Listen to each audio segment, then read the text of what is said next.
Hello. Also, I noticed that the little background music I had stopped. That's annoying.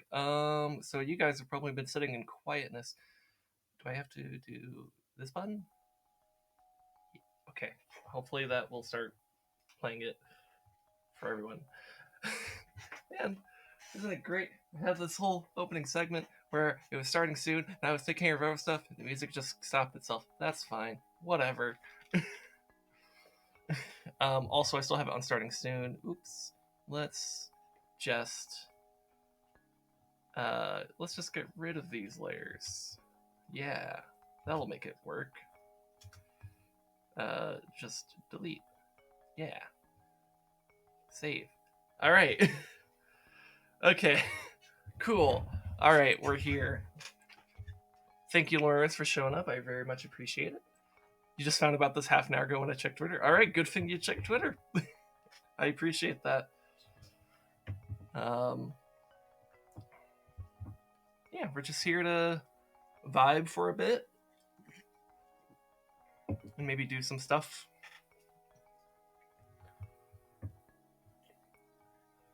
Because I do have a couple plans, but it's mostly just here to vibe for a bit. So, we could talk about whatever, honestly. Can you hear me fine, by the way? Is like my mic volume not being stupid? Because I had one audio thing already be stupid today. All right, you can hear me fine. All right, cool. We're all good. Awesome. So how are things going for you, Maris? Thank you for the applause. Except it didn't go through because I'm not on my main thing. That's why. Okay, let's switch to our main, and then have this be um change to just we'll just have the monitor there. Boom. Okay. Um Sorry it didn't go through. Hello there. General Kenobi. Alright, now the sound alerts are working.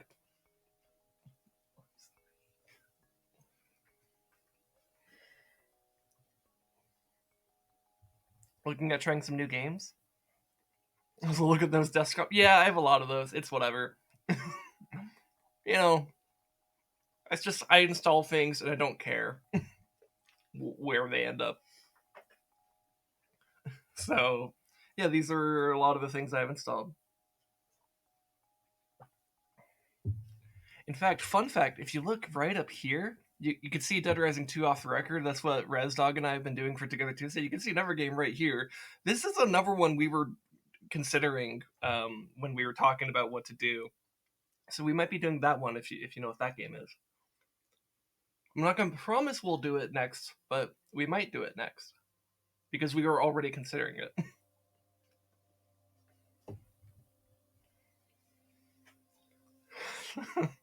But yeah, I suppose I do have a lot of icons.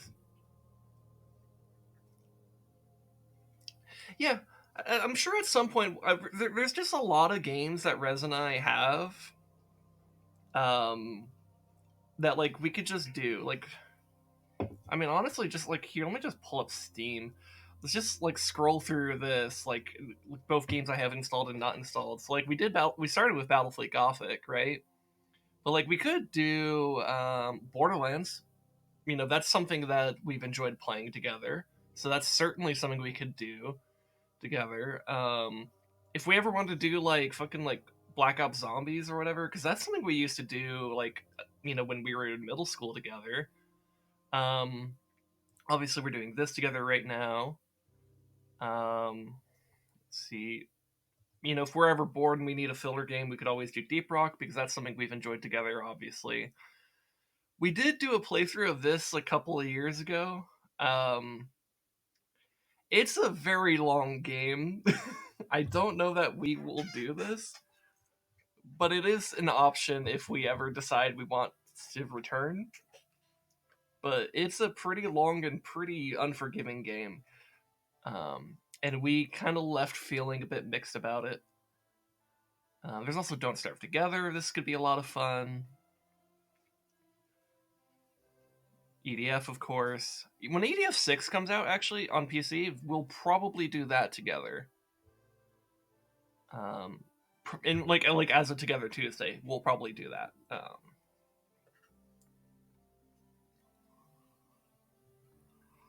Divinity's super long. As I was going with a friend once after we left the first island zone, our motivation to continue kind of began to dry up. Yeah, I mean, I do think I think once the game does get more interesting once you leave that first island, but like the core problems with it don't disappear.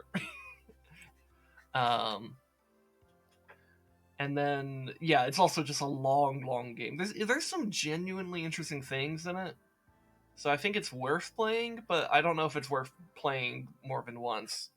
But you never know. Maybe Rez and I change our minds. Maybe we decide, hey, let's go try that game again or something. I don't know.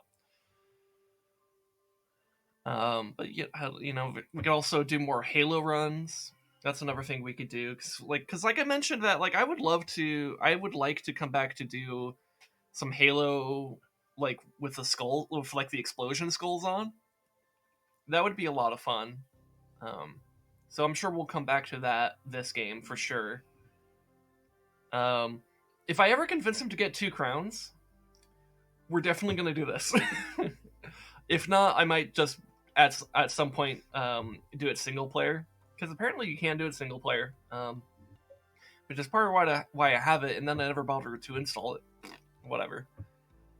Um, but yeah, this is basically a 2-player version of like this game that I've streamed a bunch of on this channel. I haven't played it in a bit since December actually, but like it's good, and this is like a 2-player version of it, and it has like more advanced mechanics and stuff. So yeah. What's other? So Magica, we could do Magica together. In fact, that was another game we were floating. Was the idea of maybe doing Magica, um, but that one was kind of dropped in favor of other things. Um, Magic is super fun to do in a group. Yeah, yeah, for sure. And it might be better to do not specifically for a Together Tuesday with me and Rez, but maybe a collab with someone else. Like, what if we did this with like Grey Cat Cafe or oh my god, how funny would it be if we did it with Shunikos? She would not know what the fuck to do, and that would be funny. And we would have to like babysit her the entire time while also trying to not get killed by her, which would be hilarious. Actually, I think we should do that. I might want to talk to Rez about doing that sometime in the future. That sounds like a great collab. Now that I'm actually like speaking it.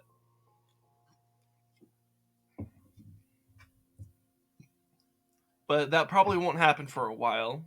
There's also Magica 2, which I recently bought but haven't installed yet because I don't know, I haven't gotten around to it. Then of course there's this one. We did Portal 2 before.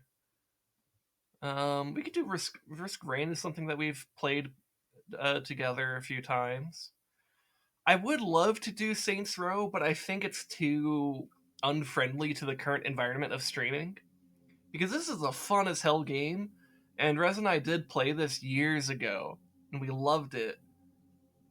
But I don't think it's one we could stream because of all the copyrighted music in there.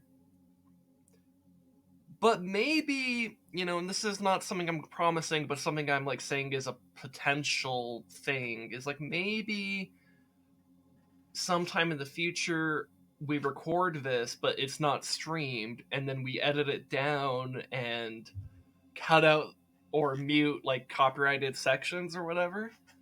And maybe that could work, but I'm not. I don't know. But yeah, anyways. Point being, there's all sorts of stuff. There's this game. Maybe we come back to the because we did like a little bit of this after the fucking Battlefield Gothic, but we had a weird issue with it. But we could probably come back to this. There's all sorts of stuff we could do in tabletop. Terraria is a fun one. Torchlight 2 is fun. I streamed this.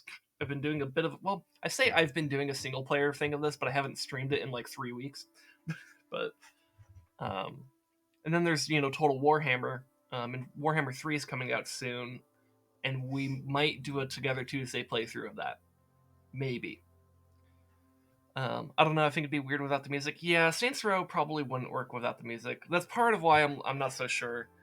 Warhammer 3 might be out already. Actually, let me look that up. Warhammer or Total Warhammer 3. It's sometime this month.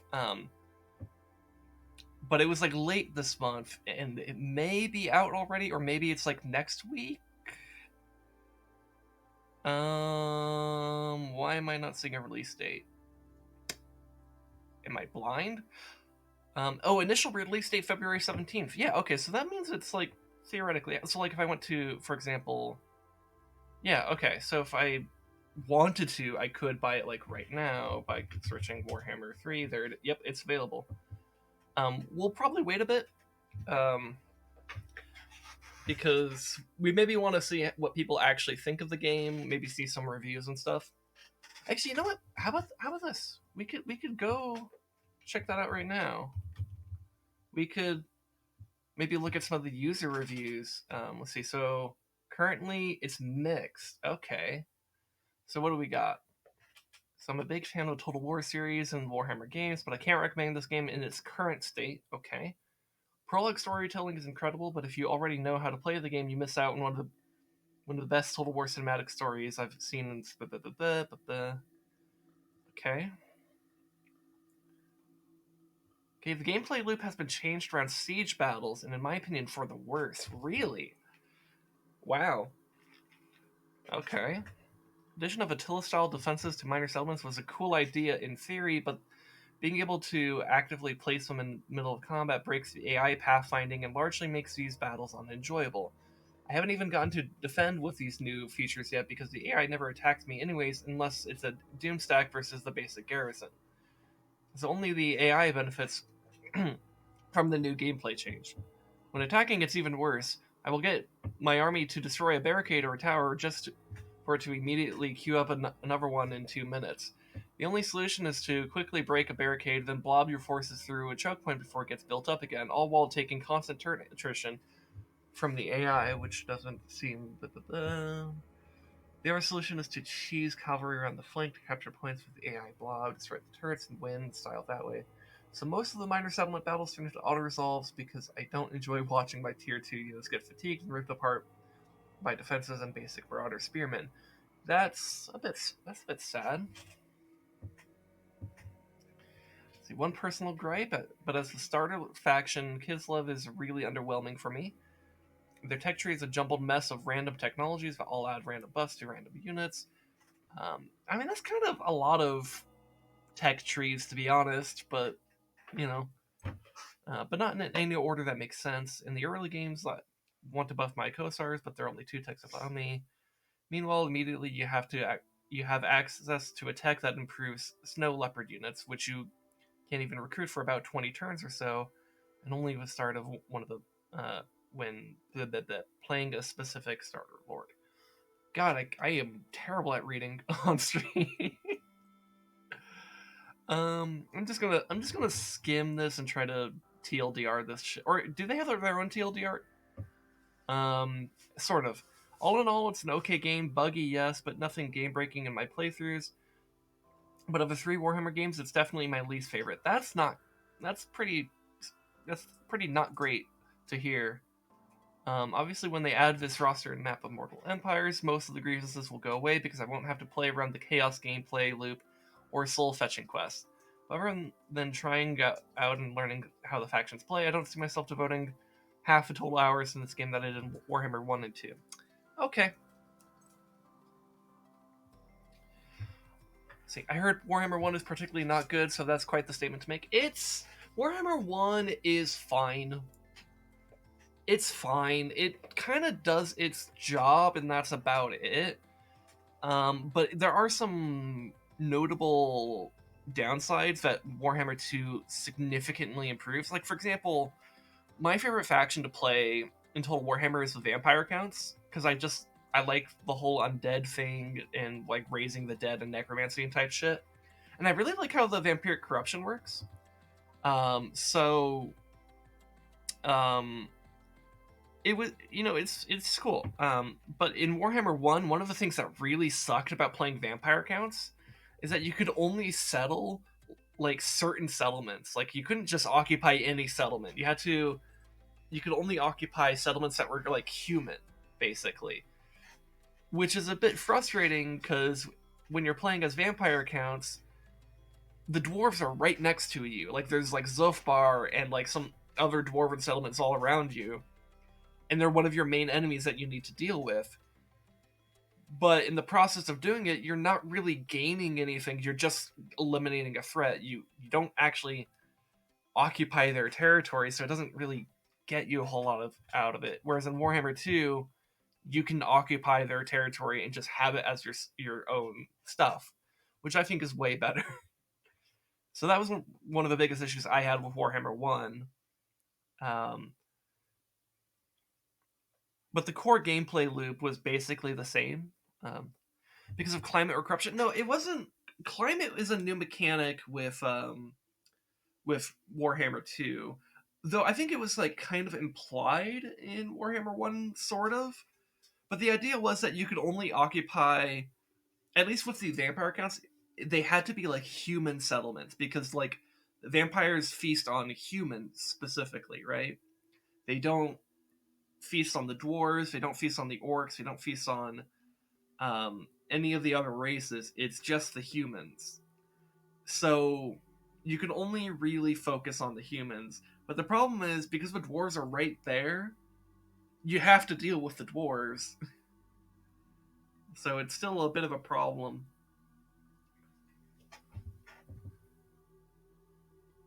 Yeah, no, you can't. The game doesn't let you, because I guess in lore it's like the vampires are all humans, or undead humans, I guess. But like, I'm very glad that in Warhammer 2 they kind of just dropped that whole thing and it's like, yeah, anyone can settle anything anywhere. There's just gonna be like some penalties if you have a shitty climate. So, and that was much, much, much better. Um, there's still a lot of issues I have with Warhammer 2. I think there's a lot of things that make it very frustrating to play, especially in the way that it. I mean, maybe it's because I keep on playing like non-order tide factions, but I think it's very hard to deal with a chain of alliances because if I'm playing like vampires, like the only people who want to be my friends are vampires who I'm going to confederate at some point anyways. So it can be a bit of a pain, like the diplomacy aspect.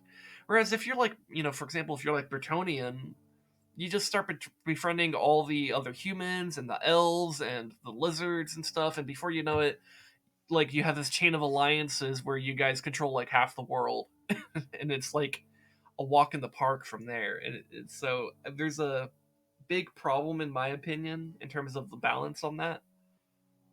Um, that is one thing that's interesting about Tomb Kings, because since Tomb Kings, most factions give you a penalty the bigger you get, but it's the opposite with Tomb Kings. They actually respect power. So that's one of the weird things about playing Total Warhammer is that like if you're when you're doing well, Tomb Kings want to be your friend. It's kind of interesting. But the other problem is that at least AI Tomb Kings are very rarely actually dominant outside of like the Sahara. You know? At least I've never seen them really expand outside of their desert. Maybe someone has, but I haven't. In my experience, they don't generally do that. So, anyways, let's read some of these other reviews. Let's see. What do we got here? See, Creative Assembly continues their tradition of improving and perfecting the formula of Total Warhammer they established back in the first game. Do not sit on this one. It's incredible. Great game as per usual. Fix the minor bugs and release the total game total grand camp. God, I can't fucking read. Better than 1 and 2. Look forward to playing more. And then there are some complaints about it not running well. Apparently, this guy did not get that experience. So this guy thinks it has to be at least an 8 out of 10, which is a pretty strong rating. So he says they did, in my opinion, or they said, they did, in my opinion, a fairly good job trying to capture each of their aspects, meaning each of the factions, I believe. No game is perfect at launch, but with a few exceptions out. No game is perfect at launch with a few exceptions out there. Okay, yeah, God, I am not comprehending reading. How did I score high on reading tests all through grade school, only to become like someone who has an aneurysm every time I read on stream? God. I think that's called gifted kid syndrome, though. So, and this guy hasn't tried out the Cathay or Kislev, which are the main two factions that they are working on, I guess, or developing for Warhammer 3. Okay.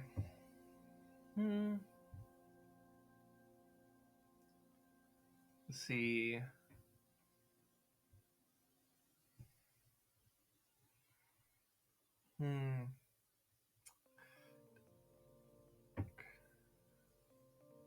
Imagine not being able to alt-tab in 2022. Is it not alt-tab friendly? Oh no.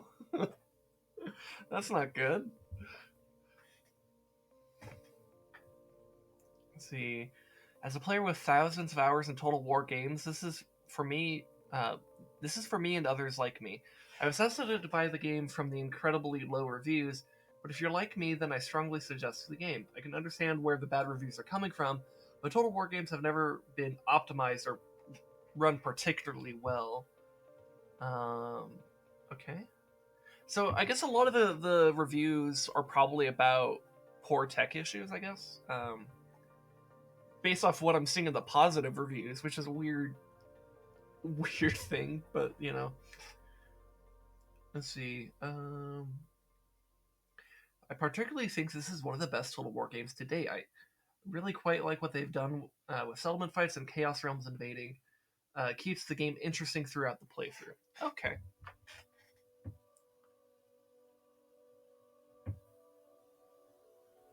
Okay, so this is a negative review, but it's a negative review due to performance issues, because they're saying that they love the game and that they're hyped for upcoming content,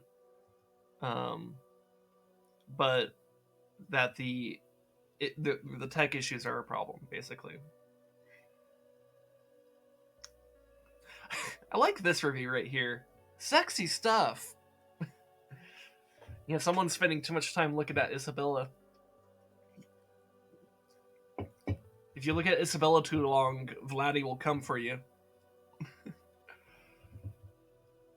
Alright, so, is this guy actually break it down into some, like, pros and cons, basically? Okay, let's skim this. So, Prologue Campaign. The Prologue Campaign is very well made and introduces the player to the story while explaining all the necessary basics and enables complete newcomers a good start into the series. Unique races. All the new races not only look extremely unique, but also feature their own playstyle, each with its own advantages and disadvantages. Okay, diplomacy. This one I'm actually interested in because diplomacy, I think, has been one of the weaknesses of the Total War Warhammer games specifically. So inspired by Total War 3 Kingdoms and new diplomacy system, is now way more comprehensible for the player and offers new possibilities like the trading of settlements. Ooh. Interesting. Okay. Finally, it's possible to declare raiding and trespassing factions on your territory war while breaking existing non-aggression pacts and trade agreements without receiving diplomatic penalty. Okay. So that means that if I'm playing like a marauding type faction like the Orcs, does that mean I have to be more careful about raiding? Oh, it also means so wait, so if trespassing is also considered an act of war, that means getting the whatchamacallit, the military access. That makes that more important. Okay.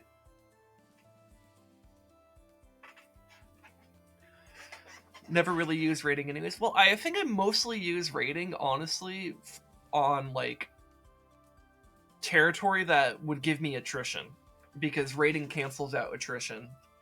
Um, Depending on what faction you're playing. But any faction that has rating, it cancels out attrition. So, and actually, I think every faction except for like Bretonians, I think, have rating. Or no, Bretonians have rating, don't they? Or is it like, yeah? Because I think they have rating, but it like it like decreases your chivalry. I think. Who am I thinking of that doesn't have? Is it the High Elves? Maybe the High Elves don't have rating. It's someone. There's some faction out there that doesn't have a rating stance, but like there's a good amount of them that also have an encamp stance. And I love what the orcs do. They have a rating camp stance, and that's great. It's like fuck you, I have both. Which I wonder if that would make it distinct. Like, would that be a legal distinction that would cause it, like, cause orcs to not be considered rating in terms of like the legal, like the war aspect of it, or would it even matter to the orcs? I don't know. The fact that you could trade settlements, though, that's really interesting to me, because that's something that I remember being a big deal in like some of the Civilization games in terms of diplomacy there, and sometimes like in Total War, something that, because of the provincial bonuses, it's really annoying when like you have like an AI ally that owns like one like settlement in the province, so you don't get the provincial bonus, and it's just like, can I just like buy the settlement from you? Looks like I can now do that, and I'm happy about that. Because this is an area that I actually want to engage the game in. I know it's Warhammer, but I actually want to do diplomacy. Anyways, military alliances. You can now see on the campaign map where your military allies plan to go. That is wonderful. And thanks to the new outpost mechanic, you can help your allies defend their major settlements as well as recruit some of their new units to enhance your own roster. The AI is also able to use the system. Excuse me. Which causes very interesting army compositions. Okay. Battle maps. The new battle maps are gigantic and extremely versatile. Land battles, minor settlement battles, and siege battles now feel way more epic. The AI are now able to handle itself on huge battles, though this layout also puts a heavy focus on fast units and artillery. Furthermore, reinforcements won't join the battle immediately. Instead, it can be determined based. Um, it can be determined where they should spawn, enabling more tactical planning. Okay, I guess that's something that'll make more sense once I actually see it. Let's see, defensive supplies and capture points. The idea for the defender to construct barricades and towers with defensive supplies adds a lot of variety to the battles. On the other hand, the attacker gets additional buffs for capturing certain points on the map to gain momentum as compensation. Okay. Items and ancillaries. Low quality equipment can be fused or transformed into gold if not needed. Ooh, okay. Oh, that could be interesting. The idea of like maybe selling or like fusing down like an interesting item, like an actually like maybe good piece of armor you have because you're desperate for money, might be an interesting play. Or, just selling a bunch of junk items you get later on, but okay. And then this helps get rid of unwanted items and keep the character window a bit cleaner. Yeah, okay. Graphics are simply stunning. Lots of love and effort was put into the units and environment. From the blossoming lands of Grand Cathay to the surreal realms of chaos, the visual aspect of the game is outstanding. Compared to Total Warhammer 2, the overall setting is a bit more grim, which fits the narrative. Okay. Okay. Difficulty. Playing on very hard, uh, or I think they meant to say hard slash very hard because they have very hard slash very hard. Oh wait, no. Very hard. That actually no. That probably means very hard battle, very hard strategy or campaign, right? Because they do break down campaign difficulty as separate from battle difficulty, don't they? Okay. So playing on the very hard, the campaign is challenging, but not to the extent where it starts to get frustrating. Okay. One of the most, and then ogres. One of the most anticipated and epic races finally made it into the game. All right, cool. So, so now we have a couple neutral points. So I guess this is one that's more of a maybe mixed, nuanced thing that they didn't feel specifically positive or negative about. It's the Realms of Chaos campaign. The campaign map is nicely made. It really feels like you have to race against the other faction. Though when entering the Chaos Realms, you have to spend lots of resources, time, and troops, while gaining nothing in return in the end. There should definitely be some additional benefits for defeating the 4 demon princes, because you have to invest a lot to do so. So currently, the game punishes you for progressing the story. All in all, it's still a big step forward compared to the Eye of the Vortex campaign in Total Warhammer 2. Yeah. Did anyone even play Eye of the Vortex? I think I played it twice and I was like, I don't care. And then immediately moved back to Mortal Empires, which I found much more interesting. I'm sure some people enjoyed Eye of Vortex. I just personally didn't care for it. And I'm not sure if I will care about the Realms of Chaos either. I might be more interested in the Mortal Empires once that's, or whatever they end up calling it. They'll probably call it Mortal Empires. But I imagine that's probably what I'll still enjoy the most, because I kind of like the whole everything, just playing the faction in the entire world and the global geopolitics of that. I find that more interesting than a more structured story. But that's me. See, you finished it once, but let's see, but you thought that the base defense at every checkpoint was very tedious and annoying. Yeah, I don't even know that I got far enough to do that step. I barely cared about the Vortex campaigns. It was just I was way more interested in just playing a much more general 4X type thing, but in the Warhammer setting. Anyway, so optimization. The optimization of the game is currently at an acceptable state. The battles themselves are very smooth and load quickly, but on the campaign map, you'll sometimes encounter FPS drops when finishing / starting a turn. 15 hours of gameplay only had 1 CTD. Okay. Honestly, this kind of sounds like my experience in Warhammer 2 anyways, so, Did you hear there are plans for Total War 40k? Are they actually? Because, I think that a Total Warhammer game in 40k would be so cool if they could actually pull it off, which might be the hard part, because it's such a crazy, extra crazy universe. But if they do that well, I'm gonna love that. And you know who's gonna love that even more? Fucking Rez. Rez would lose his shit if they actually made a good Total War Warhammer 40,000. That would be his shit. He would play Imperial Guard all the time and just scream at the top of his lungs, Cadia stands.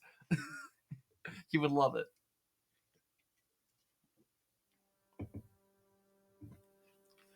You only heard secondhand, so I don't have any sources. All right.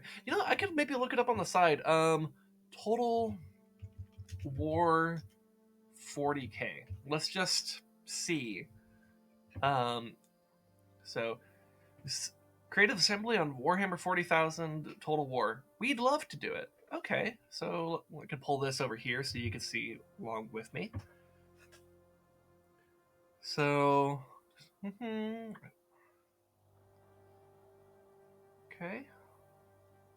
This is from 4 years ago, though. So doesn't mean a whole lot. Yeah. But it does. I mean, there has been in the past expressed interest, but yeah, this is this is from 4 years ago, so it wouldn't be anything, any kind of new confirmation or anything like that. So yeah.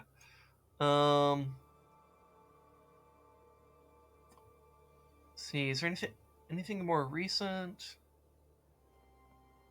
No, I think it looks like most of the rest of these are just like either redirecting you towards Total Warhammer stuff, or fans talking about the idea of how cool it would be to do a Total War 40k, which I agree would be really cool. But yeah, it doesn't look like there's any official news about it, but like, you know, maybe. I'm sure Creative Assembly would be down for it if they thought they could do it. And I think that it's whether or not they could do it is that's probably making them unsure. Because I think it would be hard to do a 40k Total War. But yeah. Alright, let's look at some of the negatives that this guy has for Warhammer 3. So, negatives. Auto-resolve. Auto-resolve is completely unbalanced, so nothing's changed, basically. Especially on higher difficulties, you have to fight ridiculous battles manually because otherwise it will wipe your army. It doesn't make any sense that an attack on a full stack of ogres against 10 of units of Kislev would result in a valiant defeat. As soon as you enter the battle map itself, the balance of power bar looks the way it should. I can't see a reason why the AI should get buffs for auto-resolve additional to the ones already given difficulty buffs. So literally it sounds like nothing has changed about the auto-resolve, because that just sounds like auto-resolve in a nutshell. Where it's bullshit, it beats the shit out of you for no reason, even when you should absolutely crush them. And if you actually manually fight it, the balance of power is suddenly shifted in your favor. Like, wow. Yeah, so that basically nothing new. Okay, items can be equipped immediately. While most of the possibilities to cheese were removed, this allows you to transfer your best items from army to army and just use them in every single battle. I don't know how I feel about that one. This might make it too cheesy, but I kind of, I don't know. Maybe I like this. I feel like that might just have to be based off of experience. Maybe that is a terrible idea. Maybe it should take a turn like it does now, but there's a part of me that kind of likes the idea of being able to like completely shift out gear kind of on the spot. So I don't know. I'm not sure if that's actually a negative. But I also haven't played the game, so. And then no respec button. Wanted by the community for a long time, the respec button for lords and heroes was not introduced into the game. I think Creative Assembly has a reason not to do so, but I'm still a bit unsatisfied about this missing feature. Yeah, that's a bit disappointing too, because I think a respec button, or at least like even if it was like you had to like pay like gold or some kind of resource to respec, I think it would be a big deal if you could at least respec some aspect of your lord or hero or whatever, particularly or allow you to respec a lord or hero that you inherited from like a confederation.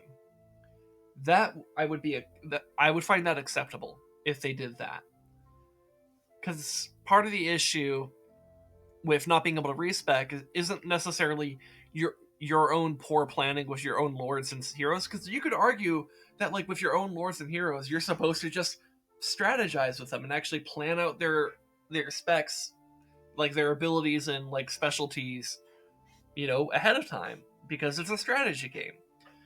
But like where that gets completely thrown off is when you confederate a faction that has some levels in its lords and heroes, and it puts them in the dumbest shit. It happens all the time. So if you had some way to at least reverse the stupidity of the AI, that would help a lot. I suppose you could also fix it by making the AI not so stupid, but like, I think this would just be a much simpler workaround. Because, balancing an AI and making it actually like smart without it being game breaking would be a hell of a lot harder than just like, you know, putting a button that allows you to fix it yourself. So, anyways, in conclusion, Total Warhammer 3 is a great game, and the first hours were a blast for me. But I have to state again that I was also a big fan of the other two parts of the trilogy. Currently, I would rate the game with an 85 to 90 out of 100. With a reasonable auto-resolve and enhanced optimization and the introduction of the Mortal Empires campaign, it could easily be a perfect game in my eyes. Okay. This was a pretty good review. I think it was pretty specific. It offered some nuance and was fairly honest about things. And is coming from someone who, you know, is like already a huge fan of the other games. So I like this review.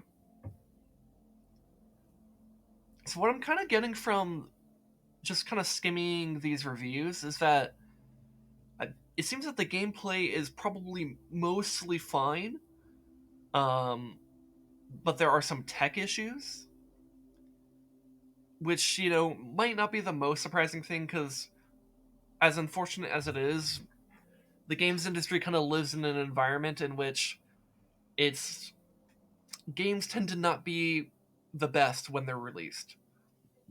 But that's part of why ResDog and I were kind of like thinking we would give ourselves time before playing this game anyways, because one, we wanted to see reviews, two, it gives them time to actually fix any bugs or whatever, because like sometimes there's just like shit that happens and you have to, it takes like a month to fix it or whatever. So, you know, yeah. I'm guessing that this game will at least be on par with the other two Warhammer games. Hopefully better, but it seems that there are some things that may cause it to be worse. But that's probably just kind of up to personal experience. Like this guy, for example, said that he thought it was like the worst of the three, but most other people seem to think that it's like an overall improvement. So take it as what it is. Opinions. Um, but yeah, we'll give it some time to just kind of like see for ourselves, and maybe ResDog and I will maybe play it a bit off stream just to see what we think. I don't know. Again, you know, it's not something we're gonna do anytime soon, but we were thinking of. God, that dragon does look cool. But yeah,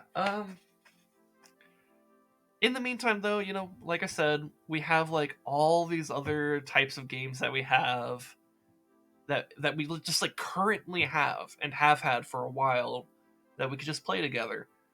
Like I imagine for sure at some point we'll do Borderlands. Like I would be surprised if we never ended up doing this, because it's another one of the games that we kind of enjoy. Did I get Dawn of War 3? No, I never got Dawn of War 3. I played plenty of the first Dawn of War.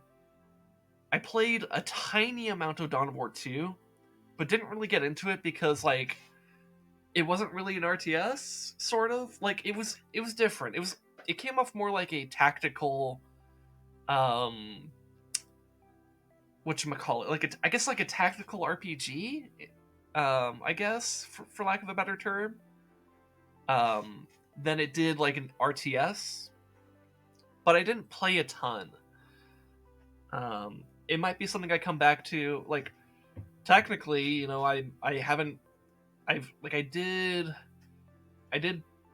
this total or not Total War. I did Dawn of War, and I did some of Dark Crusade, but I never got around to Soulstorm, because about the time I would have like started a campaign in Soulstorm, I got a job in real life, and suddenly I was like too busy. Also, there were like 17 other things happening in my life that like all just made it too hard to just continue doing the other streams, so I kept it to like the Zelda stream and Together Tuesday.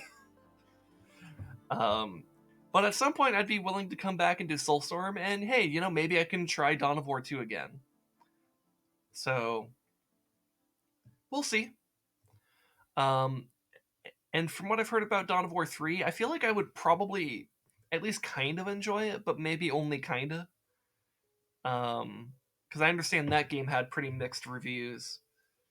Um, but from what I saw, it seemed like they wanted to kind of return to form on being like an RTS, but then also have more of a hero focus, which like that might be fine for me because I love Warcraft 3, and Warcraft 3 is built around, it's literally an RTS built around like your heroes and like putting a huge focus on that. So I might be fine with Warhammer, or not Warhammer, Total War 3. Dawn of War 3. God, so many wars.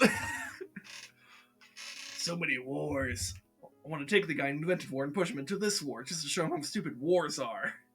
And then his wife will leave him and go be with the man who invented the not war. Pacifism, that's what it's called. Did you just throw something at me, wife? Why? Because I'm quoting a thing and changing it? Anyways, my wife threw a squishmallow at me. Anyways, that was a lot of Warhammer talk.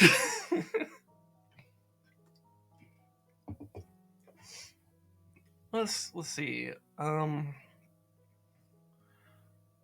You know, I didn't write down a list of things to talk about. I probably should have done that before stream. So I don't know. What are some of the things I wanted? Because I know there are some things I wanted to talk about in this stream. Well, I guess God, did I even say welcome to my 1 year anniversary? I think I did. Maybe I didn't. Did I? I don't know. Anyways, if I didn't say it, welcome to the 1 year anniversary of my stream where we talk too much about bullshit. Which is very on brand for me, isn't it? Here, I'm gonna go ahead and minimize Steam so that we could just look at the Space Dragon. Because look at the Space Dragon, it's so fucking great. Space Dragons are so cool. Fucking love them. I love Space Dragons. It's great.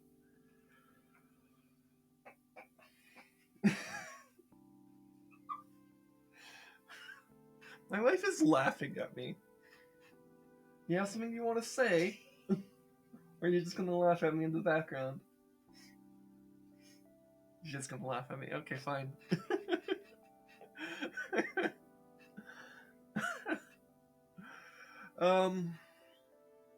What are some of the things I wanted to talk about?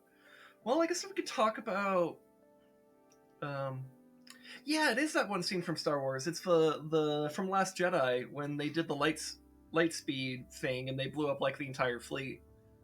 It was such a good shot. Like that whole sequence was chef's kiss, you know?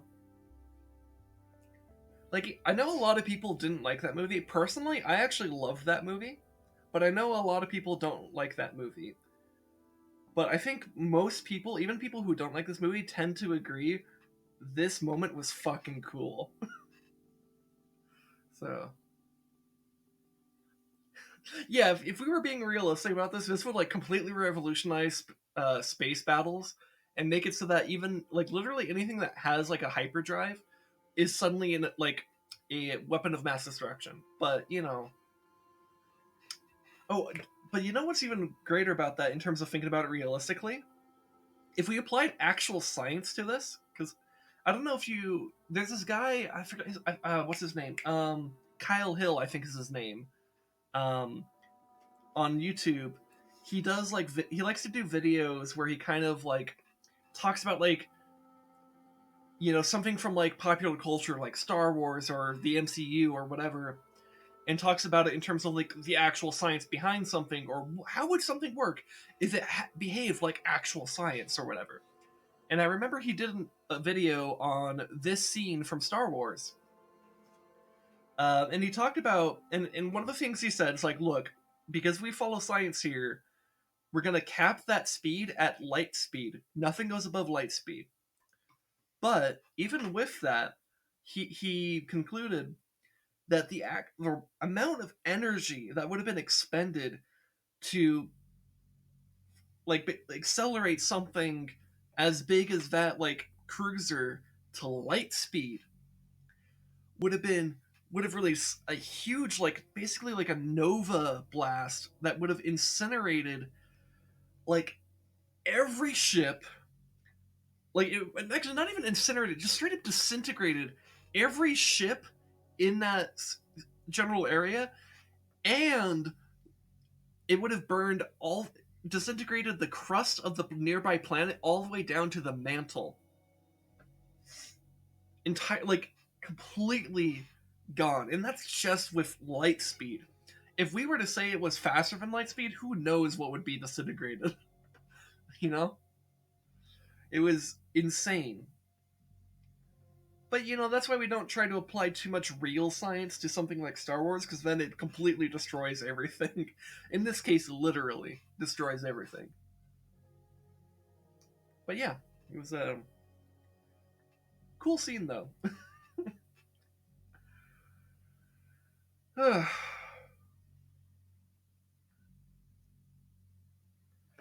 Let me take a sip of water.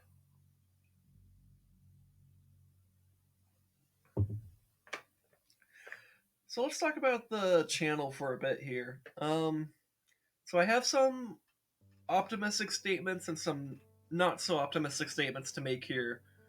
All in an effort to try to be realistic about where we are. So a year ago today, I started streaming. And it was kind of all from this kind of fuck it moment. Because like I was in Discord, or no, I was just on my computer doing stuff when I got some badoops from Discord, and it was ResDog, kind of messaging me about how like he like was kind of feeling some like how he was like looking at like some of the stuff that people do in terms of like online content creation, like YouTube and Twitch and whatever. And he was like, "Oh man, I wish I could just do that type of stuff." And I was like, "Oh man, I know what you mean, man. I feel that all the time. I've been feeling that for years and years and years, and just like, oh man, I wish I could just do that." And then there was like, I just kind of had this fuck it moment of like, I literally could though, right? Like, what's stopping me from just, you know, streaming on Twitch? Like what do I actually need to do that? And so I like started like actually googling. I like looked up what I needed to do, and I'm like, oh, I just downloaded this encoder, and all I need to do is like hit live, just go live, and then I'm live. That's all I really need to do. And then it's just a matter of making sure like audio stuff is working or whatever. But, like, okay, that seemed simple enough. And so like in the span of like 2 hours, I went from like talking to ResDog about how like, oh man, I wish we could do this type of stuff, but oh man, to just like actually trying it. And so like I opened up my Twitch, opened up the stream, and like ResDog was in Discord call with me. And like we just like I told him like, hey, go check if my Twitch is working or whatever. And we were just like, huh, yeah, this is working. Oh, hey, okay. And at that time, I was like in the middle of a Twilight Princess playthrough, um, and I was like kind of streaming it in Discord, kind of sharing it with ResDog, because over like the course of like the previous like 6 months or so, or 7 months, 8 months, I don't even know how long. Um, we had kind of been like streaming some games to each other in Discord. So like, and this basically all started in like what sometime in this I think June. I want to say June of like 2020. Um, I started I started a playthrough of StarCraft through the Mass Recall mod, and I kind of wanted to share it with ResDog because I'm like, hey, here's this like game that I'm really passionate about and that I like make like passing references to all the time, and I kind of want you to like know more about it because I think it's really cool and I want to share it with you. And so I would like stream that game in Discord just to him. Um, and then like he later on he streamed like Control, like because he started playing Control, and I was like I was kind of curious about Control as well, and so he streamed that to me in Discord, and we kind of watched each other's stuff. Like I would stream StarCraft to him, he would stream Control to me, and then later he did not John Wick, fucking um the same universe as Control. What's it called? The one about the author that like writes a book that turns into reality or some shit. Oh my god, what is that guy's name? Oh god, it was Alan Wake. Yes, thank you, yeah, Alan Wake. Yeah, because Control was really interesting to me, and there's also an Alan Wake DLC that he bought for Control, and so he wanted to show me Alan Wake. And yeah, he did stream both of those games relatively recently on his actual Twitch channel. So that was pretty cool for him, I'm sure. I didn't catch a lot of those streams, but I'm sure he enjoyed it.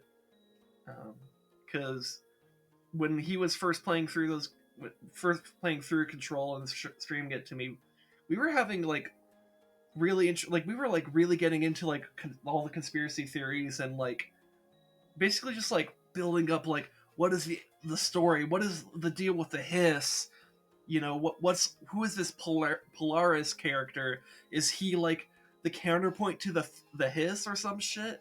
And so like we just kept on talking about this type of stuff, and then he showed me Alan Wake, and yeah, it was cool. So we kind of did this kind of stuff with like whatever game we were doing for like 6 months. And so I had, about a year ago, a little over a year ago now, I got an emulator so I could play Twilight Princess on the PC, because hey, Twilight Princess is my favorite fucking game. I want to play more of it, and I want to also be able to hang out in a Discord call and do other things on my PC while I have, all the conveniences of the PC. So I got Twilight Princess on an emulator, started playing through it, and I was streaming that to ResDog, and then this whole thing happened like right like halfway through that playthrough is when I started the Twitch channel. Or the channel technically already existed because like it's just your account, but like that's when I actually started streaming. So the very first stream was me going to like the Snow Peak ruins, which is like halfway through the game.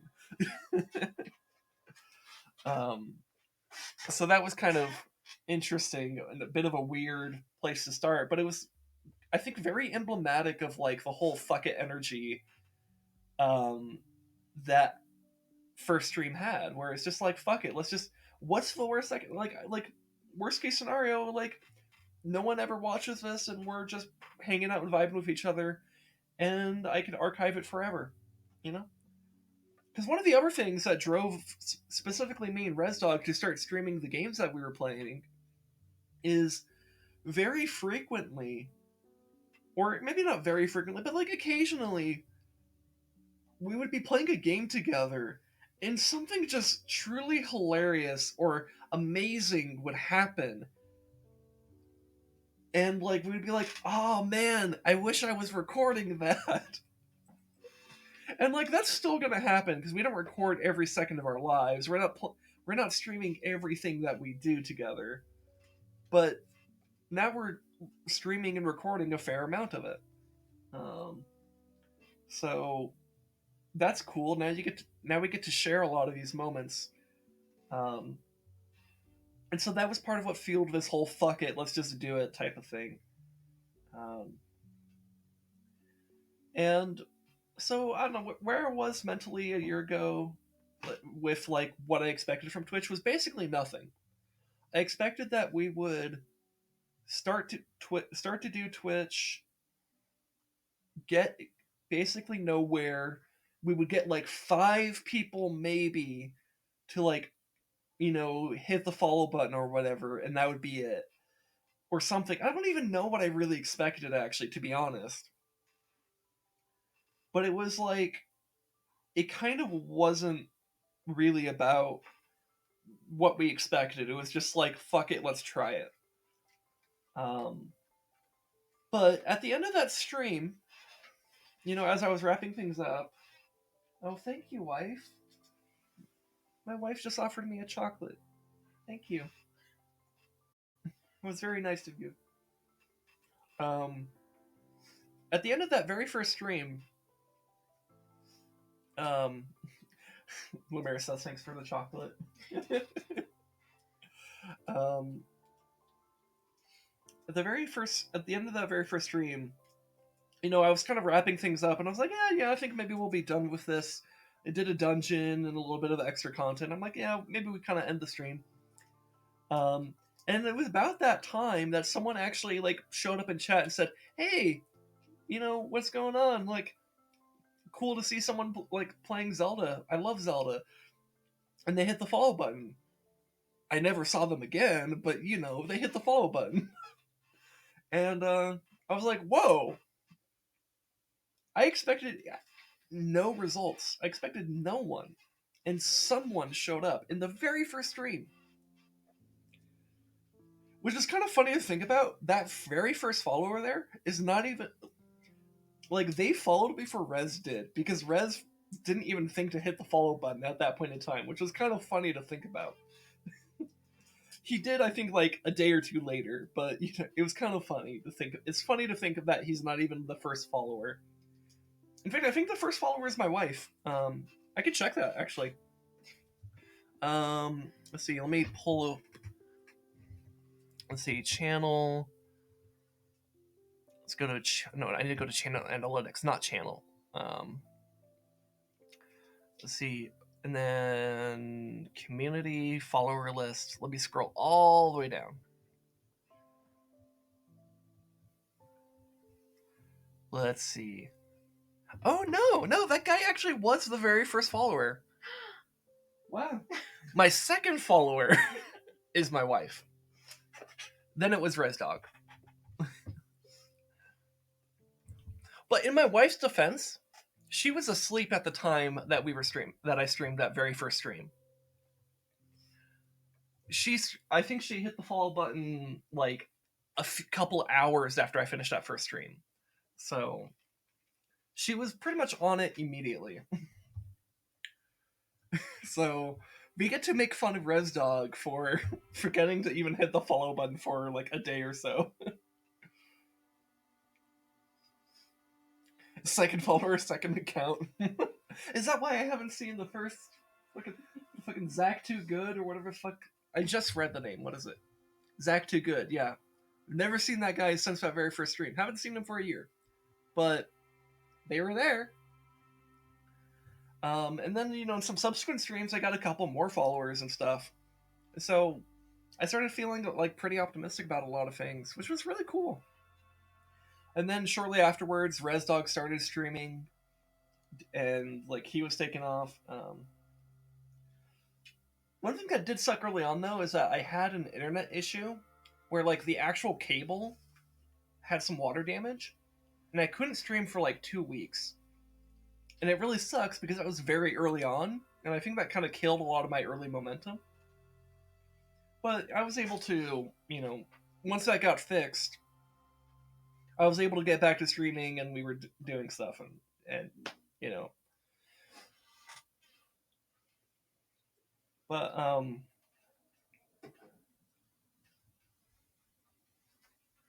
picture I'm trying to paint here is that this channel, like streaming, was kind of started with this kind of fuck it attitude, with next to no expectations.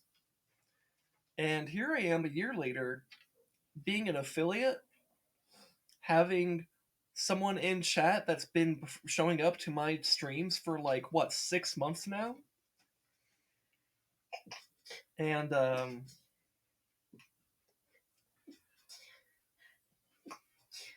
blessing my wife 4 times because that's how many times she's just sneezed.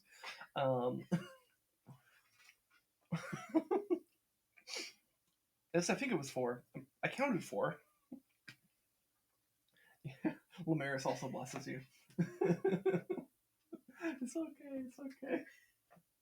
Um, did my music stop? Oh, you know, it probably went through the entire soundtrack. Anyways, so I'm here a year later. You know, you're here. You've been watching me for like 6 months, I think.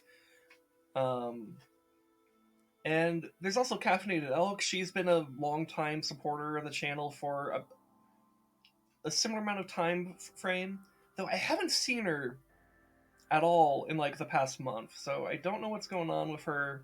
I hope she's okay. I hope it's just she's been busy or something like that. Um, which, speaking of the past month, maybe I can get to some of the less optimistic statements. The past month on this channel has been, in terms of like the numbers, it's not been great. Because here, let me go ahead and pull this over to the side right here. So this is some of the data for the past month. And this is the lowest average viewership I've had since before I was an affiliate, which is not great. You know, I've had some pretty low streams here and there, though I've had some that were pretty good. Like this, apparently this Zelda stream did very well, and actually in general, Zelda streams are doing all right. Together Tuesday seems a bit of a hit and a miss. The past 2 weeks have been all right. I think it's mostly these little bumps right here that have been just like really hurting some of these numbers. It's also worth noting that I only have 3 total subscribers, which, where does it say that? I forgot where it says. Oh, yeah, it says it right here. Wait, I have 2 tier 1 and 1 tier 2. So, not a lot, but it's something. So, where this leaves me in thinking about, like, the channel and where we are. Hey, it's Yang! Thanks for showing up, man. I appreciate it. So there's been some like not so. I've been feeling a bit down a bit lately in terms. Well, not down. I don't know. Down is not the right term. It's but like because average viewership has been down significantly in the past month. I've been a bit concerned about this channel.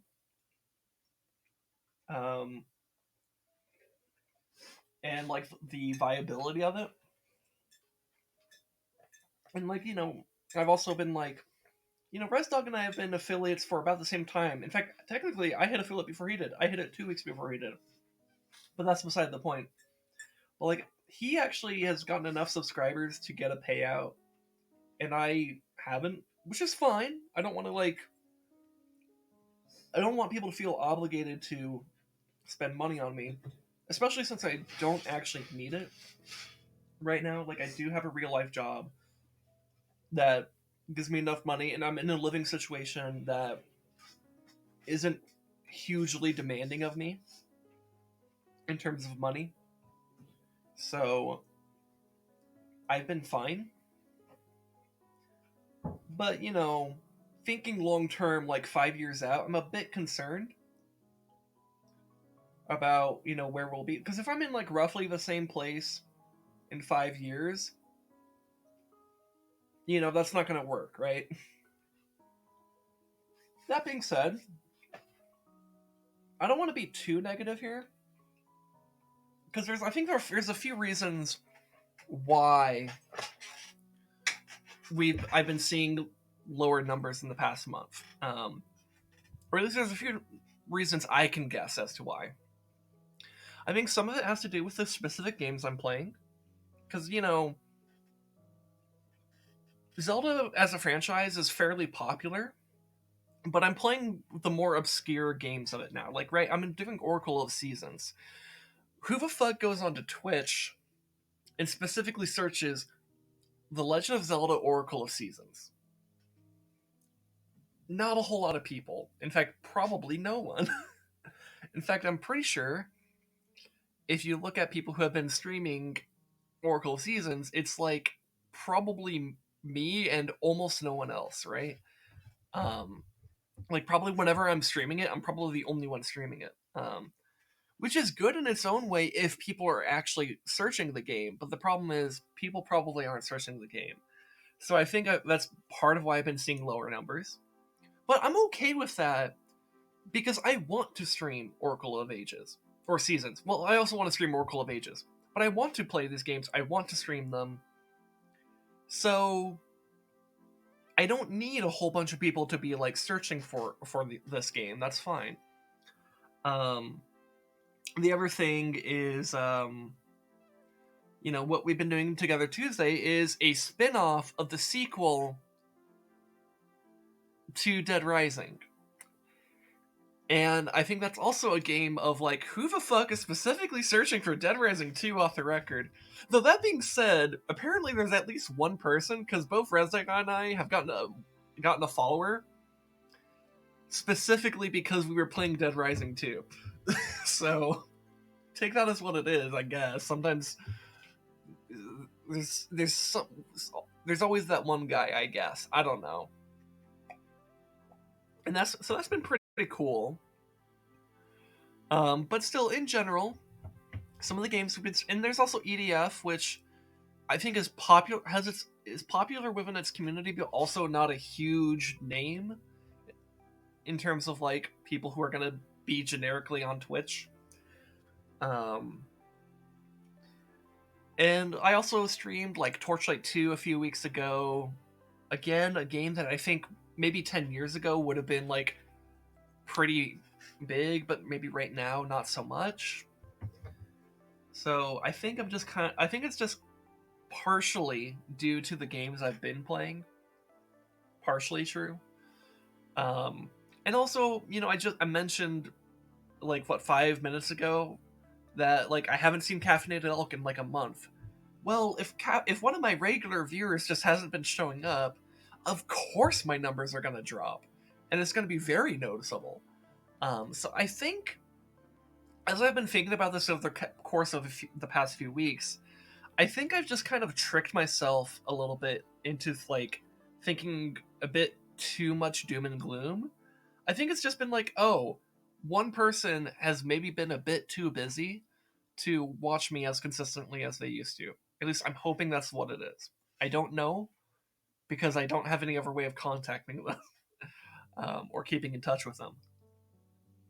It's just whether or not they actually bother to show up in my stream. So, you know. But I think I've been kind of thinking about the state of the channel and what I can do about it. Because it's like, what you should do in like situations like this isn't like, oh, people aren't, showing up and that's bad and I'm gonna be unhappy about it. Like on some level you're allowed to be unhappy about it, I guess, as a streamer, but like I think the important thing to do in situations like this is like evaluate like, why is it happening and is there anything you could do about it? And like,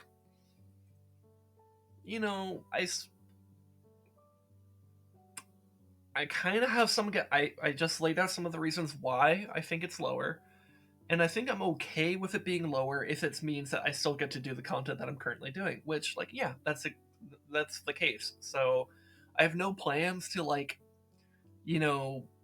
drop Oracle of Seasons to go do like Wind Waker or Breath of the Wild or some bigger titles. I'm not. I don't think I'm gonna do that. I'm gonna stick with what I'm doing. And Together Tuesday, I'm gonna keep as what that is. What I might do though is I think I might relatively in the relatively new. I mean, I feel like I say this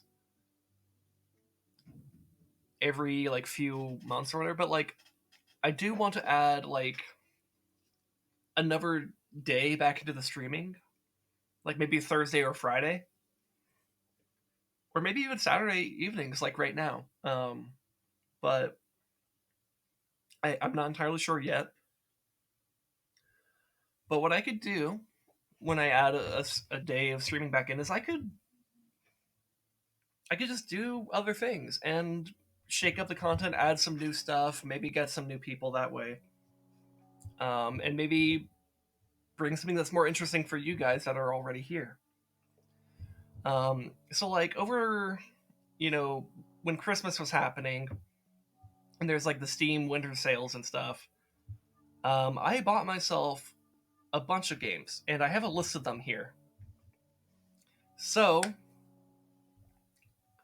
let's see, what are some of the games that I bought? Oh, Doom Eternal and Ancient Gods DLC, Civilization 6, Baba Is You, Oxygen Not Included, Magicka 2, Ruiner, um, Reigns, both of the South Park games, um, this Warhammer 40k Inquisitor Martyr. I think that's one of the ones I bought. Um, the Mass Effect Legendary Edition, so that whole trilogy. Total War Rome, Darkest Dungeon, Kingdom 2 Crowns, and Spore. I think those are the games that I bought. So that's a lot of content that I could do, right? And that's in addition to all the other things that I could do, like, you know, everything that's in this Steam library, for example. So what I'm thinking of doing is adding another excuse me, adding another streaming day, and just going through some of these games, kind of making it like a variety type of day, where it's not any, where it's like I just kind of cycle through a bunch of different games that might be wildly different from one another. Like it might be, you know, I might be doing the South Park games, and then I might be doing like the fucking Mass Effect games, and then I might be doing like fucking like a Warhammer 40k thing or some other shit, you know. Um, so that's kind of what I'm thinking of sometime soon. Another thing that I want to be doing or like announcing sometime in the near future, and I was hoping to announce it today, but I didn't get enough work done on it beforehand. So this is just something that's still sometime in the future. But I have done some work to actually create a Discord server for me and ResDog. Like the server is created, and I have like a skeleton of the server up. Like I have like different categories and channels, but we don't have rules. We don't have any of the bots and stuff like that put in place. Um, and but so like there's stuff to hash out there, and I want to make sure ResDog is on board, you know, with all the things that I put in. Because ResDog has been pretty hesitant about a Discord server. Like when I've talked to him in private about this, he's very like, I don't know, man. I'm kind of not so sure about it. Like he seems very hesitant about just having the Discord server, and like, and the idea of like having to like moderate the Discord server is something that like he just doesn't want to. That's something that he's concerned about. It's something I'm concerned about too, but like it seems to like be like a wall to him. And it's just the sentiment I'm getting when I talk to him about it. So I've kind of been just like pushing him along, like saying like we could do this, we could do this. So sometime in the near future, I want to be able to announce, hey, ResDog and I have this Discord server. You can click the link below to join, and we could talk about a bunch of dumb shit in Discord server. But you know, we don't have that ready yet. I was hoping to be able to have enough work on that done today to officially announce it, but I'm just going to talk about it as a soon TM type of thing, rather than a, hey, we're going to have this done in the next like 2 weeks. Like, I can't say that. I just don't have the time frame. But it's in the works, so I could say that. Let's see. Understandable. I had a friend who had to close his Discord server twice. Oof. Because someone came in and started spamming really gross pics. Yeah, that is something that that it's something that we have a bit of a concern about. I'm hoping that won't be an issue. And like, look, if someone does that, we could just ban them, and that's it. But well, and like when I was looking at the Discord server, um, there was like, let's see, where was it under, like server settings, moderation. Yeah, so there's like this moderation thing, um, that here I need to briefly disable streamer mode in order to actually look at my own moderation. Uh, fucking, but like, yeah. So like there's a setting that like makes it so that I've set it to already, where it must be registered on Discord for longer than 5 minutes, and maybe that's not enough. Maybe, but there are still some levels above that if in terms of like automatic moderation if that needs to be done. But I'm hoping that will be enough to just like stop that type of bullshit right away. If not, we can make adjustments and stuff like that. Um, I'm hoping that will never be the case. And my personal hope is that Resduck and I never have to moderate shit, and that you guys are like actually well behaved, and we like it's just not a problem. Ideally, there's no moderation that happens whatsoever. There's probably going to have to be some level of that, especially since like drama can start over the dumbest, pettiest bullshit. Um, but I'm hoping on what I'm hoping is that Resdog and I have fostered a community that is like much more genuine and mature, and is like my hope is that you guys are the types of people, like if you are the type of people that watch me or watch Resdog or watch both of us, that you guys are emotionally mature enough to not be awful to each other, right? So if you can count on me, thanks, Lamaris. I trust you with that. And this will become especially important because this is something I had to really push on Resdog on a little bit. Because like Resdog and I, as much as he might not want to admit it, we both talk about politics from time to time on our streams. Usually very casually and not going too hard on it, but like it's there. It's a present thing in both of our streams from time to time. So one of the things I kind of wanted to include, and I do currently have it there, is a category that is specifically about political stuff.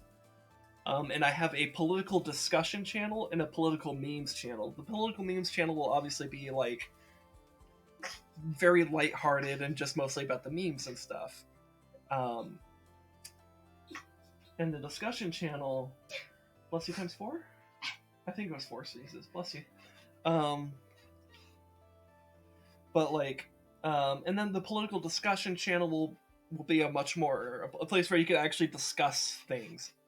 Obviously, at least that's going to be the idea of it. And when I'm like writing the rules for the server, I will be extra diligent with like the politics section, where I say like, hey, you need to be very respectful of like. There's going to be like a general rule to be respectful towards other people, but that's going to be especially emphasized in the political section because people do, especially on the internet, have a tendency to get very heated very quickly, and we're going to want to curb that. In fact, one of the things I hope I do a decent job of when I talk about politics on stream is making it clear that I'm like very open-minded and that I want people to feel welcome and respected, in my community when we're talking about stuff like this, and that this isn't about creating animosity between each other, but focusing on real issues. Um, so that's why I want to have this section of the Discord server.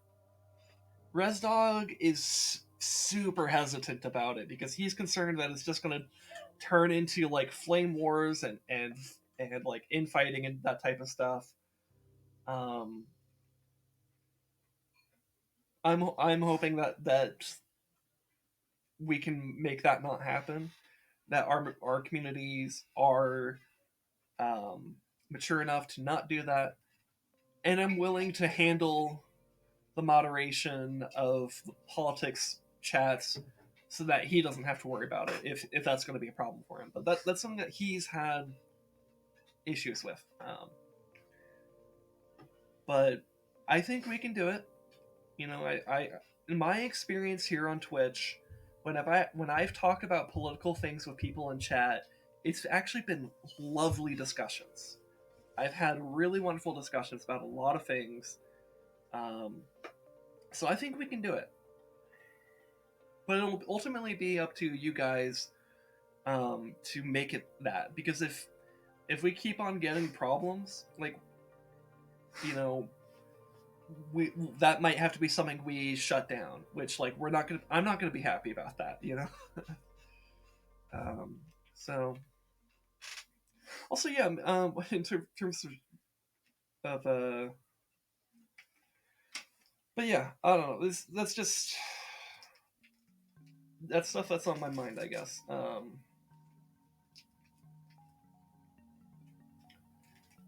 One other thing that we might do on this channel, um, in fact, this is something that might happen on Saturdays because there's another alliteration pun we could do. Though I'm a little bit unsure about the name, but my wife likes the name, so I'm putting heavy consideration into it. The idea is, like, we get a capture because my wife has a Switch. Um, so the idea could be we get a capture card so that we could stream Switch games, and then maybe me and my wife play them together on stream. And her idea was to call it Simp Saturdays, but like Simp as an SIN instead of SIM. So like I'll go ahead and spell it out in chat. So like Simp Saturdays. That was the idea of it. I I'm not so sure. I'm a little bit concerned about Twitch being stupid and that sounding a little bit. Is that supposed to be like simp? Yes, exactly. So I'm a little bit concerned about like that being because like Twitch is weird about the word simp. Like it's one that you can say technically, but like they're weird about it sometimes because it's something that can get you in trouble if it's used to bully. But like I don't use that in a bullying way. When I talk about like simp, like for example, ResDog and I might say like we simp for our friends. That's because like we actually want to support our friends and stuff. So it's like a very positive type of thing. I wasn't aware that anyone used it in a bullying way. Exactly. Yeah, that was something my wife was talking about yesterday. I don't know. Sometime this week we were talking about it, and I was like, yeah, like some people actually do use it to kind of bully people, but like Rez and I are not the types to bully people with that. We actually use it in a very friendly and endearing way.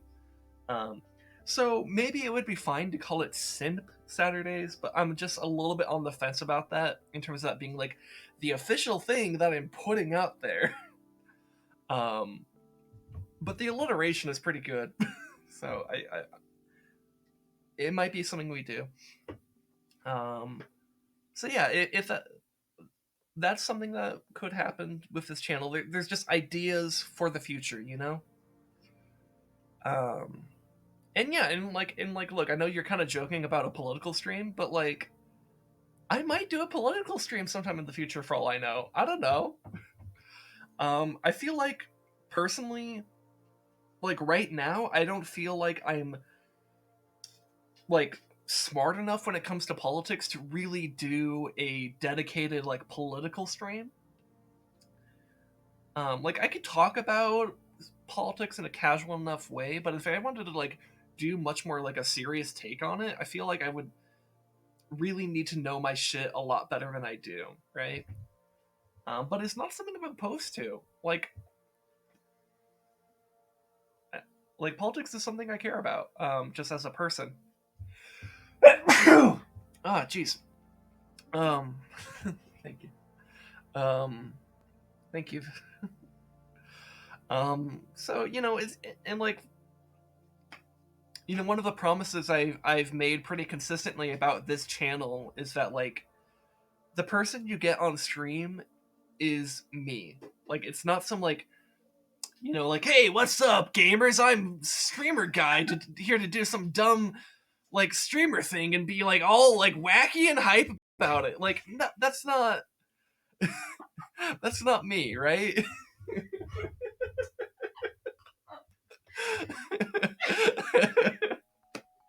Divorce.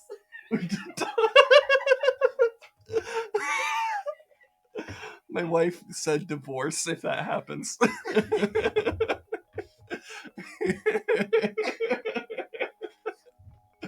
uh, but that's not me, is the point, right? So, and yeah, I hate that too. Like, I'm not into that type of stuff. I would support that choice. Damn, Lemaris.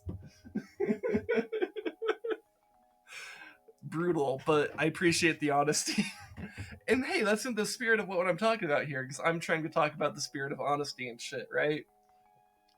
What you get on here is a very honest, like, version of me, right? Where I try to be kind of upfront about, like, the type of person that I am, and, like, I'm not really trying to, like, really present a fake person. Like, I'm not faking my personality, I'm not faking my content, I'm not really doing any of that. Like, there's some stuff that I might not talk about, for, you know, that I might consider too personal, for example. But like, that's just like a normal thing where it's like for example, ResDog and I have had plenty of conversations recently, even off stream, where we're talking about very like personal stuff, and it's like, yeah, that type of stuff is not going to end up on Twitch. We're not going to talk about this type of stuff on Twitch, but that's okay, because like it's the type of stuff that I might not talk about with like anyone other than like ResDog or my wife or a few other people that I'm really close to. Um, so like, I think that's fine. And I guess there's also maybe some jokes that Rez and I make to each other that might be a little too edgy for Twitch. I don't know. We make some pretty edgy jokes on Twitch though.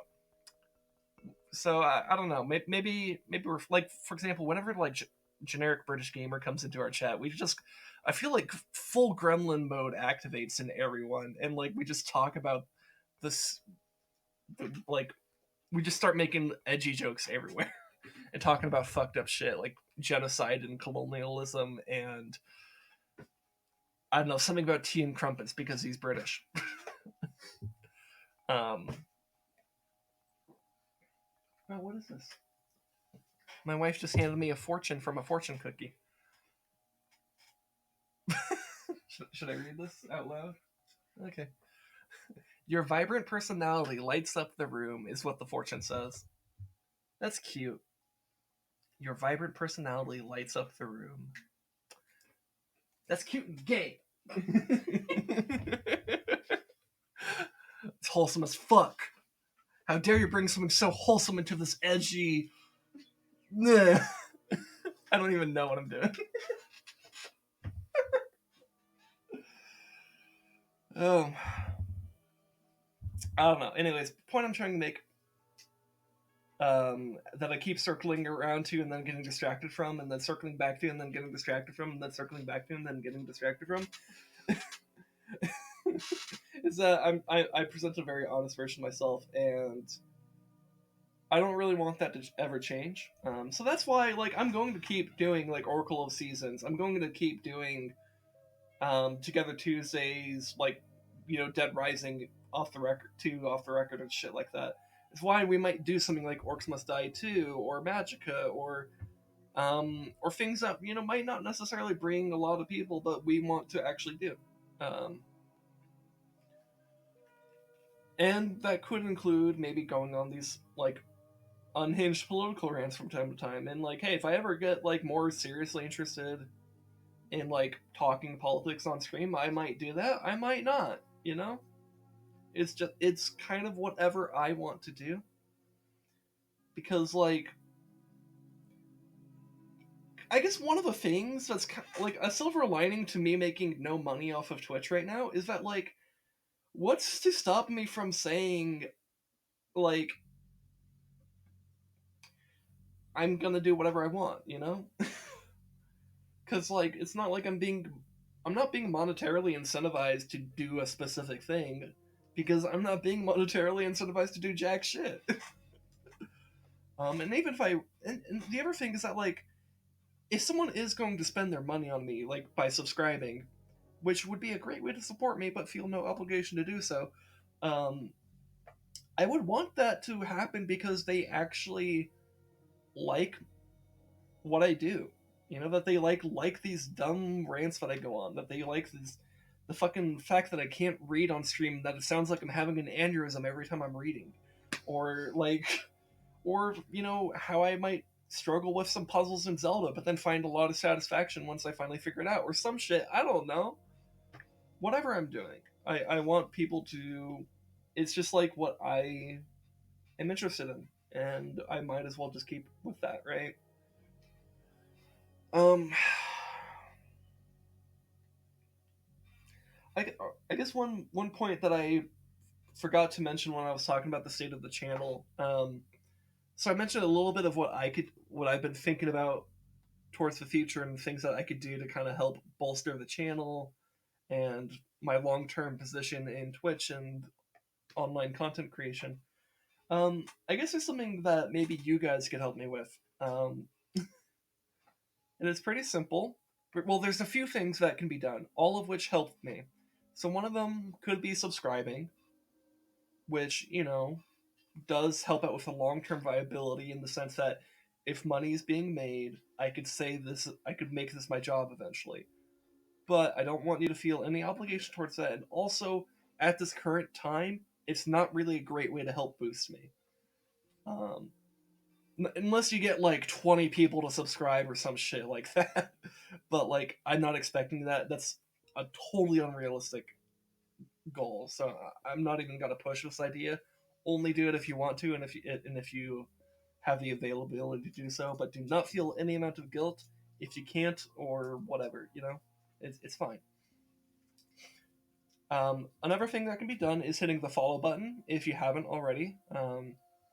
I'm pretty sure everyone in this chat right now has hit the follow button, but like you know, maybe if you're watching this later, like on YouTube, for example, maybe go scroll into the description, hit the link to my Twitch account, and then like hit the follow button. That could be useful. Because if you hit the follow button, even if you don't like, you know, check out my stream every single time, just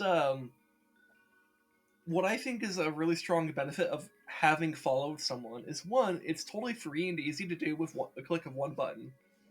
But two, let's suppose you hit the follow button, but then you don't even really bother to show up to any of my streams. That's fine. That is literally what the vast majority of people have done so far. Because I have like 85 followers, and I don't have 80 people in this chat. So it's fine.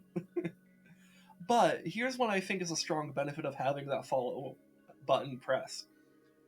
What about 3 months from now, and you're bored?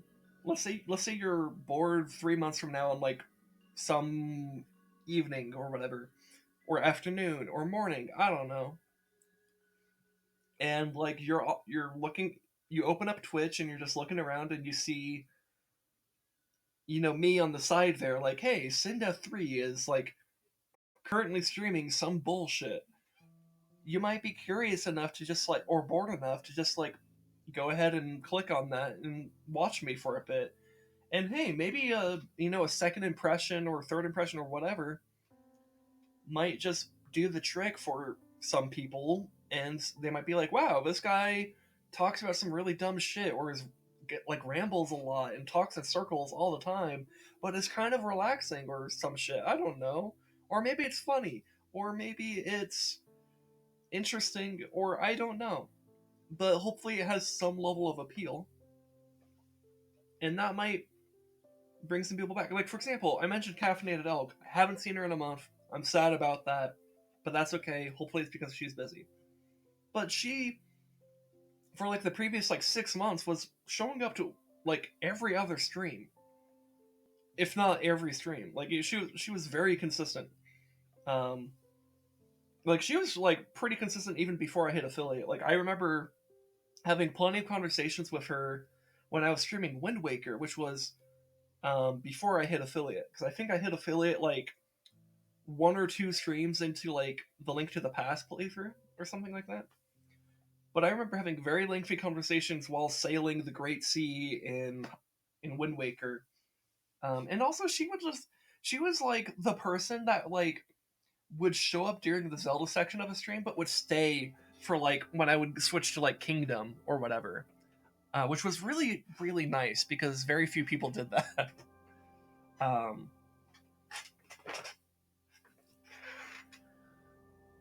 so like, um, but yeah, so like it might just be like if you hit that follow button and you just randomly click back onto the stream a few months from now, maybe you're more interested in that, and then that could build this whole new further relationship. Oh, the reason why I brought up Caffeinated Elk though, um, is because so she was like watching me for like 6 months or so. I haven't seen her the past month, so I'm a bit sad about that. But she's been a very consistent viewer. But like, there was a gap between when she hit the follow button and when she started becoming a consistent viewer. Because I think she hit the follow button during the Ganon fight in Ocarina of Time, which was like 2 or 3 months before I was doing like before I was like doing Wind Waker or whatever. So like I saw her at the very end of the Ocarina of Time playthrough, and then like didn't see her like at all during the Majora's Mask playthrough. Um, which is a bit sad because I think actually it would have been fantastic if she was there for some of that Majora's Mask playthrough because that was a wonderful playthrough. And if you haven't watched it, go to my YouTube and watch some of that shit because that game is amazing. Um, but what I think happened was that she hit that follow button because like, hey, here's this like dorky, you know, nerd playing fucking Zelda, and maybe they're interesting, maybe they're not, but like the follow button was hit. Didn't see them for a long ass time, and then randomly they came back in, and I was like, "Hey, that's Caffeinated Elk. I remember you." And like we just kept on talking and talking and talking, and before we know it, she was my number one fan. And, though I think maybe in the past month it's been you, Lamaris, because I haven't seen her. Not that that matters. um, so like the follow button is a big deal. The best way, though, you promoted, yeah, at least for now. Not that I rank my viewers or anything like that, but it's like consistent viewers are strongly appreciated because it really makes these streams a lot better when someone's actually here and when someone's willing to show up time after time after time after time. In fact, specifically the presence of Caffeinated Elk and you, Lamaris, are like the reasons why I've been able to be as committed to Twitch as I am. Which, maybe I'm not the most committed person to Twitch. Like, for example, comparing me and Rezdog streams like 3 times as much as I do. He's insane. But like, I've been able to keep this up pretty consistently, and I've been able to keep this desire to keep Twitch going this whole time because like, look, I'm a bit of a moody person, and as a result of that, like there are times where I just feel shitty about everyone and everything, and I'm just like, man, everything I do is fucking stupid. Why am I even doing like insert thing here? And sometimes that thing was Twitch. So like, there's definitely been times where I've just like pondered whether or not I even have energy to hit the go live button. There's definitely been streams where I'm like having a shitty day, where I'm feeling shitty about myself. I hit the go live button, and I'm just like, hey guys, welcome back to Zelda. Welcome back to the stream. I am tired and feeling shitty. But then, like 2 hours later, because like one of you guys shows up and we start talking about stuff, I'm like feeling great about myself, and by the time I hit end stream, I'm like feeling so much better about myself, and I'm like, this is worth doing. This is absolutely worth doing. Um, so thank you for that. Um, and I hope that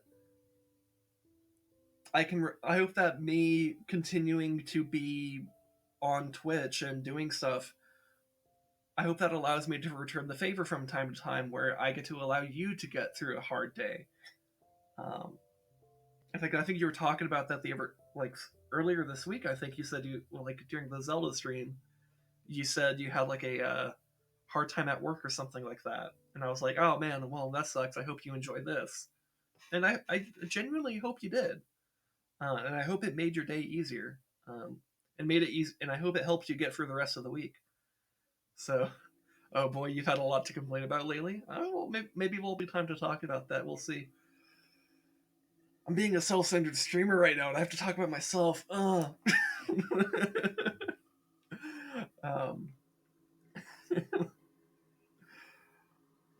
it does suck that you've had a lot to complain about lately, but you know, I sincerely though I hope I hope things do get better.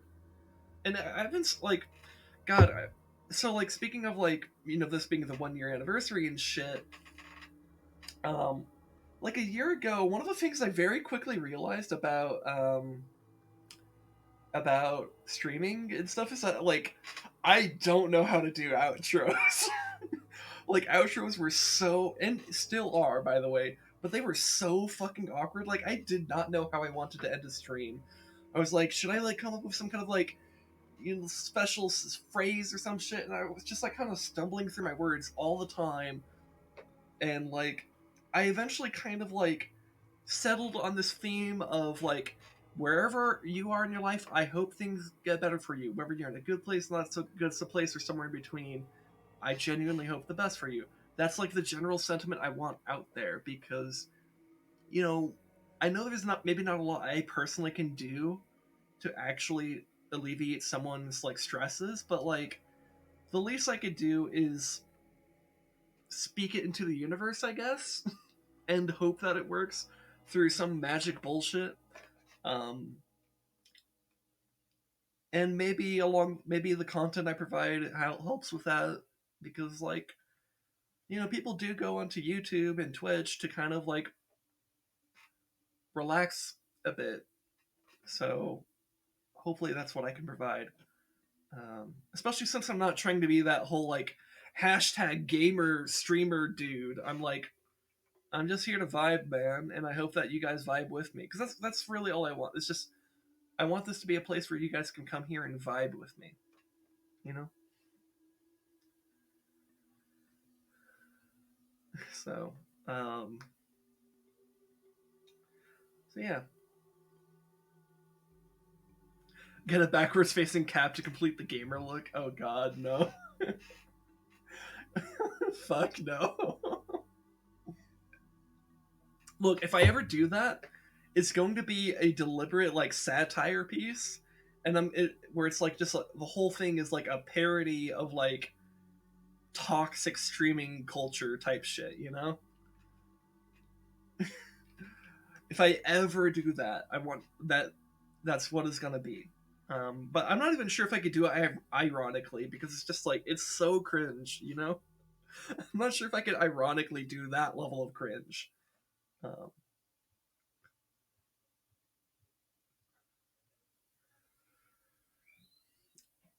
I used to be super into guys that wear backwards facing caps. That was a phase. Was it a phase, Lumeris? Or is it a secret guilty pleasure?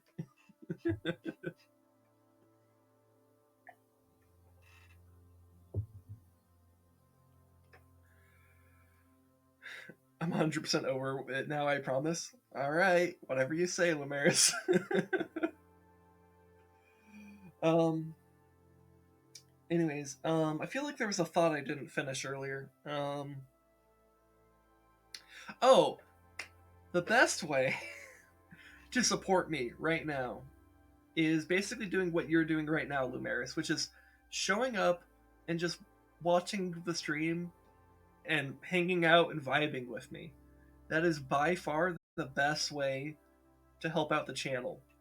If you care about what I'm doing here, if you want to help me out and make sure that this is something I could do in the future, just keep showing up, keep saying hi, use those sound alerts, tell me about your day, enjoy the dumb shit I'm doing with Res Dog or whatever, um, and tell your friends. Tell your friends about me. Share me in like your own Discord servers or whatever, and be like, hey, this cool guy who's playing Zelda, is streaming right now. You should watch him or some shit. Um, because that can help get more people. And hey, if they're friends of yours, maybe they could be friends of mine in a sort of way. Um, or like maybe they could vibe with me. That's what I'm the phrasing I'm looking for. Because like I want to be able to foster a community of genuine people. And if you're a genuine person, if you're probably friends with other cool people, right? So maybe direct them here, but no pressure. um, just I just want to be clear that like people being here and vibing with me and chatting with me is the thing that makes this all worth it. And you know, that's I guess that's what I want. That's it. Yeah, I was gonna have some more like fancy way of expressing that, but I guess it really is just as simple as like that's what I want. I don't know.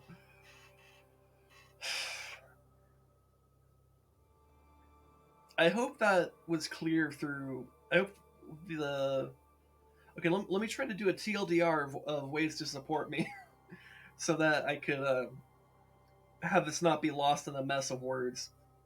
Um, so like TLDR ways to support me: subscribing if you want to eventually get Twitch to send me money, but that's not a very strong way right now. 2 is hitting the follow button because maybe in a few months you'll actually be bored enough to watch me. Number 3, and this is by far the biggest one, is just actually watch the stream. Hell, even if you lurk, that's fine. Lurking is totally fine. Um, Chatting is, and interacting with me, I think is a bit better. I will be honest about that. But even lurking does a lot. Because sometimes lurking just means that there's an additional person there who might just be listening to me. And I can see my viewer count. So if I see that viewer count go up, that means I can tell someone is just here listening to me. Even if they don't say a word the entire time, there's another person who might be listening to what I'm saying and like watching the dumb shit I'm doing in Zelda or with Res Dog or whatever. And that still means a lot. Um, so yeah.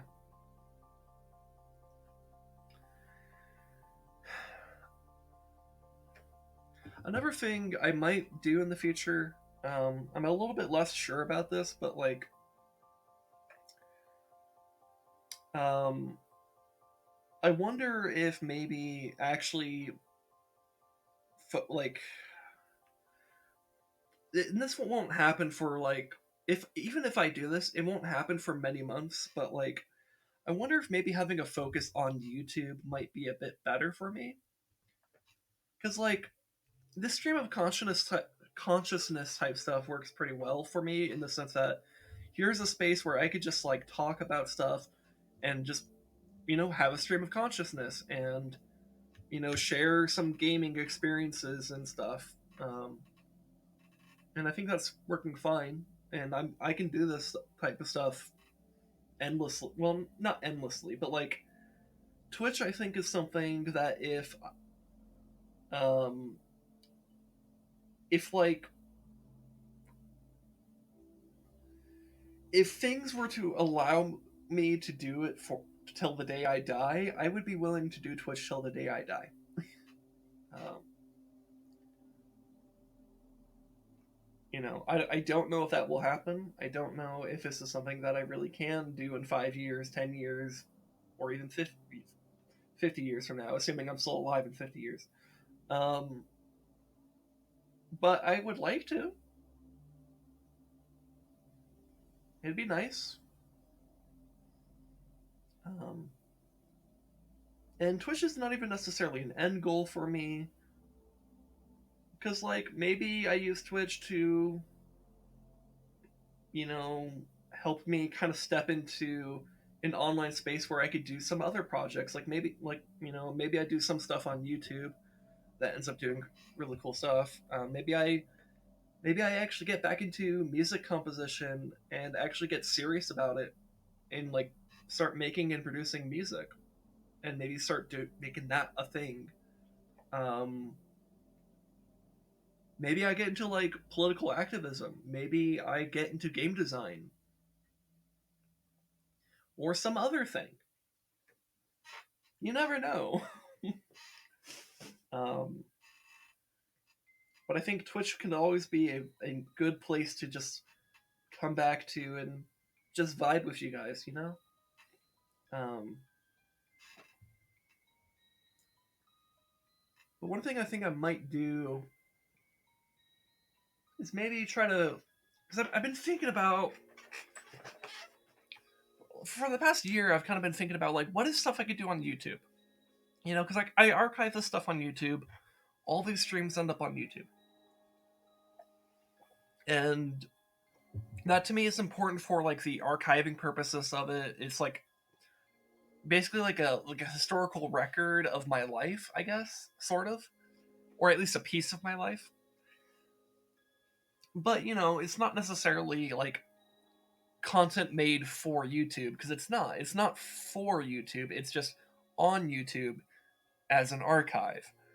Um, but I've wondered about like, well, what's maybe something I could do on YouTube that might be a bit more interesting and for YouTube.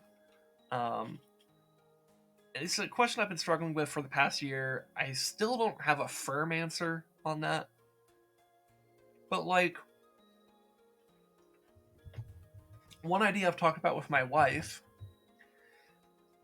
is, and you guys can let me know whether or not you think this is a gloriously dumb idea or just simply dumb.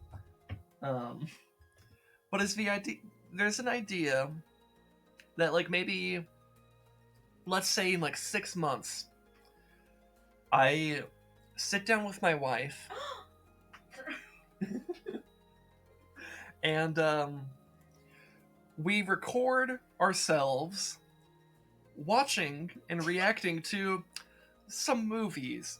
Let's say an example of this might be Twilight, like the Twilight movies. And just getting my reactions to that. Because according to my wife, that would be funny and hilarious, because my types of reactions can get very like impassioned and over the top when it's something like fucking Twilight.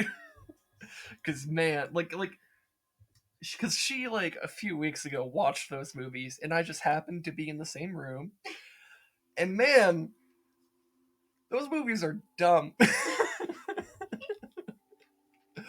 But I told her, it's like, look, I feel like I need some time for me to forget just how dumb those movies are, so that maybe I could record my reaction to it and be like, oh my god, I forgot how stupid these movies are.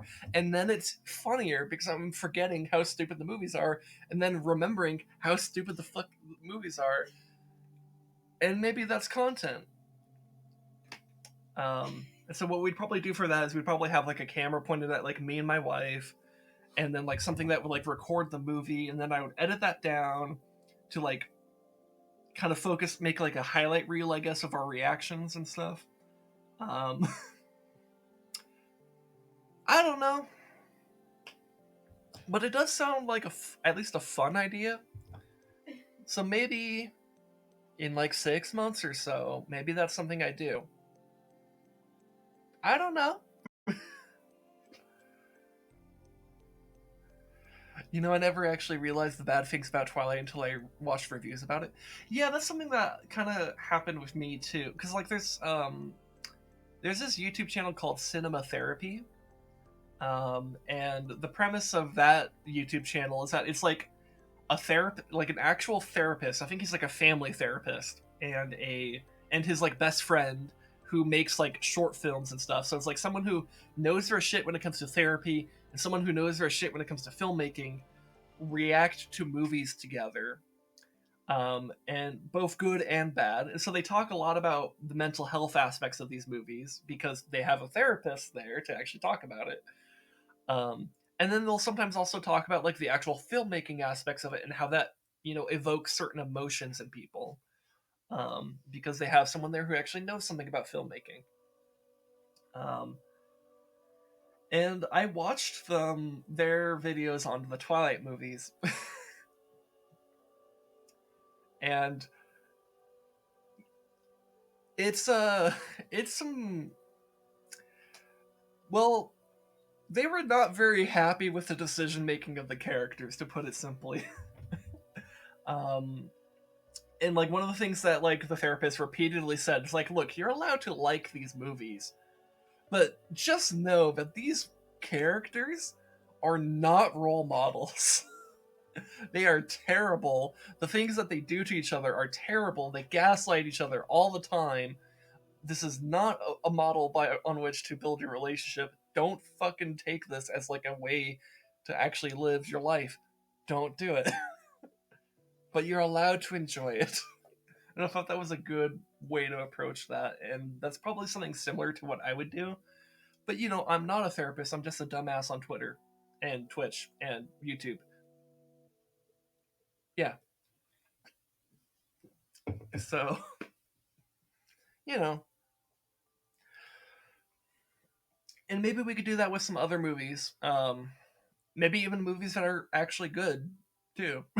um, some other ideas I've had for YouTube could be like, have you ever heard of Red Letter Media? Yes, I do know about Red Letter Media, and they're pretty funny. Um, I don't regularly watch them, but I've watched some of their stuff here and then, and yeah, they do be funny, and yeah, you love their channel. All right, awesome. My brother watches them fairly regularly, so sometimes he'll bring them up in conversations, especially when they talk about Star Trek. I don't think I've seen any of their videos on Star Trek or any. I don't think I've heard them talk about Star Trek, so I don't really know how they talk about it. But hey, if you think it's funny, I'm sure it's funny.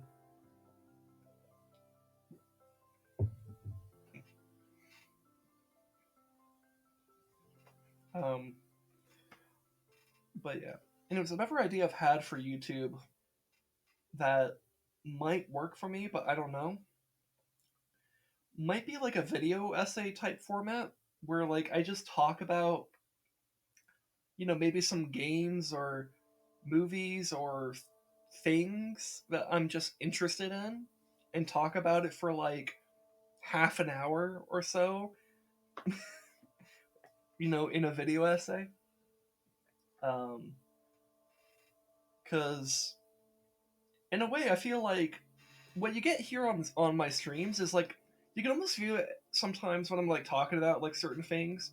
You could view it as like the rawest rough draft of like my ideas on a thing. Like when I'm talking about like if I were to get going on like my thoughts on like like let's say we wanted to talk about like my thoughts on Link to the Past because hey, I played that last year. What were my thoughts on it? I could start talking about that on stream, and you would get basically just the roughest rough draft of my opinion on that. Um, but like what I really like about video essays on YouTube, at least from people who are good at it, is how thoughtful people can get with like what they're saying. And like one of the things that I've been told throughout my life by people who know me like in real life is that they appreciate how thoughtful I can be when I'm talking to people and talking about things.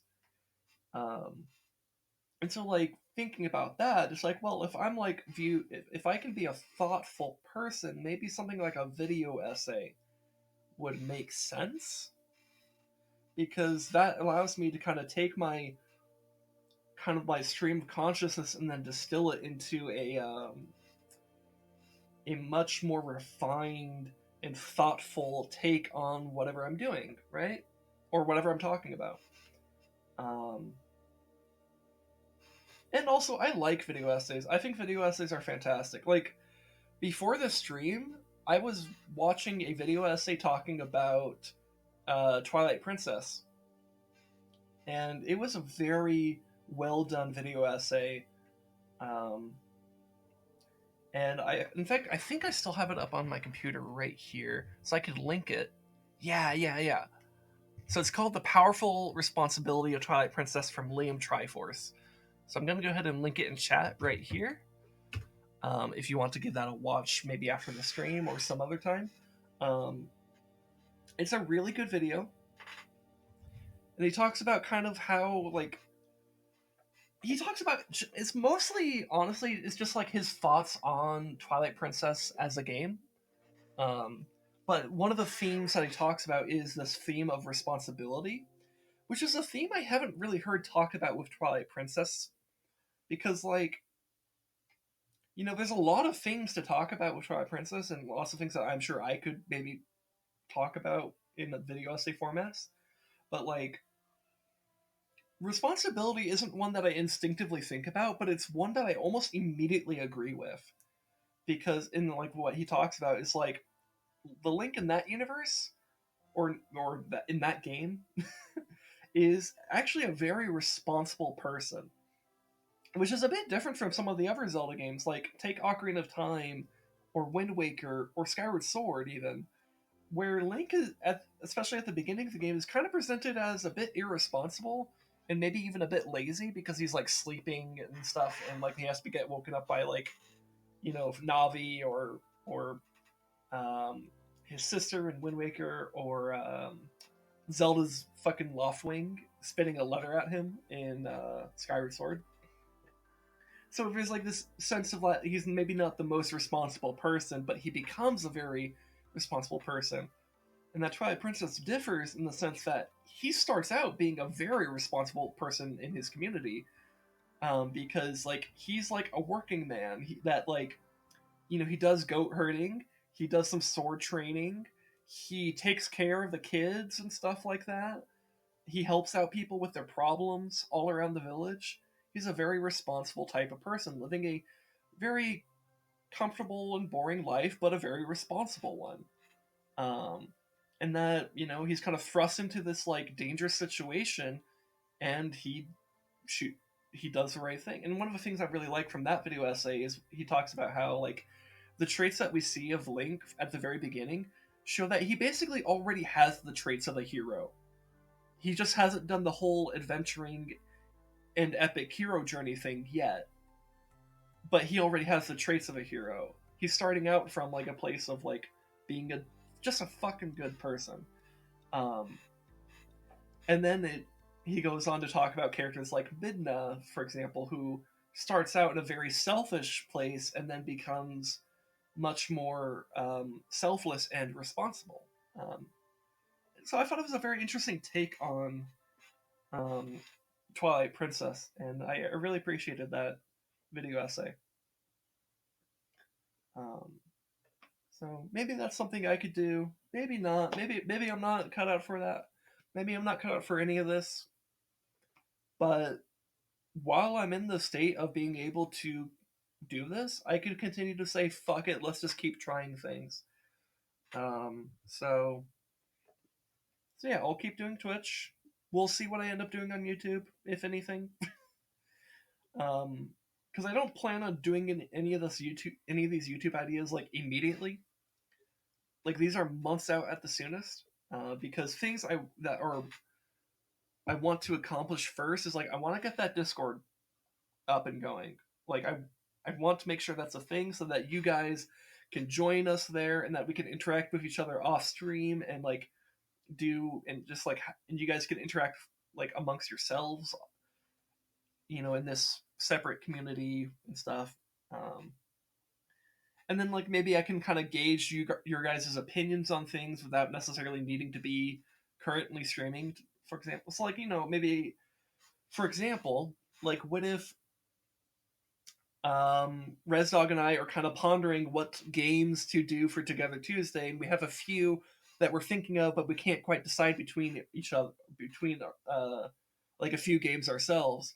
What we could do is we could open it up to you guys in Discord and say, "Hey, here are like a few games that we're thinking about doing for Together Tuesday. React with like certain like whatever emoji or whatever, um, corresponding to whichever game you want to watch us play." Um, so that could be a fun way to kind of like engage with you guys and stuff like that. So I want to get that Discord going. Hopefully, I can get that in the coming weeks. Because like for example, like in a couple of weeks, in fact, let me check. In like in like 2.5 weeks, it'll be my birthday, for example, and it falls on a Tuesday, so we'll be talking about it on Together Tuesday. Um, what I hope is that by the time it's my birthday, I can actually more officially announce the Discord. In fact, maybe we'll announce it on my birthday on that Together Tuesday and say like, "Hey, here is a Discord that we have." Blah blah blah blah blah blah blah. Um, that would be a pretty good situation. We'll see if that ends up happening because obviously I have to hash things out with ResDog, and he's been hesitant about fucking everything, to be honest. Which is his concerns are understandable, but I think he underestimates how valuable it can be to actually have like a place where your community can go and just like chat amongst themselves and stuff like that. Um, so yeah. um, and then the other thing I'm thinking about with it in terms of like near future plans is I want to add another stream like throughout the week, so that I could just do more content for you guys, you know, and not really worry about it too much. But yeah. Anyways, um, I kind of need to take a bathroom break right now because I've been drinking water throughout this. So we're gonna go into a bathroom break, but when we come back, um, you guys want to do some Zelda tier lists because that sounds like fun. Yeah, let's do that. So we're gonna go on a break. When we come back, we'll do some tier lists. So yeah. Anyways, break time.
All right.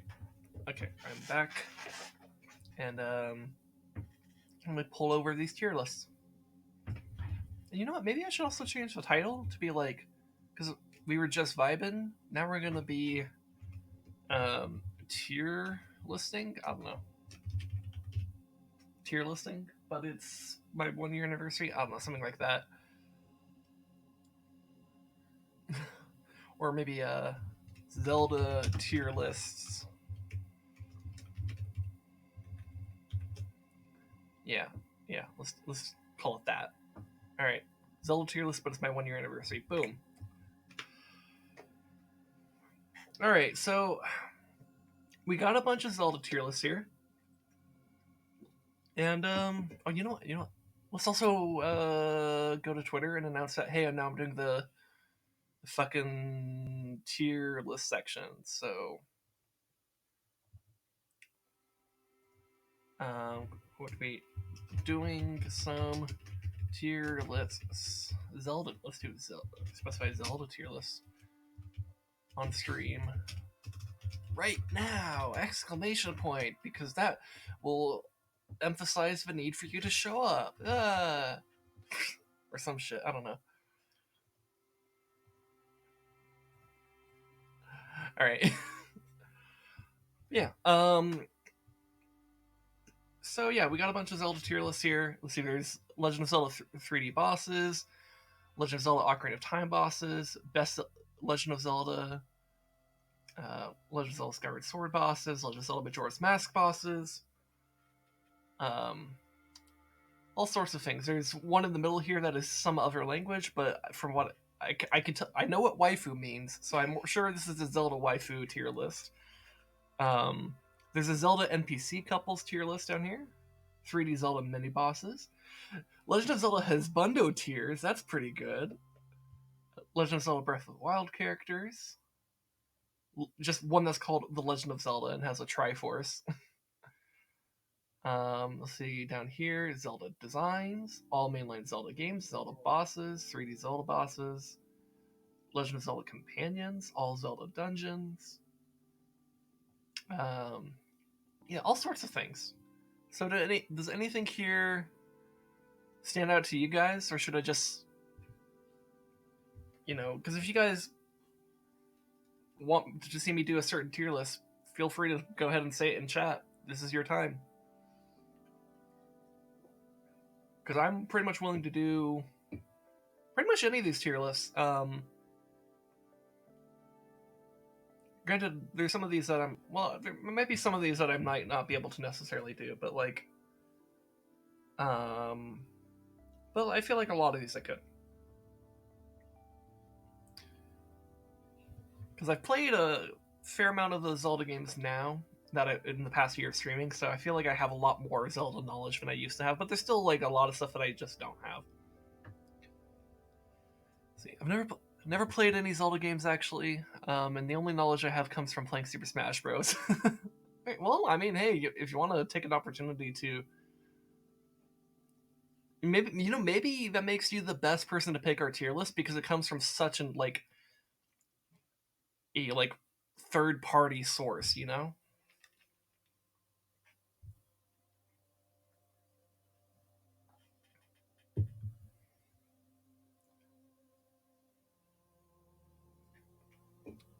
Or maybe not. I don't know. Maybe I'm talking out of my ass, but that's kind of what streaming is, right?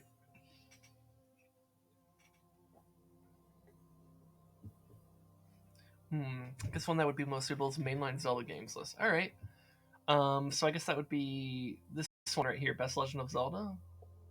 Right? Is this one you were talking about?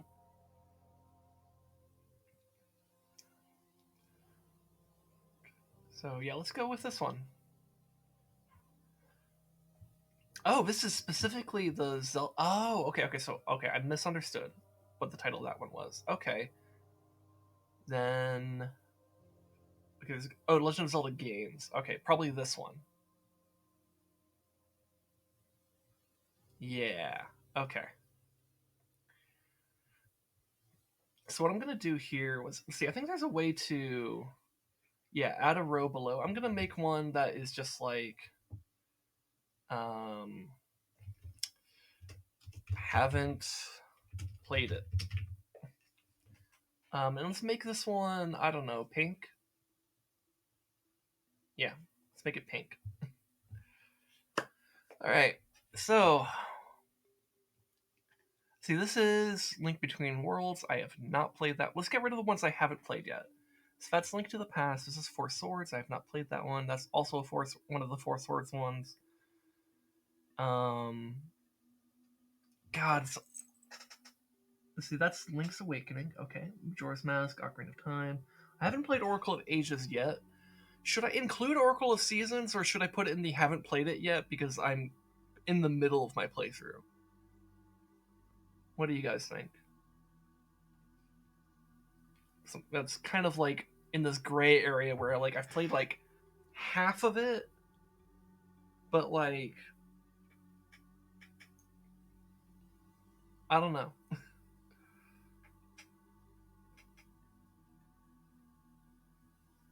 All right, we'll add it. Okay, we'll count it then. All right. And then I haven't played Phantom Hourglass. I haven't played that's Spirit Tracks, right? Yeah, Spirit Tracks. I have not played. I have not played Adventure of Link. I've not played the original.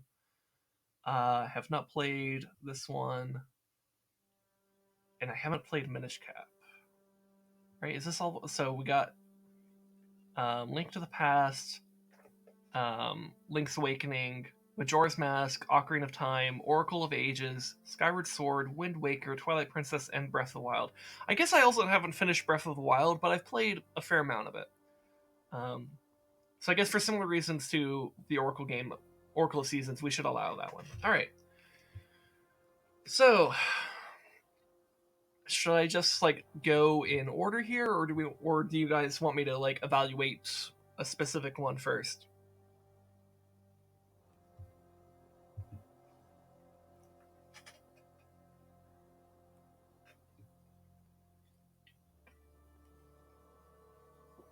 Just go with whatever works for you. But let's just go in order then. So, Link to the Past. So this is a game that I played for the first time last year on stream, and that game is it left quite an impression on me in the sense that I hadn't really had a Zelda game beat the shit out of me until that like that one has. Because you know I came from like games like Twilight Princess, Ocarina of Time, Skyward Sword, you know, and from that like right before Link to the Past, I did Wind Waker, so like those games they have their own challenges, but they don't really beat the shit out of you like Link to the Past does. Link to the Past doesn't give a fuck about you. At least in the sense that it wants you to die. It's designed with the idea that you die a lot, and that was a very strong impression about me, but it's very interesting. Like, my relationship with death became very interesting during that game because I kind of learned to embrace that death is just part of it. And so, and once I did that, it became a lot more interesting and enjoyable. The other thing that's really interesting about Link to the Past to me is I could see that that's where they kind of formulated out of context sounds strange. Yeah, I suppose it does. But, you know, if you've played Link to the Past, you probably know what I'm talking. Or if you watch my playthrough, your relationship with death. Yeah. Yeah, I guess it is a bit of a strange way to phrase things. But it's true, you know, like it kind of reshaped my thinking around death as a gameplay mechanic. So it's been much more interesting. And like, you know, at the beginning of that game, I was like in awe of how many times I would die. But like now, you see me dying in like Oracle of Seasons, and I'm like, whatever, like whatever about it most of the time. Most of the time. Sometimes it's frustrating because sometimes there might be a gauntlet of spikes that I have to jump through, and it's a total pain in the ass. But you know, but that's part of the game. Sort of. I mean, yeah, it's part of the game. what I think Link to the Past does very well is establish a lot of the gameplay mechanics that would become Zelda staples, like for the franchise. Like they establish that dungeon design is going to be about like kind of like creative thinking, and like there's going to be like some item that makes things kind of interesting, and that the dungeon's kind of built around that. They kind of establish that theme that like most of the Zelda games afterwards followed. Um, so from a gameplay or game design perspective, I think there's a ton of things that Link to the Past does very well, um, and it overall made a very good impression on me. You know, there's some I think there's some limitations that the game has. A lot of those are just related to the fact that it came out in 1992. Um, so like it sometimes it's a pain in the ass. You just have to switch your items out because you can only hold one. That kind of sucks. Um, a lot of the just game design logic is kind of iffy because it was made in 1992. Um, so and maybe some of the encounters are more frustrating than they should be, um, like the boss fight from hell. That terrifies me. Most people talk about Moldorm, like the fucking worm, but I don't think enough people talk about the fucking moth. That moth, ooh, I get like it's a very painful boss. But overall, I liked my experience with that game, and I liked the whole like light world, dark world thing. I liked the whole gameplay mechanic of like switching between worlds and things just being slightly different. I thought that was really cool. Um, and I bet if I played A Link Between Worlds, I would probably like that aspect of that game as well. In fact, I suspect I would probably love Link Between Worlds based off my opinions on Link to the Past. So I'm going to put Link to the Past as a solid A. It's a very, very good entry into the franchise. I see why people love it. It's not my favorite, but it's damn good.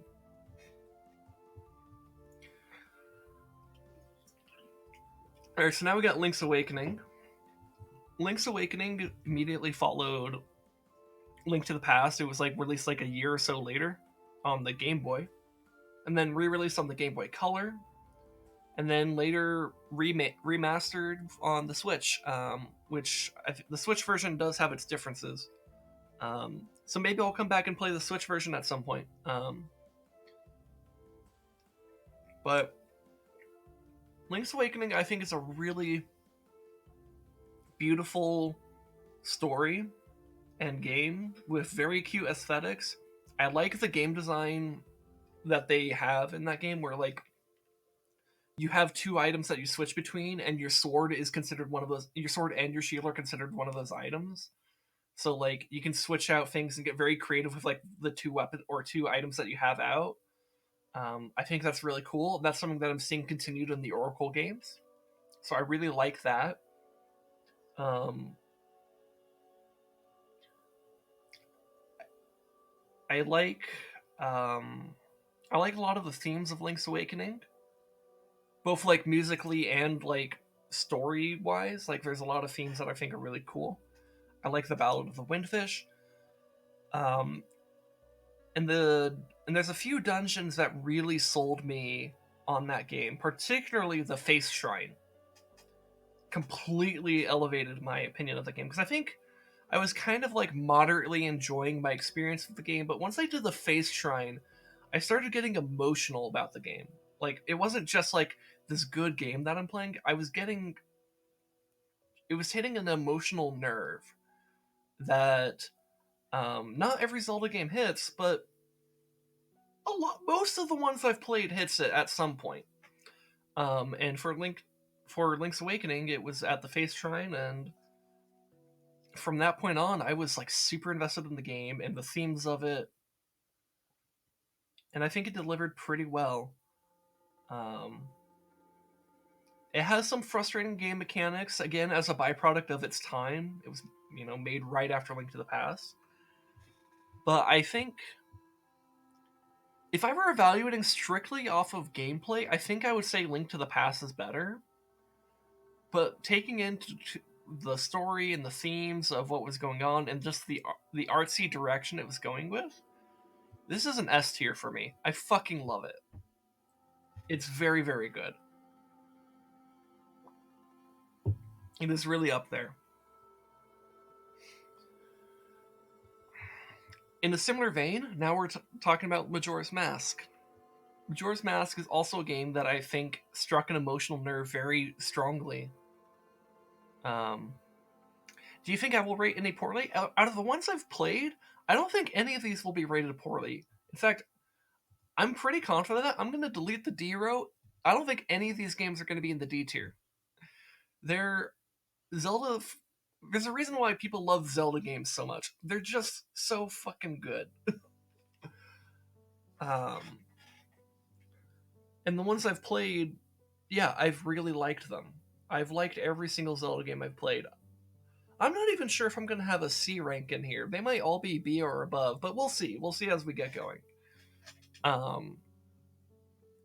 They're fantastic. I love these games. There's a reason why I've been streaming Zelda the entire past year.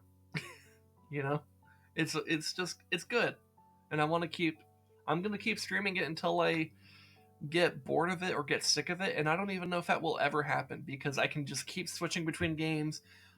I'll probably do some randomizers at some point, which will shake up my experience with games. It's gonna be a game series I'm gonna be enjoying probably forever. It's really good. Let me take a sip of my drink here.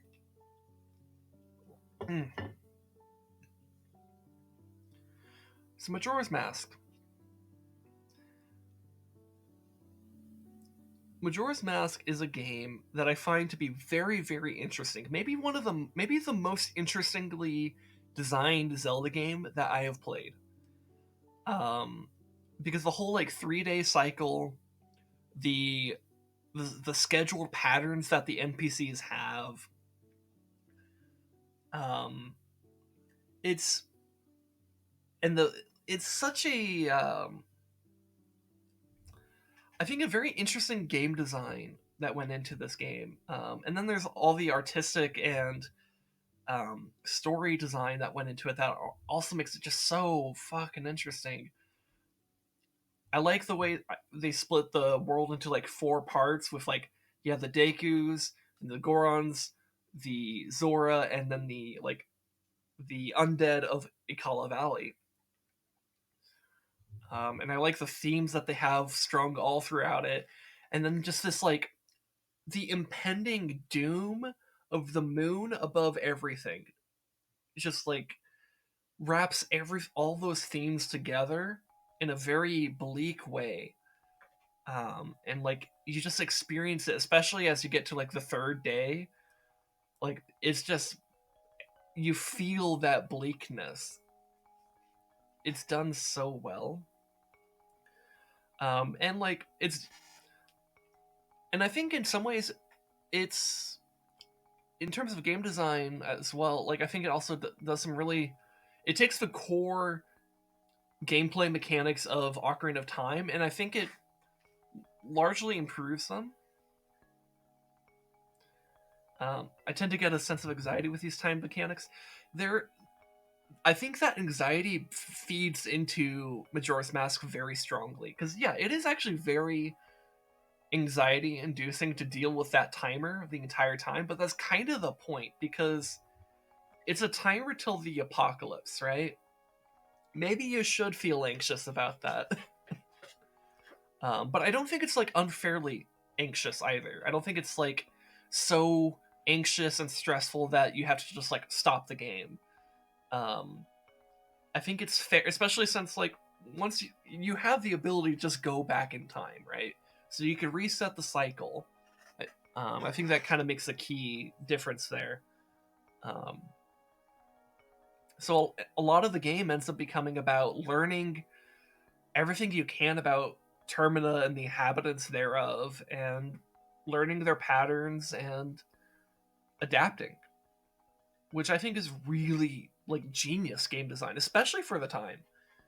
Because like for example, Resnick and I have been playing Dead Rising 2 together for Together Tuesdays. Um, Dead Rising is built off a very similar pattern to Majora's Mask, but it came out like what, like a decade later, or at least 5-6 years later or some shit. I don't think the developers of Dead Rising would have been as confident in that cycle if it weren't for a game like Majora's Mask. Maybe they still would have done it. Maybe they still would have pulled it off. But I think Nintendo and the people of the Zelda team with Majora's Mask did such a fantastic job um, that they really sold the idea there. I also like that they take the core mechanics of Ocarina of Time and tweak them a little bit, make them a little bit better for the most part. You don't get the magic like from like Nehru's Blessing or Feroe's Wind or Din's Fire. You don't get those in Majora's Mask, but you do get the transformation masks instead. And oh my god, rolling around as a Goron or swimming in the water as a Zora feels so great. I love it. And the thing that really sold me on that game, um, so like kind of similar to Link's Awakening with the Face Shrine, what sold me on Majora's Mask when I was playing through it last year on stream was the Fierce Deities questline, because I knew it was like a big thing in that game, so I was like, I set out to do it. I'm like, I'm gonna get the Fierce Deities mask. I'm gonna get all the masks. I'm gonna do it. That was like my main goal, and I did it. And the emotional journey that you go on to actually do that is wonderful. Um, and like, there's the whole thing with like the Gafei and Anju like storyline that they have going on there. And I have this I think I even clipped it where it's like, I think the clip title is like the moment that Majora's Mask broke me, where it's like I'm doing that quest line and I realized I fucked up somewhere along the way, and so I'm like watching this woman wait for her fiance, but her fiance is not going to show up because I fucked up. And I like, it like slowly dawned on me, and I was like, oh no, oh god, oh no. And I like felt like awful, and I realized, oh my god, I have to reset. And so like I reset the cycle, and like I got very determined. I said, I'm going to save them. And like an hour or so later I did, and it was had a huge emotional payoff for me. um so I highly recommend doing the Fierce Deities questline, not just for that one little side quest, but for all the quests, all the little side quests you do. The fact that you get to know so many people in Termina. Like, I remember one of the last masks I got was like the postman's hat, and you have to learn like the postman's schedule and stuff. And like I remember that just like being kind of like this intimate little experience where I kind of stalked him a little bit, trying to get a sense of his schedule. But like seeing his own turmoil in like trying to adhere to a schedule, even though he knows the moon is gonna fall and destroy the world, and the anxiety that comes with that. I really liked that. And there's all these stories all over Termina that are about these types of things, and people with their own problems of despair and anxiety, and you as the hero of time help them out and alleviate their issues. And I love it. And so when I donned the Fierce Deities mask to defeat Majora at the end of the game, it felt like I was taking all these experiences where I helped all the different people of Termina, and just like I'm like being like imbued with their like spiritual gratitude and healing and fulfillment and stuff like that. And I'm taking all that energy and I'm using the force of Termina itself against Majora. And oh, that was wonderful. It like it's such a thematically strong game. Um, I do think some of its dungeons are a bit weak on the game design, but I think it overall delivers. I do think Stone Tower Temple is a really cool dungeon, though. That one is really cool. But yeah, I'm gonna put this up in the S tier. I think it's really good. And I'll go ahead and put it above Link's Awakening. It's so good. Anyways, yeah, very high praise. Yeah, I think it's my second favorite Zelda game. It's really good. Anyways, now on to Ocarina of Time. Look, Ocarina of Time is good. Everyone knows it. It really deserves a lot of the praise that it gets. Is it overrated? Yeah, but it's really good. It's a damn good story about this child who grows up and becomes this hero. The dungeons are really good. The atmosphere is really good. The music is really good. Um, I don't think there's anything particularly unique I could say about this game because this game has been talked about to death. It's a really fucking good game, and I think it deserves most of the praise that it gets. So I don't really know if there's anything terribly unique. I don't know if there's really much for me to add to it. I think I can just simply say it's a damn good Zelda game. Um, it deserves a lot of the praise that it gets. There's a reason why people call it a classic. Some of my, I think it has some really good dungeons. I think it has a fun overworld to explore. I think it has some cool characters, good themes and storylines and stuff like that. It's just very solidly made. So I'm gonna just put it right here next to Link's Awakening. It's an A tier game and it's really good. I like Majora's Mask better because of oh, there's one other thing about Majora's Mask over Ocarina of Time that I want to mention. In Ocarina of Time, you can't get the ice arrows until you do the Gerudo's training ground, which is like at the end of the game. You basically need to have done almost every single dungeon in the game to even get the ice arrows. At which point you're basically ready to go to defeat Ganon anyways. And it's not even required. It's just like an additional thing you could get. So I feel like the ice arrows weren't really used that much in Ocarina of Time. In Majora's Mask, they introduced them in the third dungeon, and I think they get a lot more creative with it. You could freeze like the water to create platforms for yourself. I think they do a good job with the ice arrows in Majora's Mask. So that's another point towards Majora's Mask. Um, but yeah, those Ocarina games, they're good for a reason. People love them to death for a reason. They deserve their placement.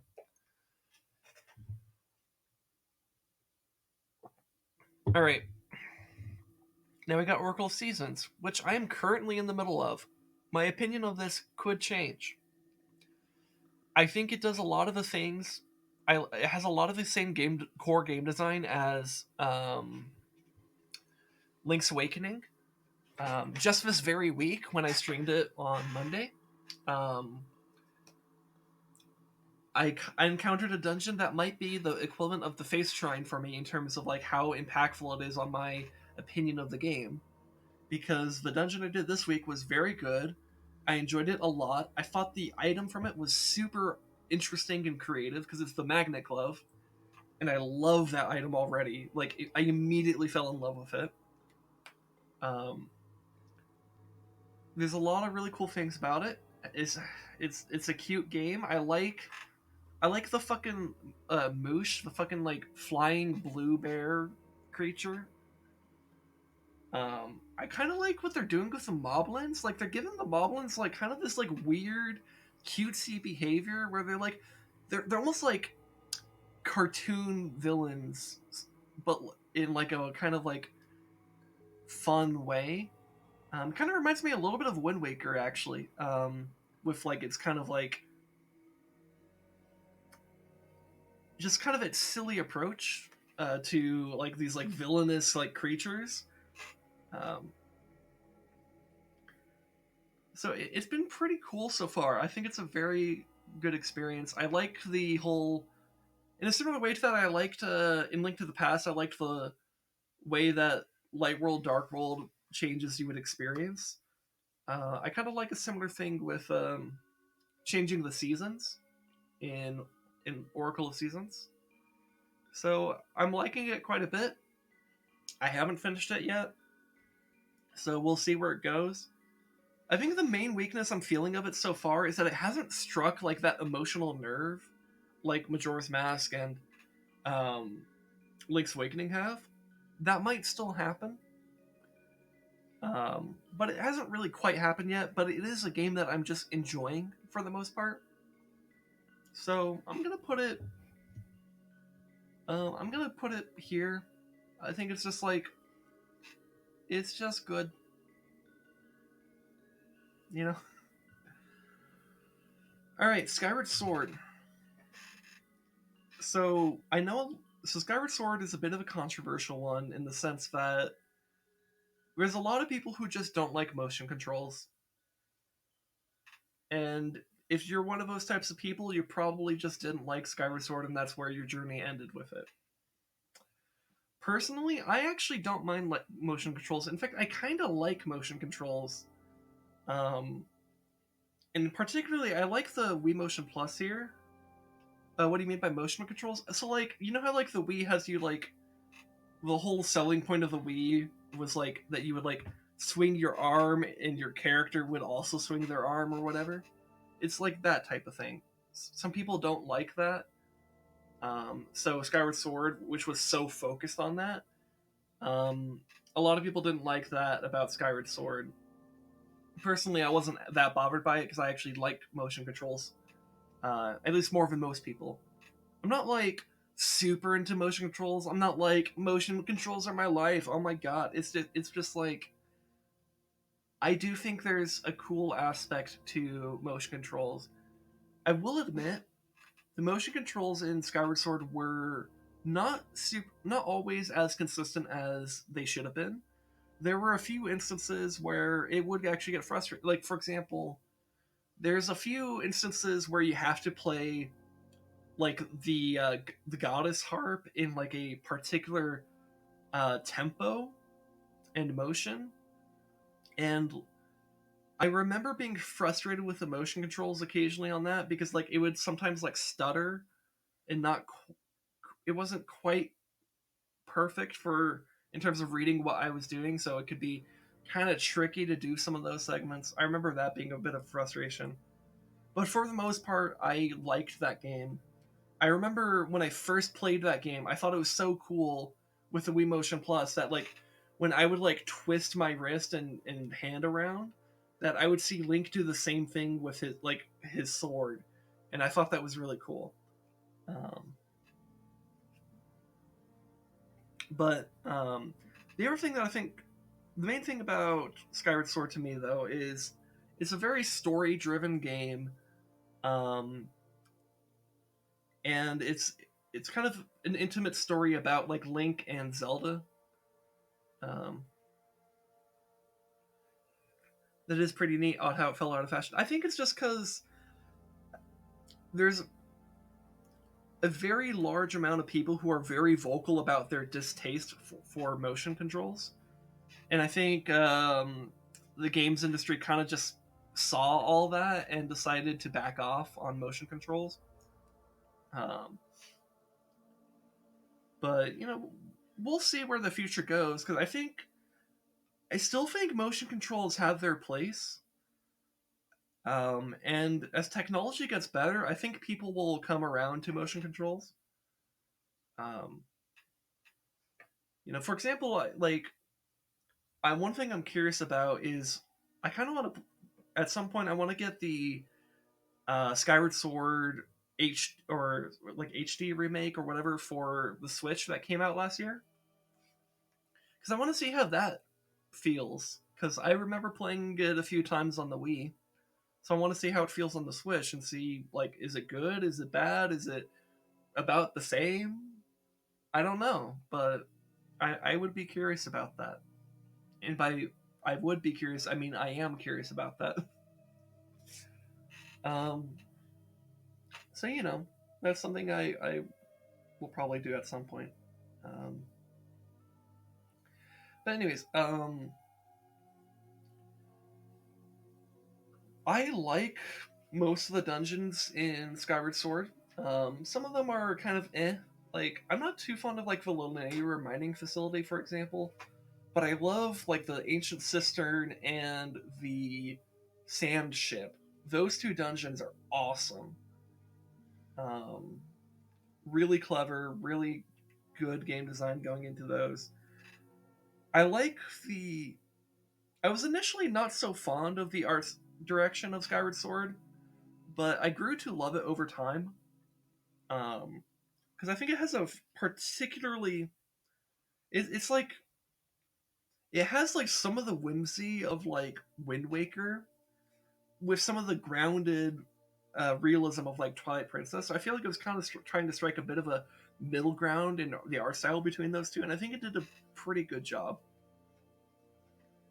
Um, I like that there are dragons in that game, and you could talk to them.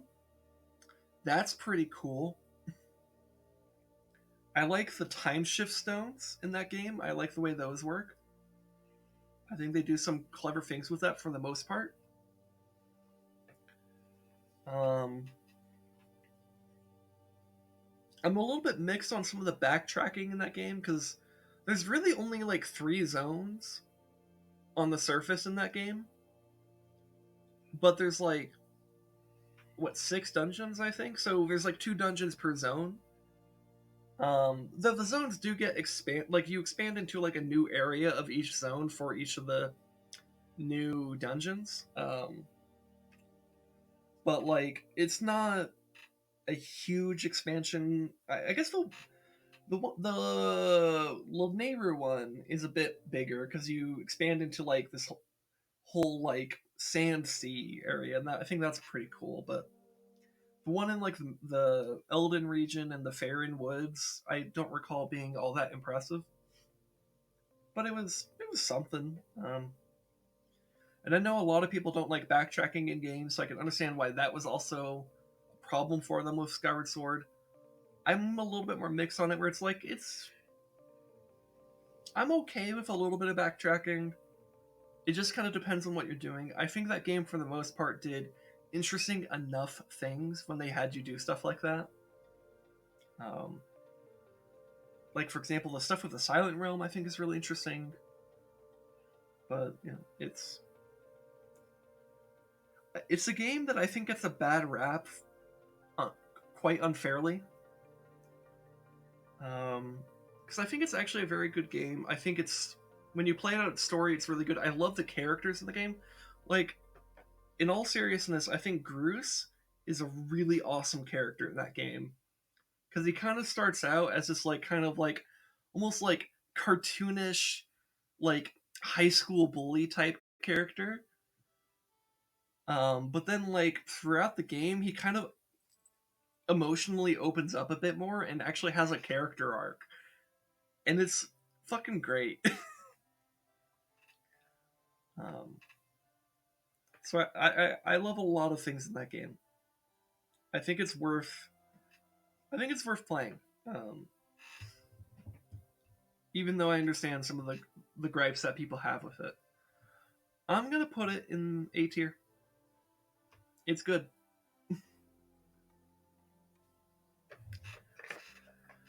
All right, Wind Waker. Wind Waker is a very cute game.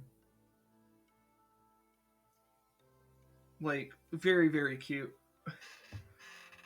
Um, I love a lot of the expressions that Link can make on his face, which is something I also liked in the Ocarina games. Link's had some like interesting expressions throughout the Ocarina games, but like they go full cartoony in this game, and it's pretty fun. They have a lot of fun with this game. Um, and I like the ability. I like once the game opens up, like and lets you explore everywhere you want to. Um, I think it's really cool, just like sailing across the seas and kind of just going wherever you want to. I do think it has some issues early on where like it doesn't really let you do that, even though that's clearly what the game is kind of about.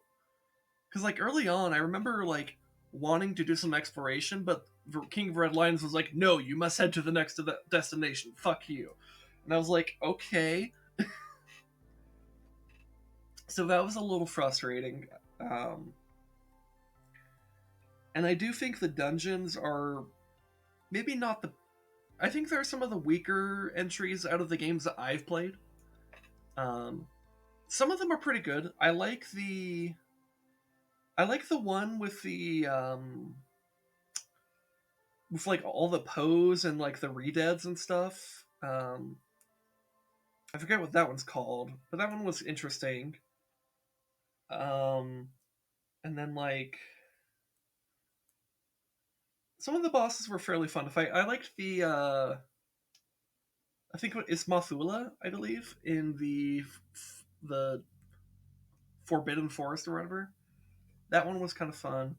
I like the Koroks in that game because Koroks are fucking adorable. I like Makar and his little adorable tiny cello. Um, it's it's a very fun and cute game. I also think it's cool how they some of the side quests in that game I think are pretty fun. I like the one um, where like you follow around that like one girl as she like and you catch her like stealing from that one shop because she's poor, and then like you kind of tell her stealing is wrong and she's like okay, and she gives you a second bottle, or she gives you a bottle, an empty bottle, which for me was my second empty bottle, so I was pretty hype about it. um, I like all the once the game actually lets you explore the entire world, I like all the little islands you could go to, and like you could explore them and do some cool things on them and stuff. So I think it's an overall good game, and I see why. And I think for people who really like that art style, it probably is like super awesome for them. For me, I'm not like super into that art style, but I do appreciate it in its own way. I just think maybe this game wasn't entirely made for me, which is fine. So like this is probably going to be my lowest rated game on here, maybe. Um, but I do want to be clear. This is a very good game. I'm going to put it in B, but it is a very good. I do think it's a very enjoyable game. I had a lot of fun with it. B is still a very good spot to be as far as like games go. Because if C is an average game, I'm still saying this is like fucking good. So,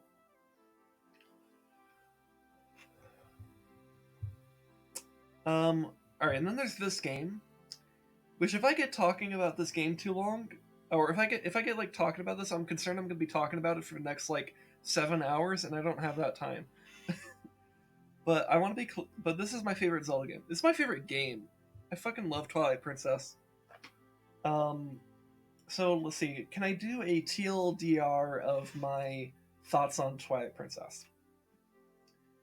Twilight Princess is a game that I have a deep emotional attachment to in so many places. Um, the way the characters are in that game, the way they grow and develop is so wonderful. I love what happens with Colin and the village kids. I love the story of Prince Ralis and restoring Ilia's memory. Um, I love the resistance fighters. I love I love everything that happens with Medna and her whole character arc, which is such an integral part of the game. I love the general theme of light and dark and kind of appreciating the nuances of both and how they're not really there's no such thing as strictly good or evil, but that there's like or like neither one is strictly good or evil, but that there's a beauty to be appreciated in both. Um, I love the dungeon design. The dungeon design is top notch in that game. Like the Arbiter's Ground, which is the fourth dungeon in that game, is my favorite dungeon in all the Zelda games. It is so fucking good. I love like just about everything in it. It is so good. I love the build up to it. I it's so good. It's very fun. I love it. I love it. I love it. I love it.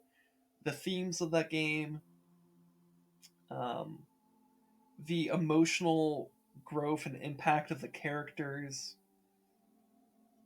the sacrifices that people are willing to make, the choices that people are willing to make, the things that people are willing to stand up for and fight for. Um, and I love like some of the if you pay attention to like some of the backgrounds in the game or like kind of like the unspoken parts of the world, you can kind of like put two and two together about certain things. And I love some of the like kind of grim themes that are in there. Like for example, like you go into the Gerudo Desert, but you don't see any Gerudo. Like they're just not there, which implies a horrible fate befell them. And I think there's a word for that fate, and that word is genocide. Um, no, it's not, canon. It's not been confirmed by Nintendo that that happened, but like, I think you can make those implications. Um, I don't know. There's all sorts of things in that game that I think are just so interesting. It's a very epic tale with a very, very good soundtrack. Oh my god, I love that soundtrack. It has such intimate themes that are woven into every single aspect of that game. It's so good. Um, and I love the way Ganondorf is in that game. Oh, I forgot to talk about Ganondorf in Wind Waker. I love the way they like try to create some sympathy for Ganondorf in that game. That's a good points to Wind Waker for that. In Twilight Princess, I love how diabolical he is in that game, and like intimidating too. Like they do, I think they do a really good job of kind of just showing that he's a powerful and very evil person, and I love that. There's all sorts of things I love.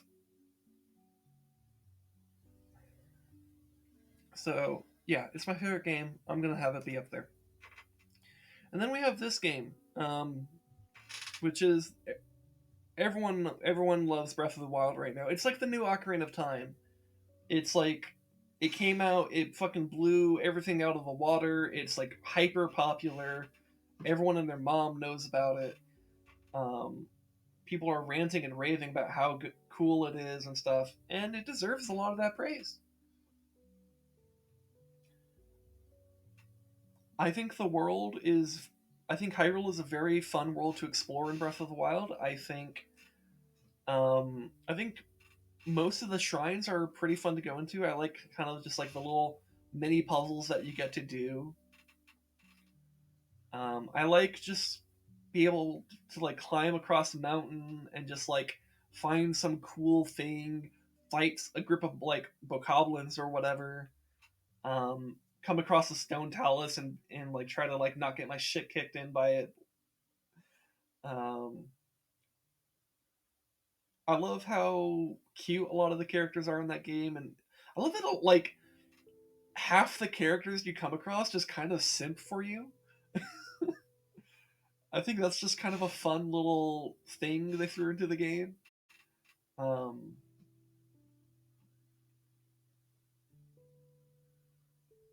I think it's really cool. There's still a fair amount of that game I haven't done yet, so like my opinion of this game could change as I play more of that game. I haven't played it in a well, I played a few weeks ago, but like, um, but it's not one I've like, it's not one I've actually beaten yet. It's just one I've run around and explored around and stuff. I've done 3 out of 4 of the Divine Beasts, and the Divine Beasts I think are they're fine. Like I do think they're good in the sense that like I like their I think they have this kind of cool, interesting, puzzly design with the Divine Beast that I think is really interesting. But I do have a complaint about the Divine Beasts that's a lot of other people have echoed, which is that Divine Beasts are just like, they feel a bit underwhelming, because to me it feels like they are kind of like doing these kind of interesting puzzles, and like I feel like basically right as they start to become very interesting, and I start to get into like a nice flow state of like, oh okay, I wonder how they will expand from here. It's like, oh, you're done. And so I feel like they have it misses that like last step of like dungeon design that I like from Zelda games, where it kind of explores some gameplay mechanics and some puzzle mechanics, and then it kind of stops. Whereas like other Zelda games and other Zelda dungeons that I like more keep going and try to expand from there. Um, and I think part of that may be due to how like they don't the Divine Beasts don't have like a dungeon item associated with them necessarily. That could be part of it. I don't know for sure if that's what it is. But it feels like they're just dungeons that are just a bit too short. Um, and I don't think the shrines really make up for that fact. I like having the shrines everywhere, but like I don't, they don't exactly make up for that fact. They're not. The shrines are more like those like little caves and grottos you'll go into in like Ocarina of Time or Twilight Princess or whatever. They're not really a replacement for actual dungeon design, because I think dungeon design is maybe my favorite thing about Zelda games. Um, that and like the atmosphere and like thematic stuff and lore and all that, and you can see that reflected in like my top picks here, for sure. But Breath of the Wild is designed with world exploration in mind, and I think it does a very good job of it. I love it every time I come across a Korok, and they're everywhere. Like, if you just walk around for like 10 minutes in that game, you will probably come across a Korok puzzle, and I think it's great. Um, so, solid game, but I'm going to put it in B tier because I'm just not as sold on it as some of these other Zelda games, because I feel like it doesn't quite have some of the things that I like out of Zelda games. That being like more fleshed out dungeon design and stuff like that. But that doesn't mean it's a bad game. It still does a lot of things very well. The characters are done very well. The world is done very well. And I do like that you can actually experiment with different weapons. I like that you could just like try out a claymore or a spear or like a big fucking like a hammer or some shit, There's all sorts of things you could try out. I like that they have fire arrows, ice arrows, and they have shock arrows, which I think are a welcome addition to the game, to like the franchise. And also, I love that they brought back bomb arrows from Twilight Princess, and they make them even more explosive than they were in Twilight Princess, and I love that. They're fucking fantastic. I actually love using the bow in Breath of the Wild a lot. It's great.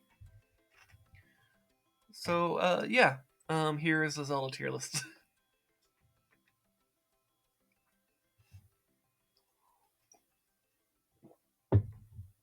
All right.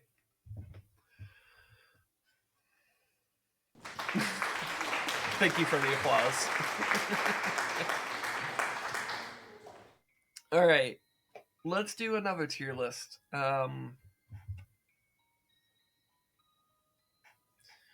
See what else? What else? What seems like a? What should we do here?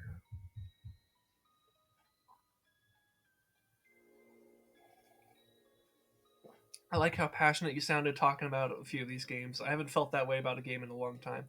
Man, maybe I should do fucking video essays if I'm just like, if I'm sounding that good, just shooting from the hip here. Yeah, I get that. That's something for future me to think about. Maybe last time I could think about that was in the mainline story of RuneScape. Huh. I like I remember playing RuneScape a tiny bit when I was a kid and being pretty much immediately disinterested in it. But, you know, if you enjoy it, hell yeah, go for it.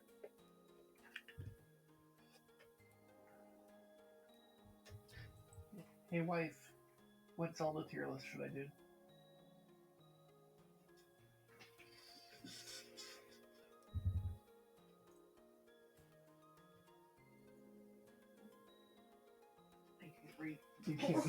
Alright. Back then it didn't have much of a story. That's probably true. Because, God, that would have been like, I don't know, maybe 2007 or some shit. You okay, wife? Oh, did you knock over some chocolate? Oh. You okay? It's okay. You're okay.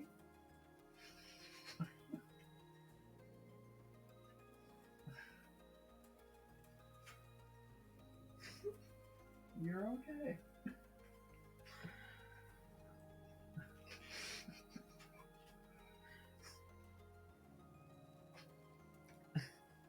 She's okay. She just knocked over a few pieces of chocolate and stuff. You're okay. Do you need a hug? Yeah, let me give you a hug. They can't see this, but I'm hugging her.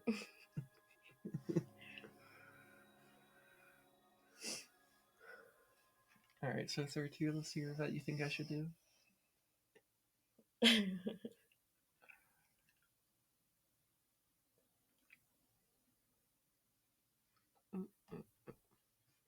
So either the NPC couples, the waifus, or the husbandos. Alright, so we got three on the table here. Couples, waifus, and husbandos. Oh, you want me to do the waifus for sure? And the husbandos? Okay. Alright. She has decided. Which one first? Let's do waifus. Wait, what? Is Goose an option there? Is Goose an option? For you. I hope so. Should we start with husbands then? The husbandos? Alright, let's start with the husbandos. Oh god, they actually have a lot here. There's some here that I don't think I know. To be fair, I haven't played all the Zelda games, but I know a fair amount of these.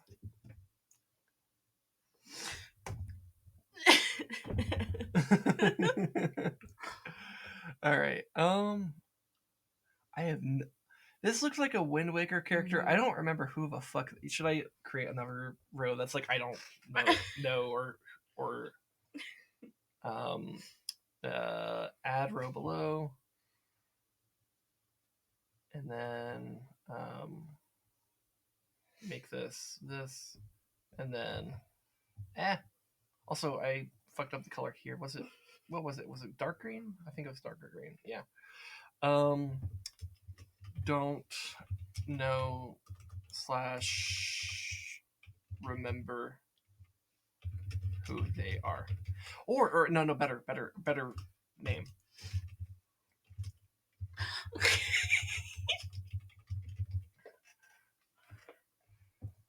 Oh fuck! No, don't. There we go. I don't even know who you are.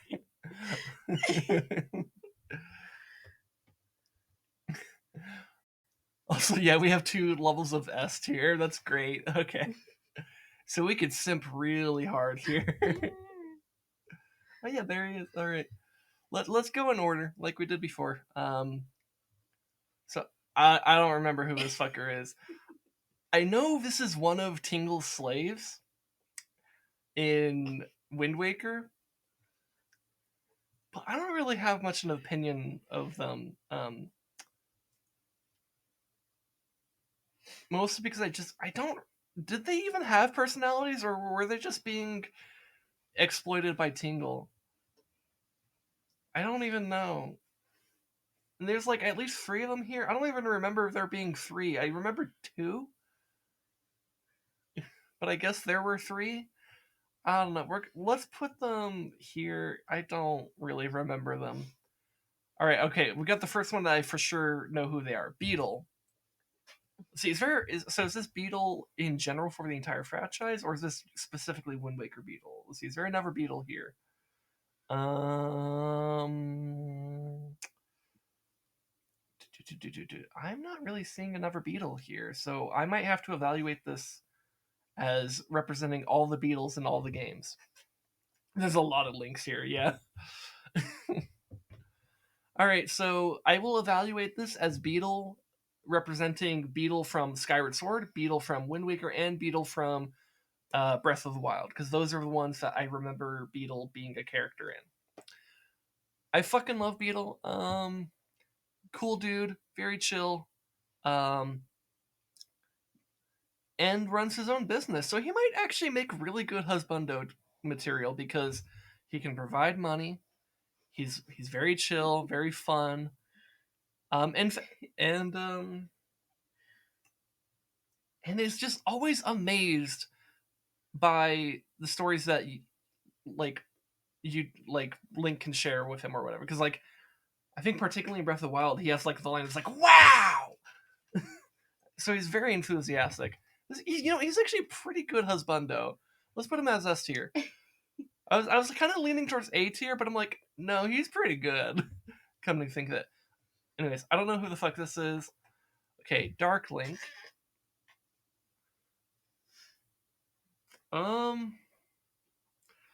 Here's what I'm gonna do. We're gonna put him here, and I'm not gonna explain why. I refuse to elaborate any further. So we're gonna talk about Daruk now.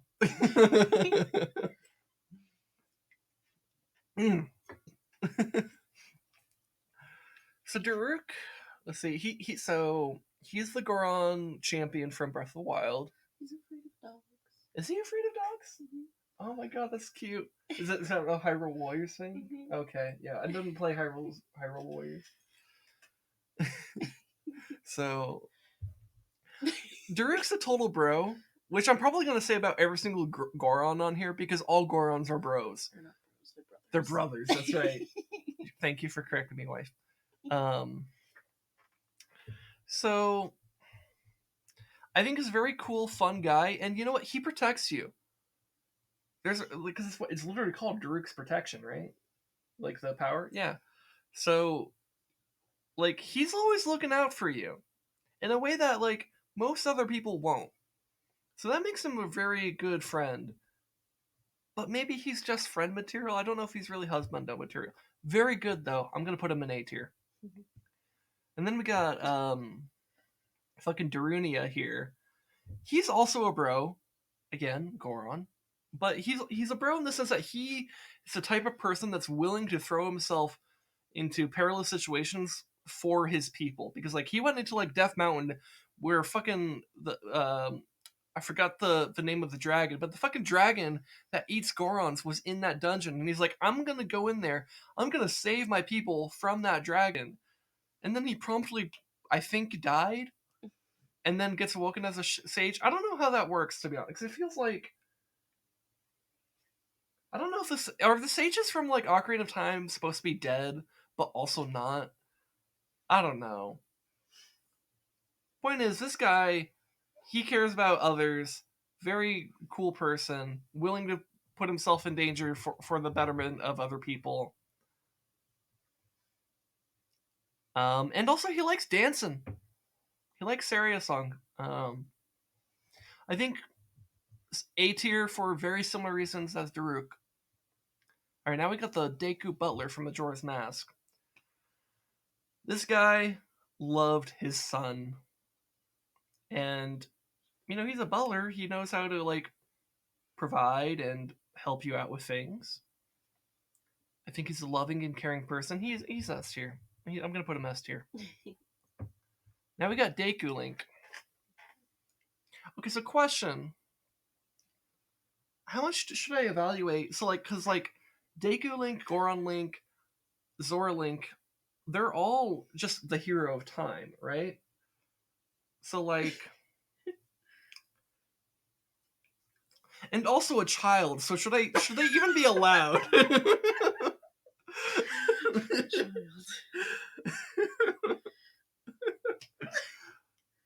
I feel like made it weird. Yeah.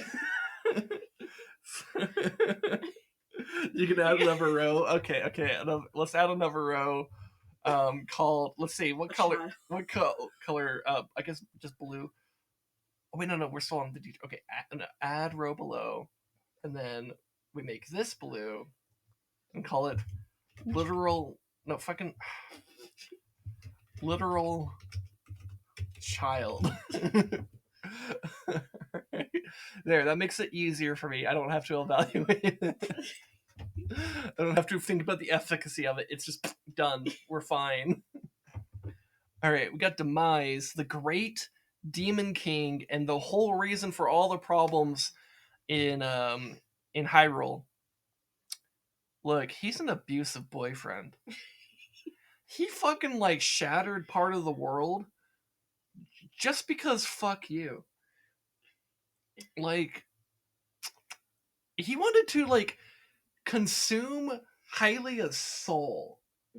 Like, and he tried to rip that straight from Zelda at the end of Skyward Sword. He's a bad dude.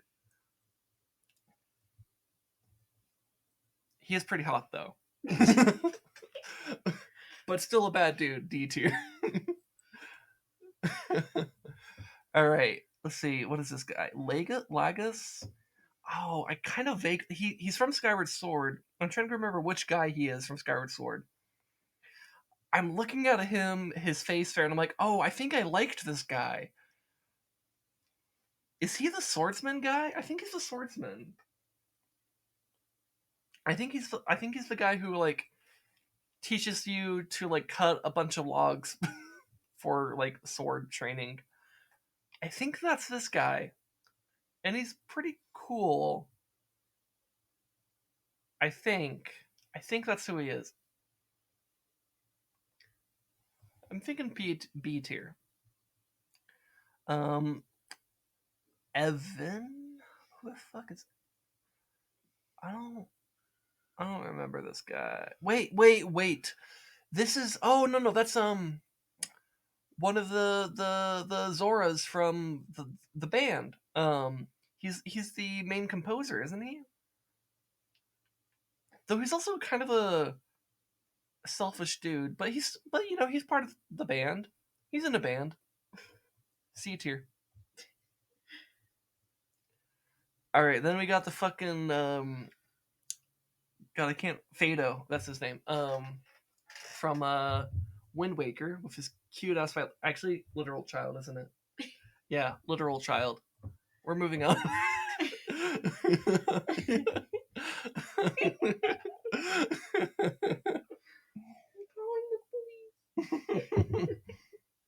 All right, fierce deity.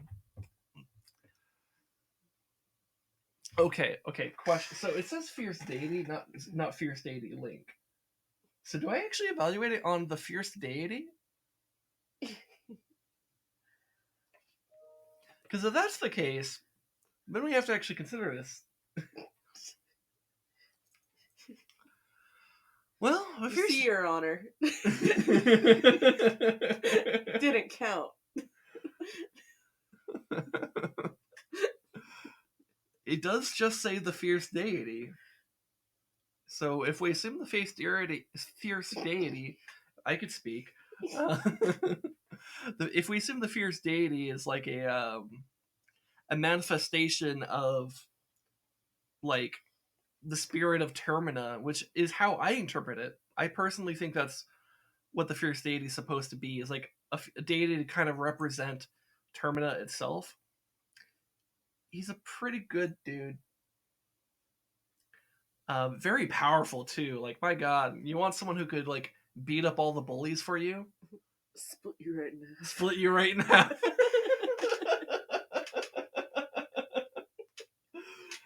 I mean, he does have the double helix sword, so you might know a little bit something about. He also has his like cool fucking like face makeup and stuff. Like, he'd be a fierce lover.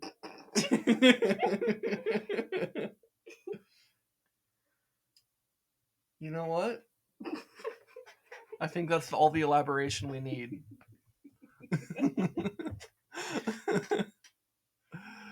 All right, now we got God, I forgot this guy's name, and it's hard for me to read it. But I remember this character. He's a very shy boy from Skyward Sword.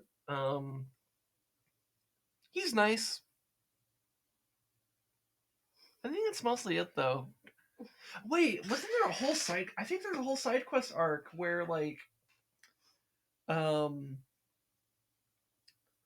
where you kind of teach him how to be confident, but he becomes a bit of an asshole. I think. So is he really the good husbando material if he might be an asshole if he becomes strong?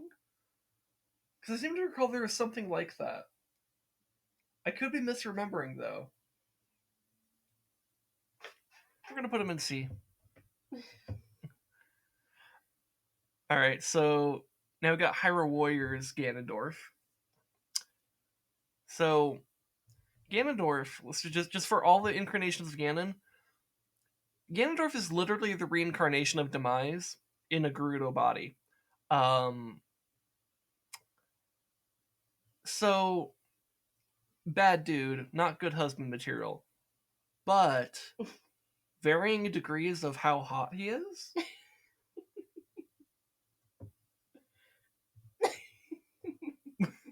They're all bad dudes, but he kind of do be hot though, right? Oh my gosh, do you still forget Ganondorf?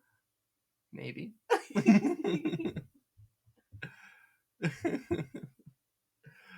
Ocarina of Time Ganondorf looks ugly though.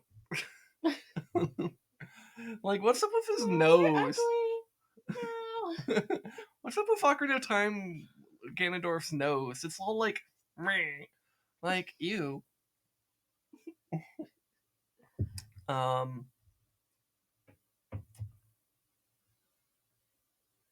Is it a crime if I put him up this high? Because, look, he's such a Chad in that game. He really is. Is it a crime if I put him in B tier? I don't know. I'll put him here. Also, I realized this stopped at some point, so I'm gonna put that back up. So we have that to kind of create the chill vibes. Except it didn't go. Oh no, there it goes. Yeah, it's going. It's just quiet. Okay. All right. Wind Waker Ganondorf. He's a little bit more humanized in that game. You get a little bit more of an understanding of like why he did what he did. Still an asshole. So, and how hot is he really?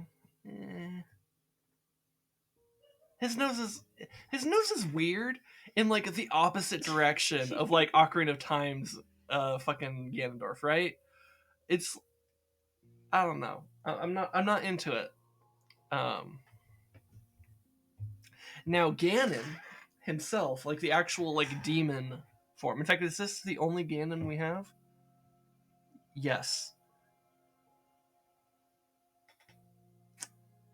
He's kind of ugly. And for all the same reasons as to why Ganondorf in general is a bad dude. Yeah.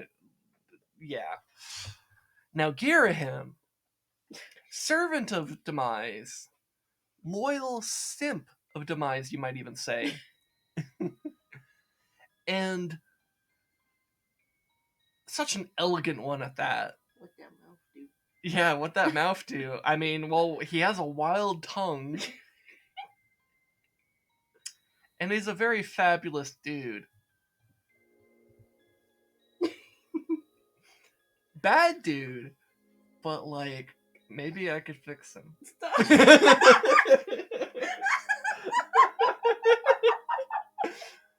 I mean, here's the thing. Girahim is the abused boyfriend of Demise. Demise abused this poor boy. Oh my god. And like gaslit him and manipulated him. and made him into a literal tool. Jesus. Like, maybe if you could convince him that his boyfriend is abusive and manipulative, maybe things could be better for him, you know? Anyways, moving on. This is one of the pirates, I think, from Wind Waker. I don't really remember shit about him though, so putting him in there. This is Goron Link for the same reason as Deku Link, literal child. Now Groose.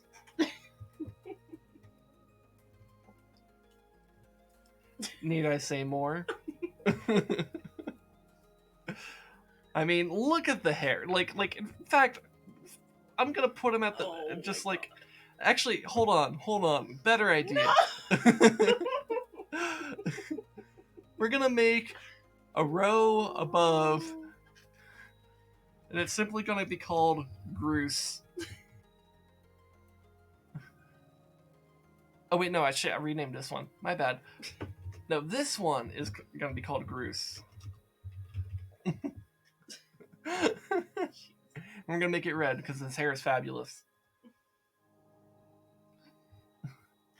See?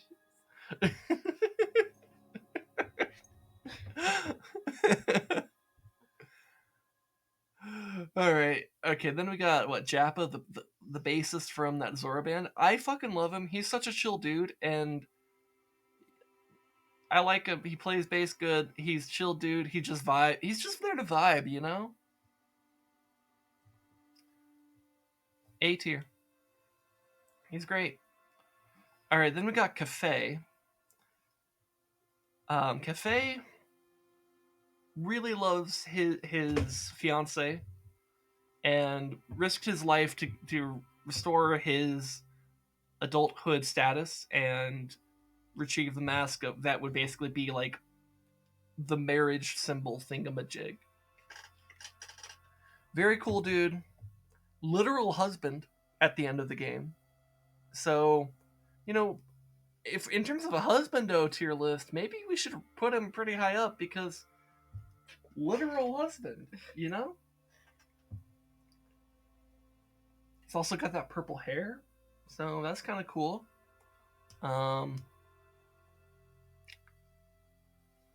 But personally, I think he's like a B tier. I don't know.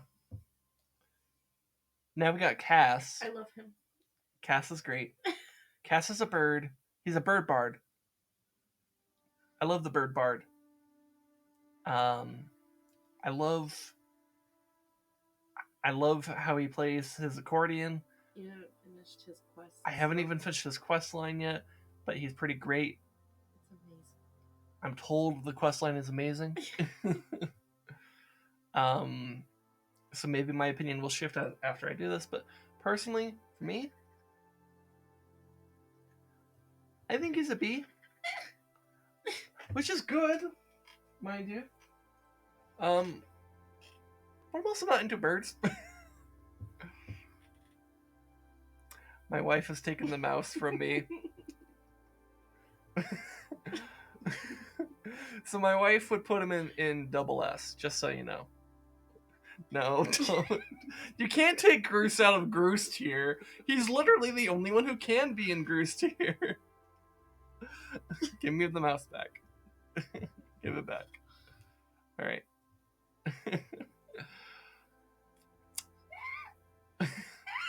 Okay, my wife is gonna scream at me if I move him. Okay, it's the law. He has to stay there now. Now there's this Rito guy.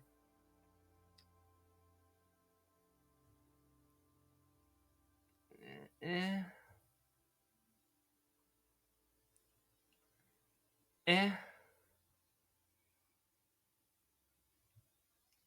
don't even have much to say about him. I'm just kind of What do you? Oh wait. What are you trying to do? Okay, just move him in S. Okay, fine. That's fine. That's fair. All right. Okay, then we got this fucking map guy from Wind Waker. He's okay. All right. Okay. How many of the Links are actually literal children? I think all of them. Well, not all of them, but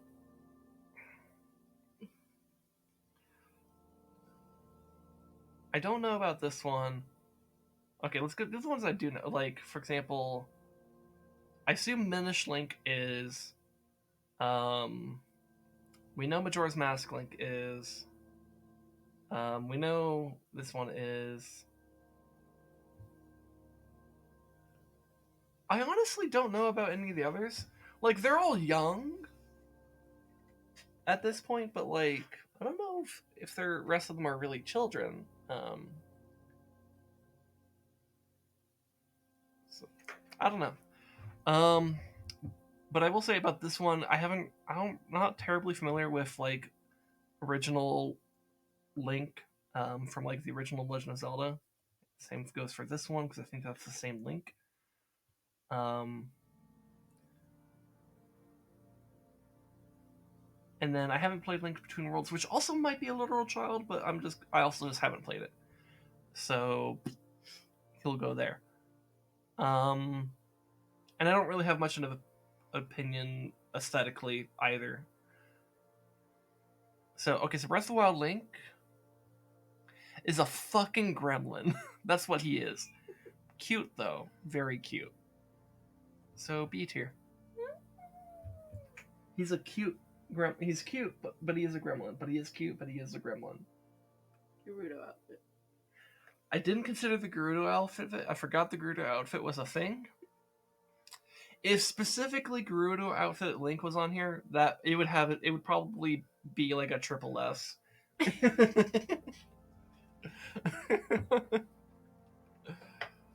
Anyways, we got Hyrule Warriors Link, which like I haven't played Hyrule, but aesthetically I do think he's got his own form of drip.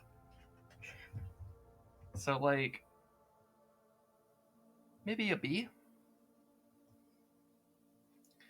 Then okay, so then Link's Awakening, Link Between Worlds Link, and the Oracle Links, those are all the same Link. So let's try to think about where that would go.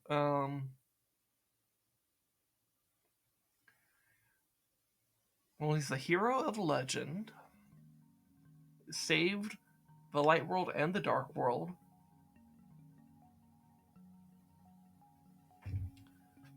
Can play instruments, plural, because there's like the magic flute from Link to the Past, the ocarina from Link's Awakening, which I guess was a dream. So maybe he can't play an ocarina. But you know. But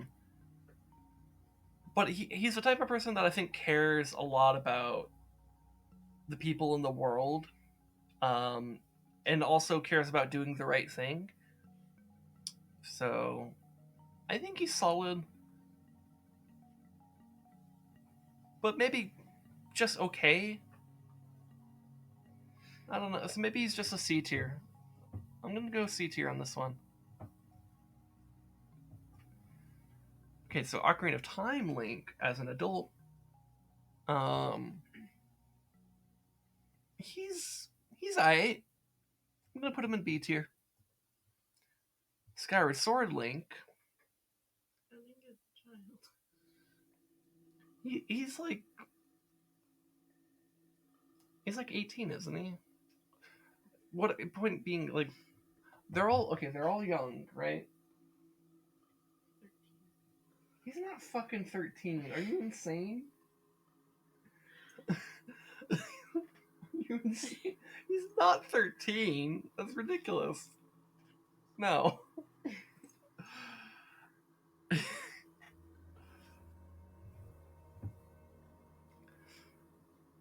I mean, Skyward Sword is kind of about Link going on this whole adventure to save like his like high school sweetheart, basically. This guy literally went to the ends of the earth to save the person that he loves. That is at least S tier, maybe some double S tier stuff. It's pretty great. I'm gonna put him in S tier. Also, this is a literal child. And then we've got Twilight Princess Link. I love him. He's a great person. Cares about his all his friends and his community. Um, he's great. Okay, then we got fucking Makar here. Fucking double S. Fucking love his cute ass cello. He's great. I love him. I love him so much. And we got Mido. He's an asshole, but also a literal child. We got Oh, interesting. This one isn't listed as Zora Link. This one's listed as Macau, so I get to actually evaluate Macau. Oh, because they have Zora Link over here. Okay, I see. I see. That makes sense.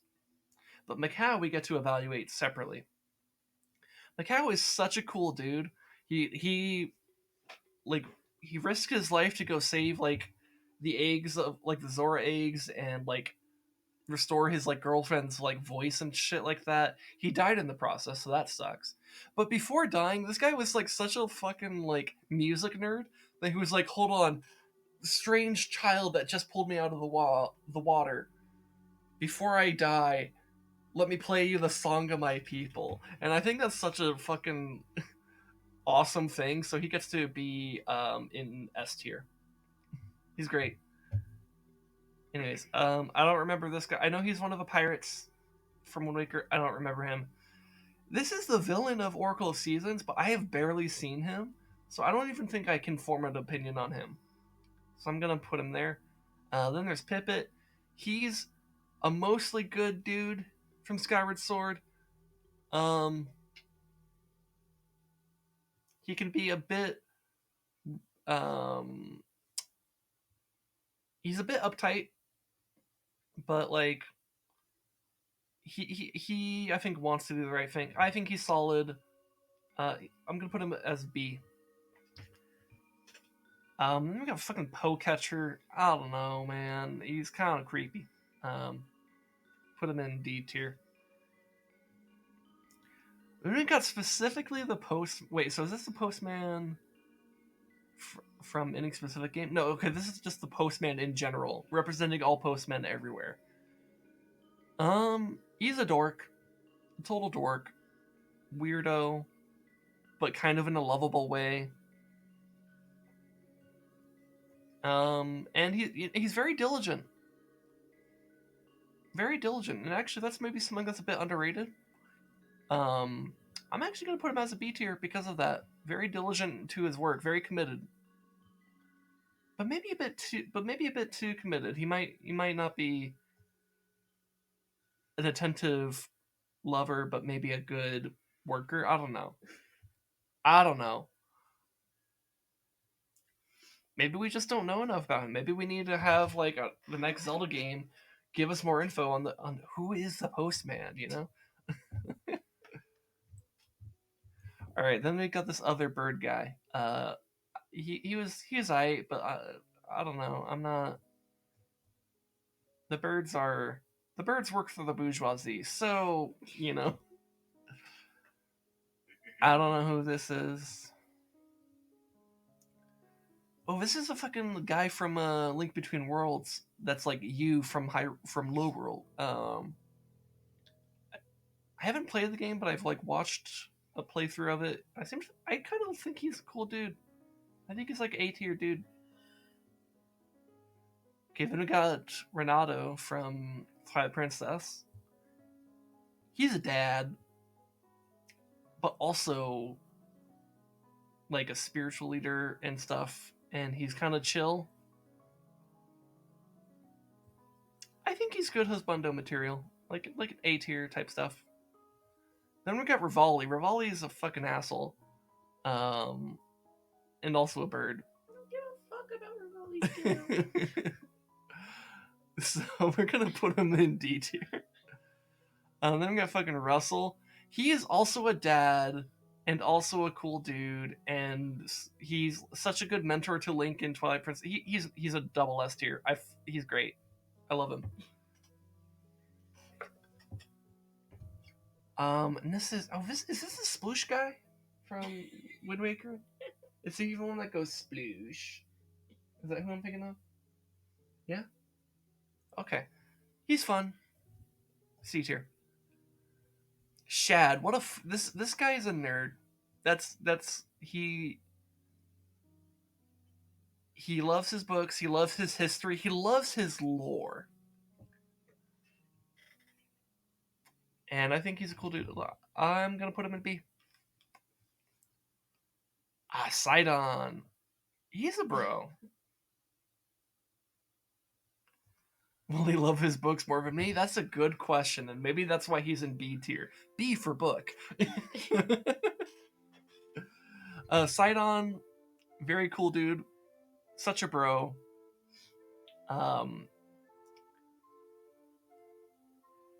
I think A tier. Yeah. Okay, so then we got Skull Kid.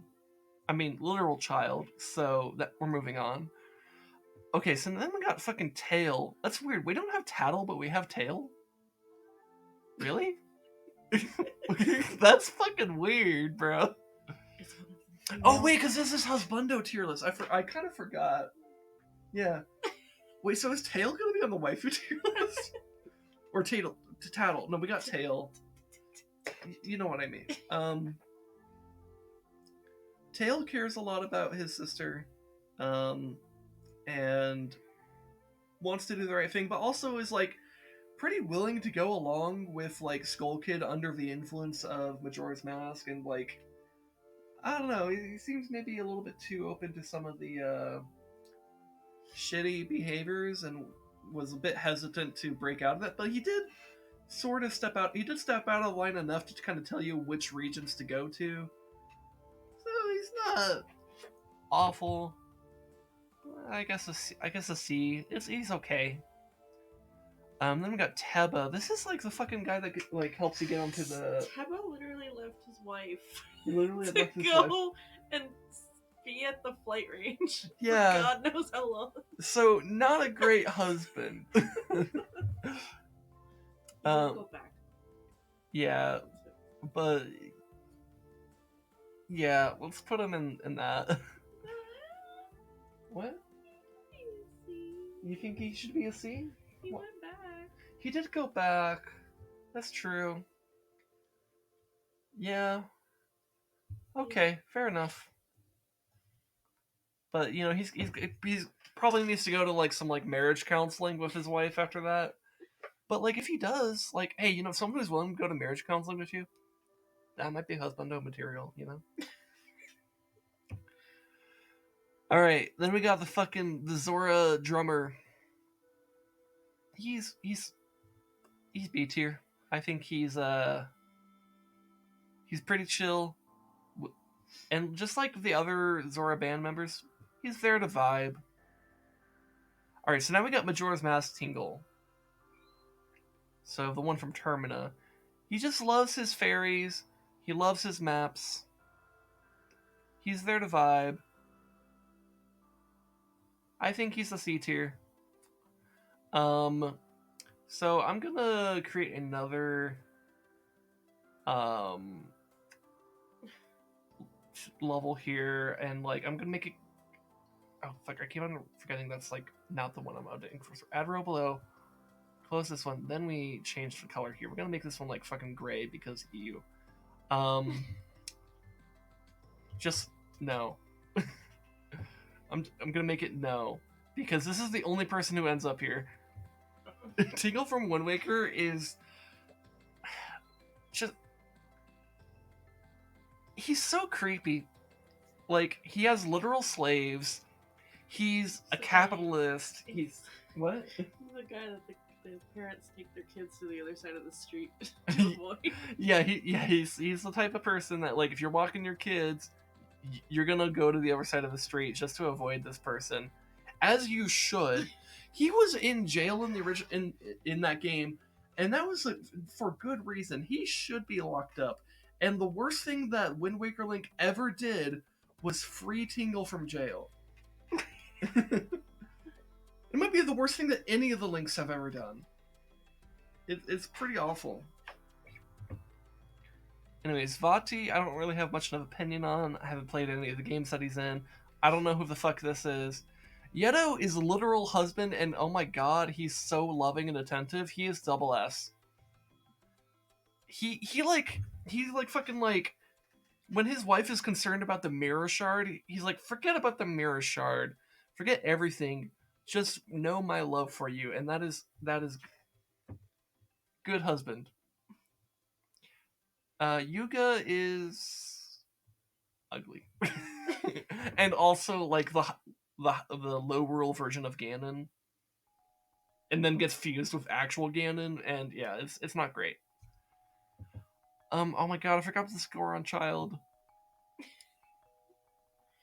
That is a literal child though, right? No. No, how old is he supposed to be? They make him sound like a teenager, I think he's fine. Okay. Maybe he's not literal child.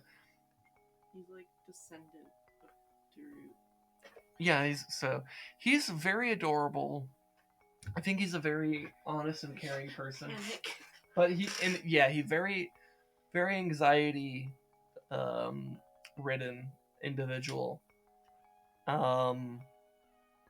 I think he cares a lot about people and stuff. So I think there's a lot of good to say about him. Very adorable. Needs protection. B tier? Yeah, let's go with B tier.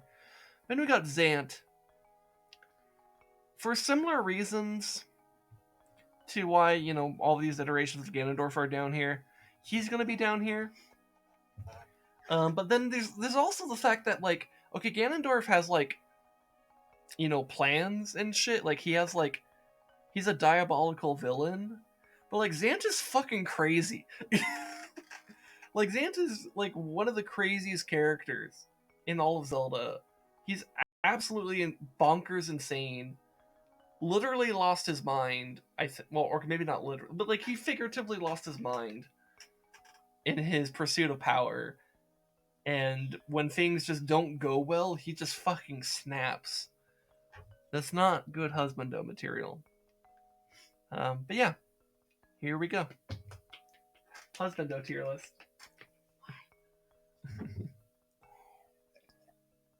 Alright, onto the waifus.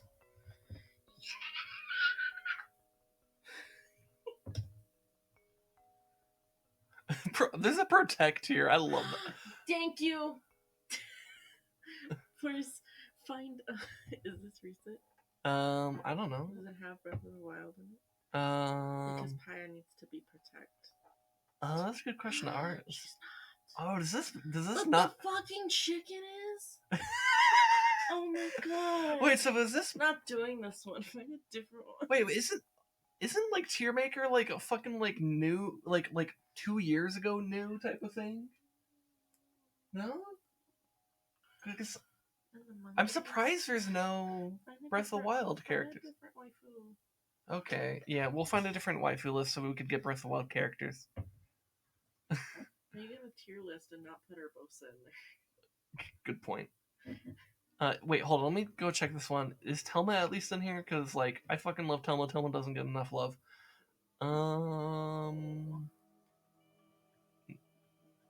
Is she really not in here? My god. Okay. Well, yeah, let's go look for one that has... Okay, maybe we should look up, like, specifically, like, Zelda White... Oh my god, fucking... Zelda waifu.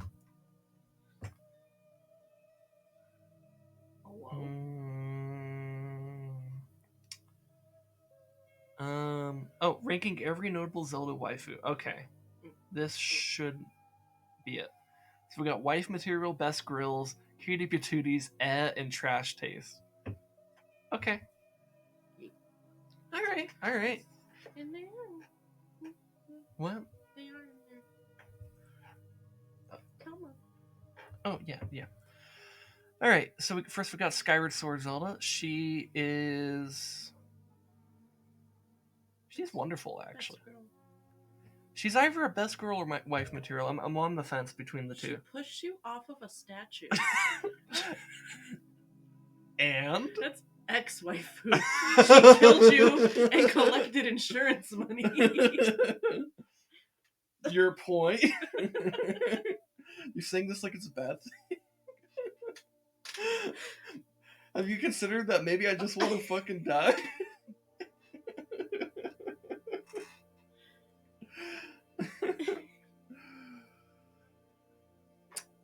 Okay, we'll put her in best girls.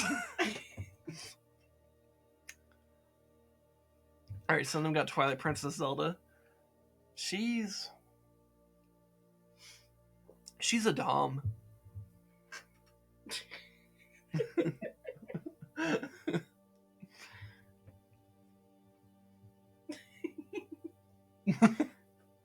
That's all I really need to say, right?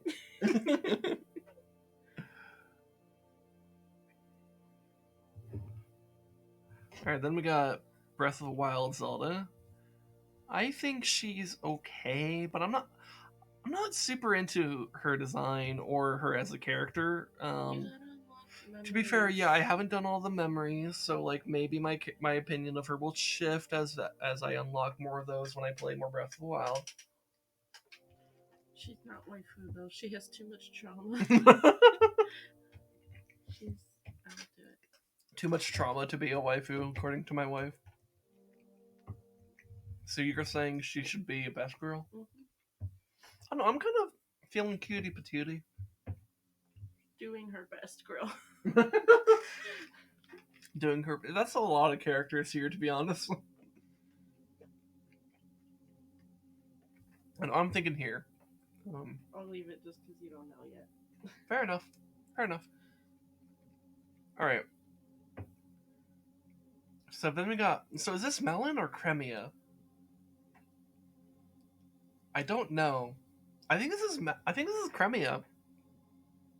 I think... No, this is Cremia. Because this is from Lon Lon Ranch, I think. I'm pretty sure this is from Lon Lon Ranch. Just based off the background there. Which means this should be Cremia. Right? I think so.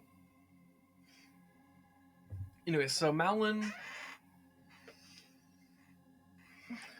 I think it's just a cutie patootie. She cute.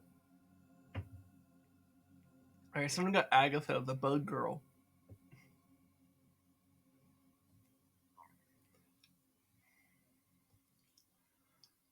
She's fucking... She's weird. But like... You know, she has her... She's just... Her thing is just being really into bugs. So, like, maybe, like, she has a future in, like, biology, you know? Where, like... Maybe she just, like...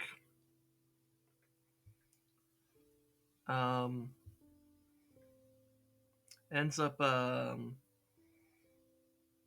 don't know, maybe she has some kind of future there. I don't know, for sure. But... As a waifu, I'm kind of not into it. What do you think? Is it trash?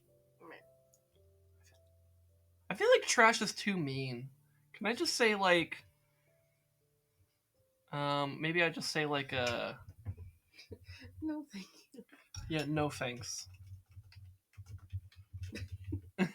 just because it isn't necessarily that I think she's like a shitty character or anything like that. It's just more of like, no, you know. All right, then we got Anju. She's cute. All right. Oh wait, I think that one's Impa. Yeah, I think that looks more like a young Impa, right? Yeah, because this is Paya over here, right? Yeah. Yeah. So this is young Impa from... Why is Sidon on here? Wait, is Sidon on here? Wait, where? Oh my god, Sidon is on here. Is it because he's a Zora? I don't know. I don't know why Sidon's on. That is pretty funny. Oh my god.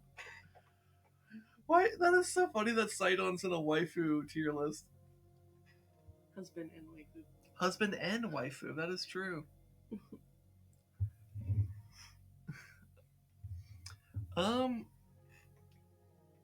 Anyways, so younger Impa. I didn't play Age of Calamity, so I don't really know a whole lot about like young Impa. Do you have much opinion? All I know is she's allowed to be lewd and not pie. Okay. Okay.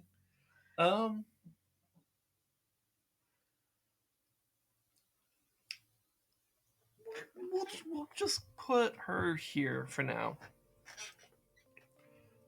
I think.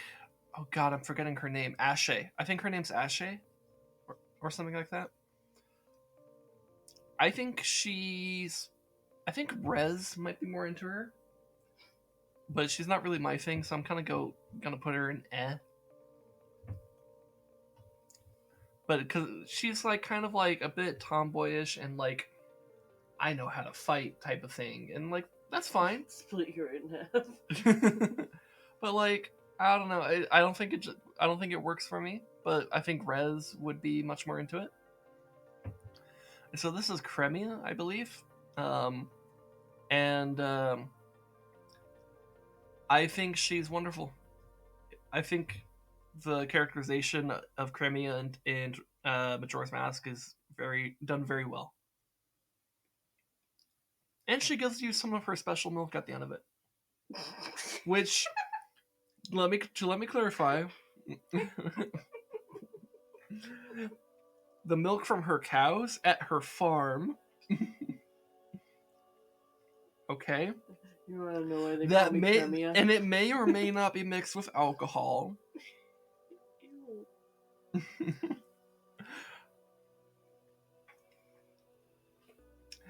I feel like I got off track once I mentioned the milk, but point I'm trying to make about her is she's like, I like her.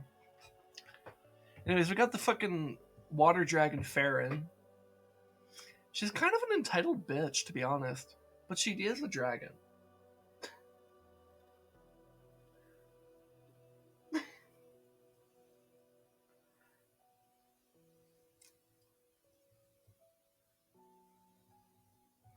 Put her here. she is a really entitled bitch. Okay. No. You're not even gonna let me get a word in here. Well, just no. I mean, you're right, but like, I was gonna explain why, but okay, fine. We're just gonna say no. All right, so now we got. Let's see. Are there any other great fairies from Breath of the Wild, or is this one representing all great fairies from Breath of the Wild? I think it's representing all of them. Okay, so the great fairies from Breath of the Wild. 10 out of 10. They're pretty good. We're gonna put them up there. So okay, is this the 3D Ocarina and Majora's Mask Great Fairy? Huh. I don't know what I think.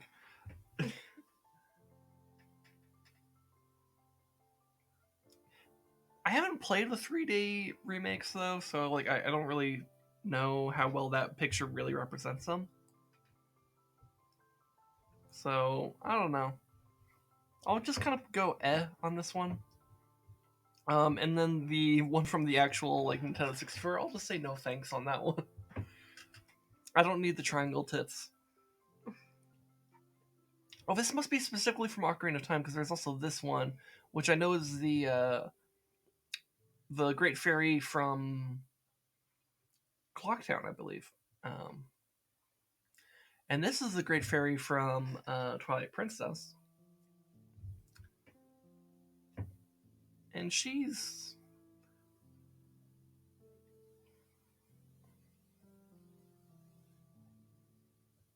nice. We'll put her there. Okay, this is the fishing hole person from Twilight Princess. She's eh. This is Impa from Hyrule Warriors. Is there any for Impa though? Actually, Well, yeah, of course there is. We did a younger Impa from Age of Calamity. I see Ocarina of Time Impa. Okay, so yeah, this one is supposed to represent just herself. Her aesthetic's pretty nice. I don't really know much about the character though because I didn't play that game. We'll put her here. Hylia from Twilight Princess. I'll put her here. Very nice. But I don't like. I have like my own emotional reasons to be attached to her, but like it's not necessarily like much beyond that.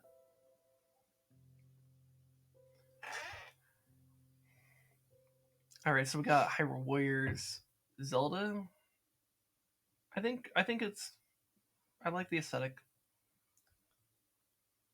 This is the fucking river raft lady from Twilight Princess. I'm not really that into her. This is fucking the Girl Scout from what's her actual name? From Skyward Sword. I can't remember her name. I'm not that into her. We're gonna put her in eh. Then there's this lady from the fucking Skyward Sword in she's like the fucking waitress at the like pumpkin lounge or whatever it's called. She super cute. Then we got Linkle.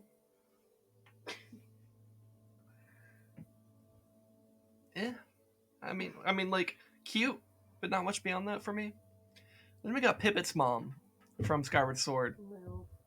Yeah, MILF. let's be honest. One of the things that you do in that game, and I'm not joking, is you go in her house and you can blow her, literally, and she enjoys it. So, all right, okay. So they separate Imp Midna from Twilight Midna here. So we're gonna put Imp Midna no thanks. Well, okay, we're gonna put her in Ed because of her personality, and that's it. And I'll go ahead and put this one up here. Because when she achieves her true form, it's wonderful. Alright. We got a best girl right here. Mifa is she's a cute and nice person. Forbidden love. Yeah. She has a crush on Link, just like half the other characters in the game. She literally brings you to life. She does bring you back to life. That is true. That is actually a tremendous feat. Always protect. Unless you run out. unless you run out of lives, I guess. Unless you fell off a cliff and that was your fault, then she's.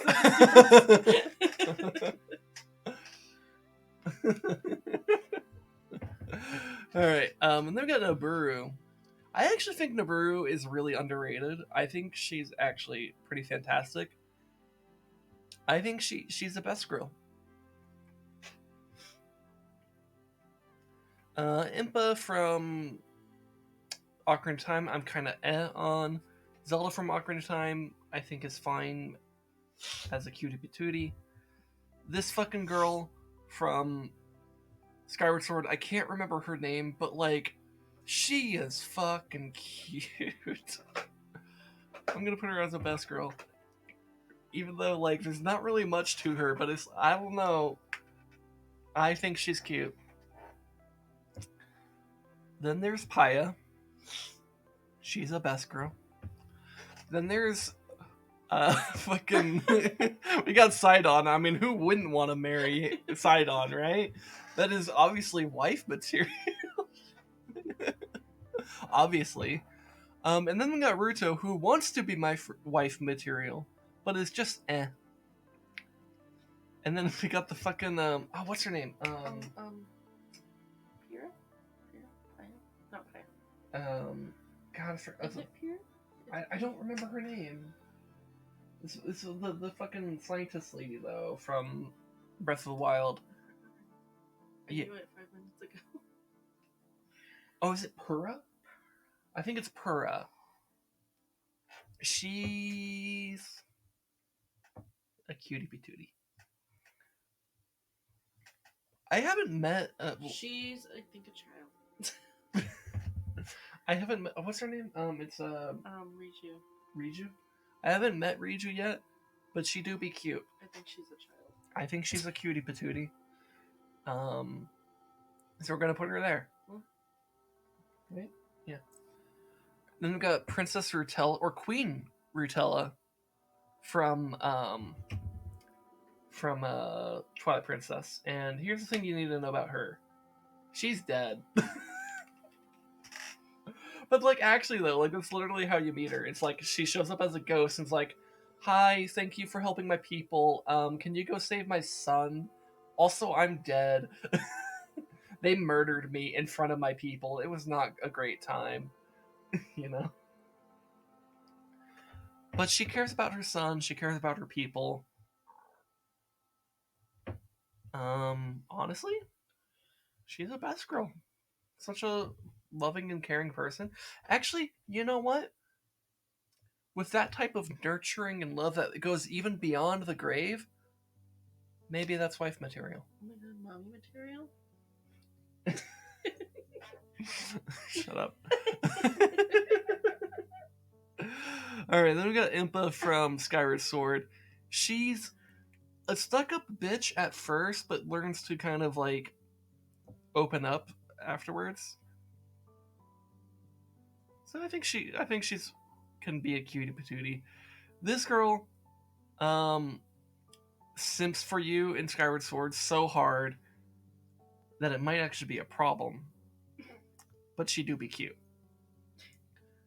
Telma is fucking wonderful and needs more praise because she takes care of like so many people in Hyrule,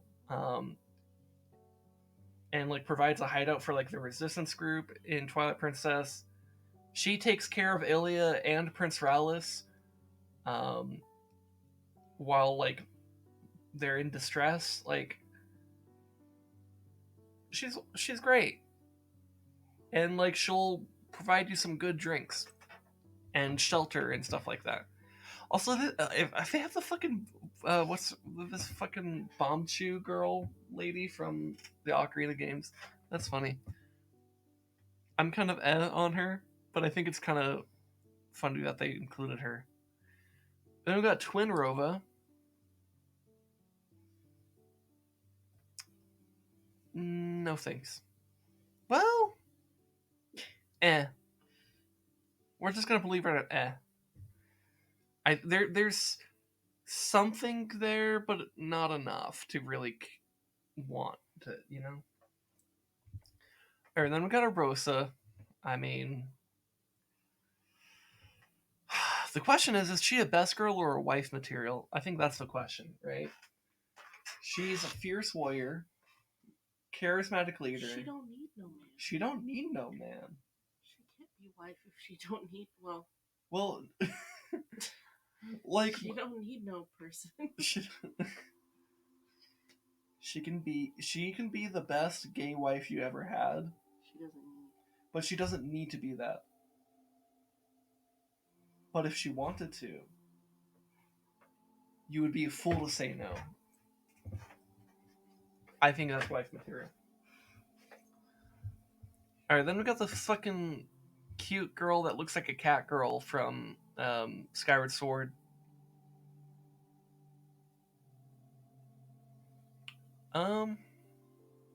Let's put her in cutie patootie. And then, look, this might be controversial, but this fucking Yeti from Twilight Princess, she has a very loving husband. Her relationship with him is very cute. But she also turns into a literal monster when you try to take the fucking mirror shard from her. No thanks.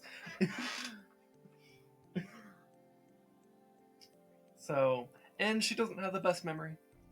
So, alright, that's the waifu tier list. So yeah, we did a few tier lists. We did the best We did our Zelda games tier list. We did a husbando tier list and a waifu tier list. Um,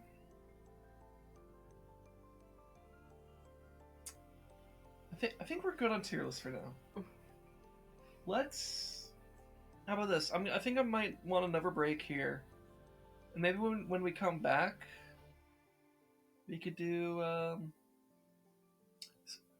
I have some bonus content from. There's something I want to do in Twilight Princess that I didn't do last year in my playthrough a year ago. Let's do it on stream, but let's take a break before we do that. So,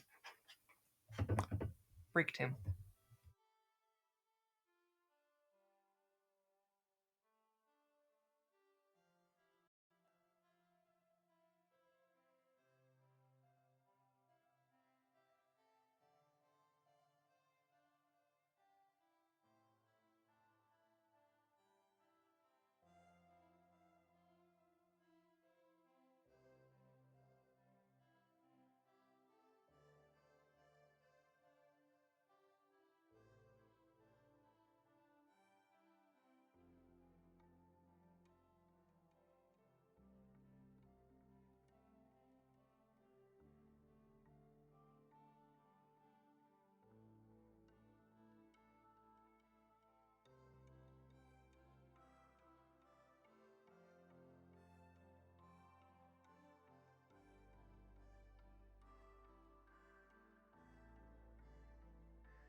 All right, I'm back.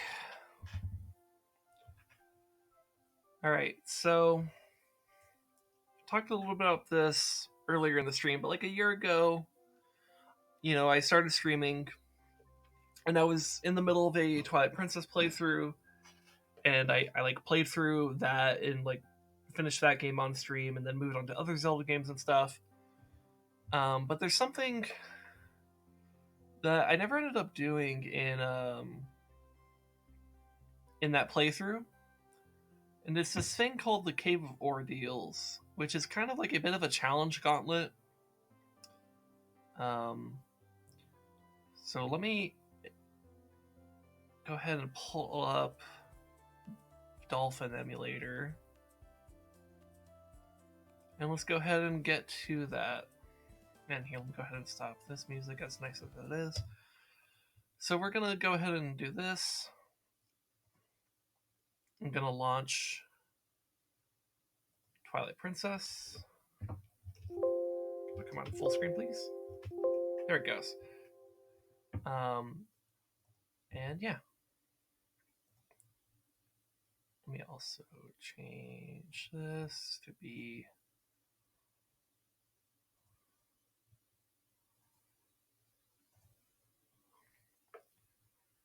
Okay, and then let me change the title while I'm at this. So...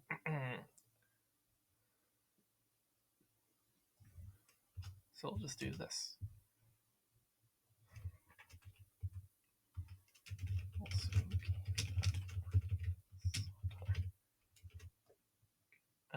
Change category to Twilight Princess.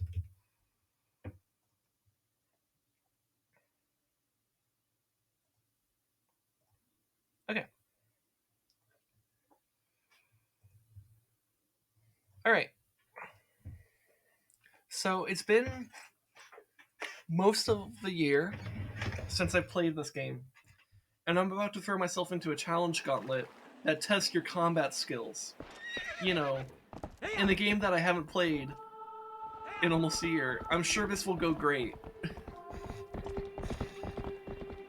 I'm gonna let this intro play out, because I haven't seen it in a while.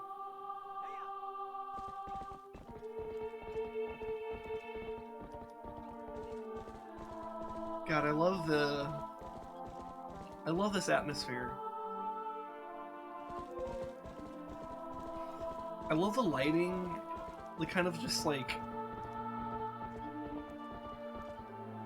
sunset lighting that they have here. It's good.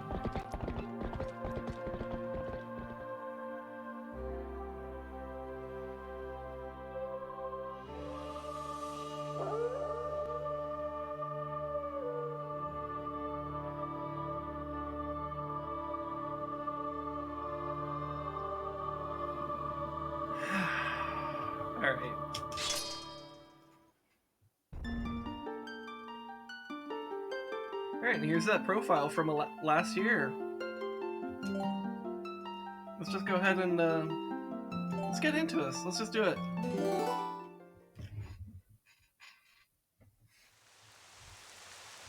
Yeah, that's right, because of course we're here, because we would have ended in the Hyrule Castle. That makes sense. That makes sense. I kind of forgot. Even though I loaded this up a couple days ago to try to remember some of the basic controls, I already forgot some things. Alright, so what was it? It was like this button. Yeah, okay. So we're gonna warp to the Gerudo Desert and go right here.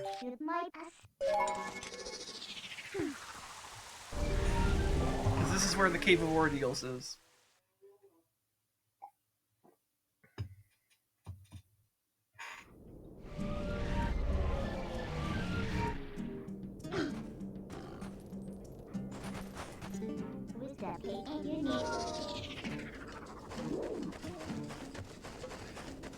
Yeah, you know what'd be funny? What if I spin my way, like use the spinner, and kind of like use that to get into the cave? Hell yeah. Oh, it picks you off. Okay. Alright, welcome to the Cave of Ordeals, guys. Your power is a gift, given only to those with confidence to wield it.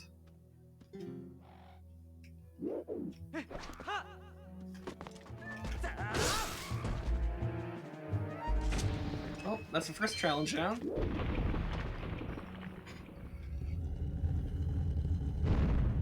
Oh, you know what? I just realized something. I should probably maybe tweet that I'm doing the Zelda stuff now in the stream. Hold on, let me do that real quick.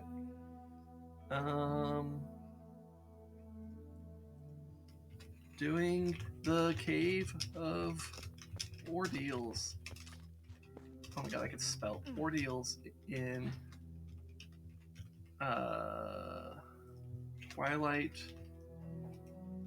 Princess. After not playing this game since last, like, or for not playing this game for almost a year. I'm sure a challenge gauntlet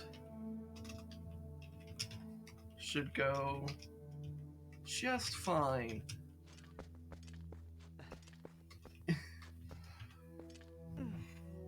Or a challenge gauntlet after all this time. It's not like I'm rusty or anything. In this essay, I will. Shush. Alright. And then let's link the Twitch. Alright. There, that's the tweet. The tweet has been put out. Alright. Alright, so we got some keys. Ooh, I got him midair. Also got rats.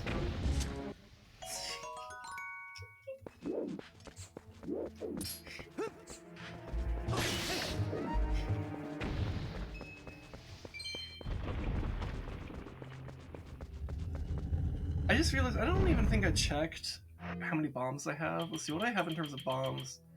Okay, so I have good stuff here. I have fairies tiers, I have rare jelly, I have 2 fairies. Okay. I don't have a ton of bombs, but I have some. Okay. Alright.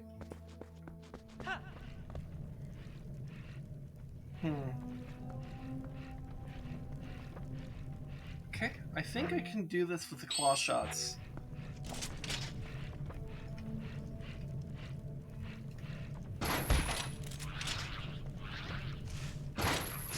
There we go.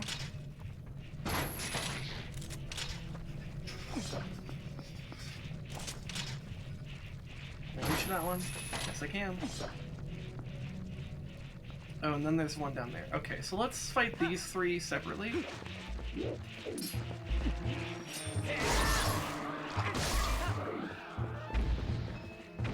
Alright, that went pretty well.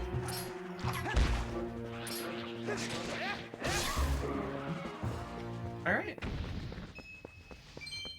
Not too bad so far, but, you know, we're not all that deep. This is like, what, the 4th layer? What do we got? Oh, we got some Skulltulas. Okay. Oh, there's one below. I didn't even see it.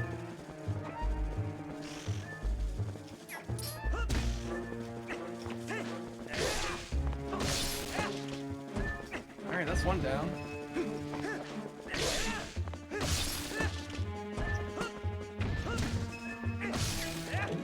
Alright.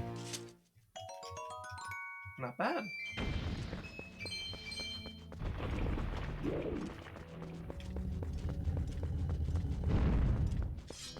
Alright, what do we have in here? Oh, we got some Bulbins, so they have archers. Okay.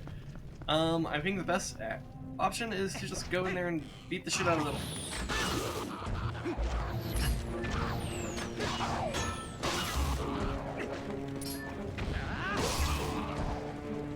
Alright.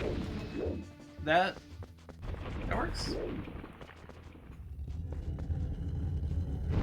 Oh, okay, now we got these. Alright, so we'll want this, I believe.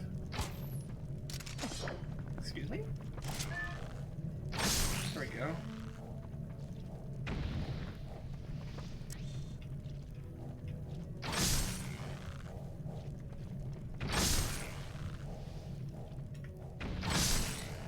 Should I have any more?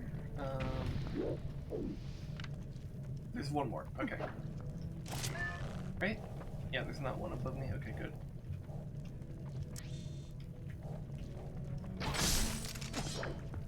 Okay, that should be good. All the roof ones, right?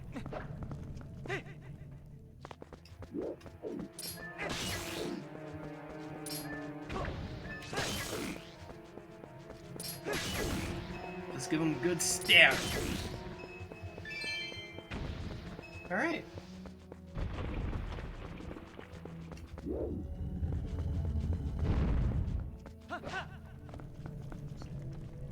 Alright, got some fire keys, it looks like. Oh, there's also some Debongos. Okay, okay. Let's try to focus the keys down first.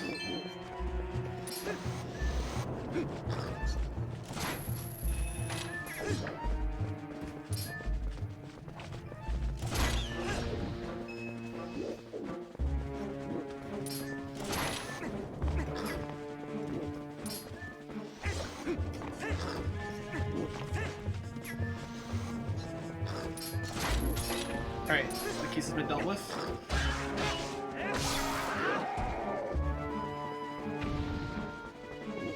It's kind of interesting to me how, like, sometimes the smaller enemies are the ones that give me the most trouble. Because I feel like keys are always annoying in, like, any game, any Zelda game that I play. Those just fucking bats are just a bunch of assholes. Alright. Okay. A bunch of these assholes. You know what might be a fun entrance? Or not that one. What is it? Is it this one? Yeah. Let's do this. We promptly missed everything.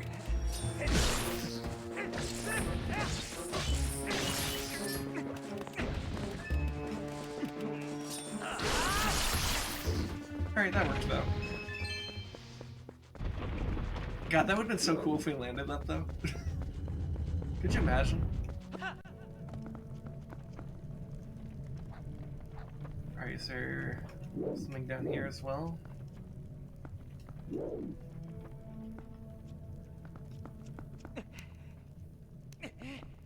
I can't tell. Kinda sounds like there's a Bulbin, but I only see the two Lizalfos. Okay.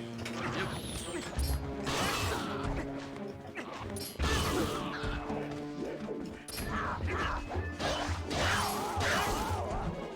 Alright, there we go.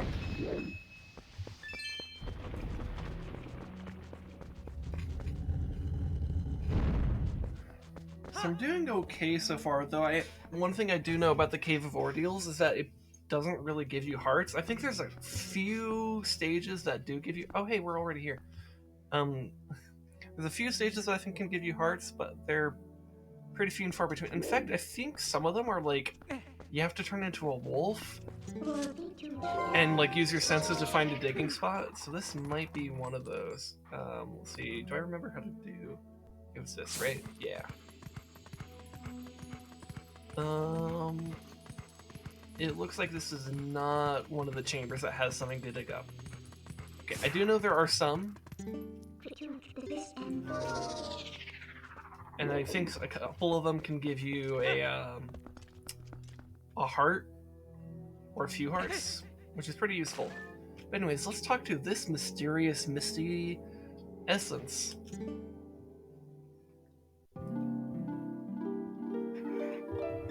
It's a fairy.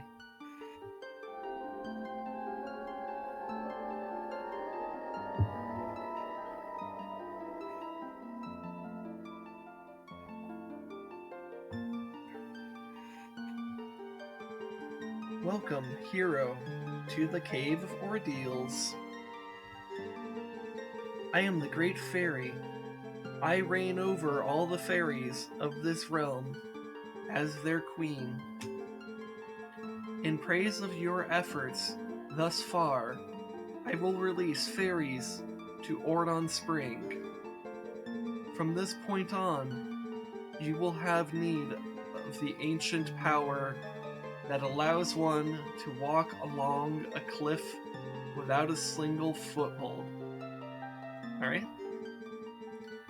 If you want to give up the fight for now and go re-equip yourself, I can return you to the surface. You need merely speak to me. Okay.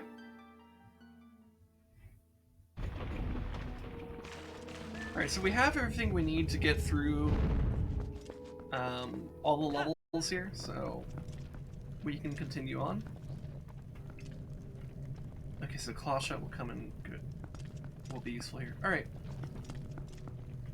Yeah, so that's one of the other things that's kind of neat about doing the Cave of Ordeals. So if I go to the Ordon Spring, there will be fairies there that I can capture. So that's kind of cool.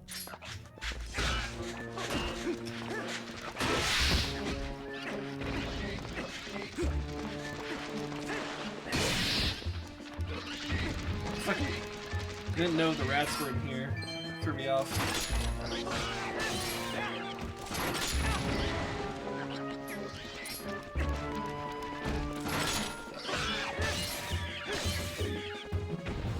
Oof. Okay. Alright, and we're gonna need the spinner.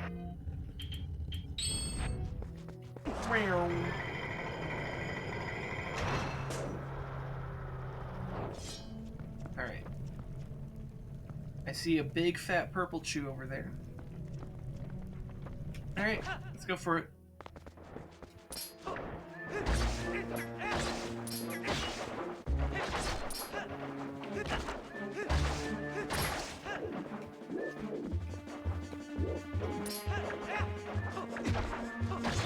I can't believe I got hit by a chew twice in this. Oh well. Is that it? Okay, yep. Alright. Next chamber, what do we got? Oh, we got these guys. Okay. Got 4 of them? Okay. I forgot I don't have the hook shots or claw shots equipped.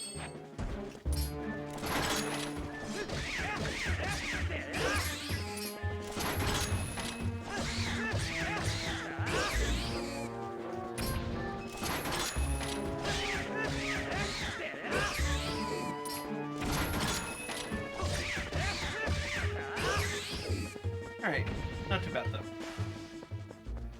Back left for a while to take a shower. Alright, that's alright, man. We just finished up some of those tier lists and then had a break, and now we're doing the Cave of Ordeals from Twilight Princess, which is basically a challenge gauntlet. So, you know, I haven't played this game in like about a year, so I'm sure a challenge gauntlet should go well. Anyways, I see a bunch of skulls down there. I'm sure they're gonna turn into flying skull monsters.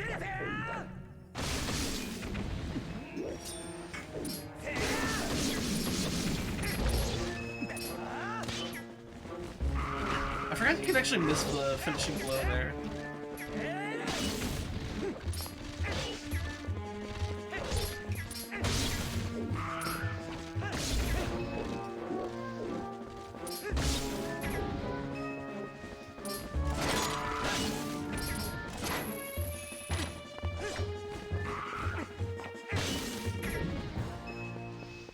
Alright, there we go.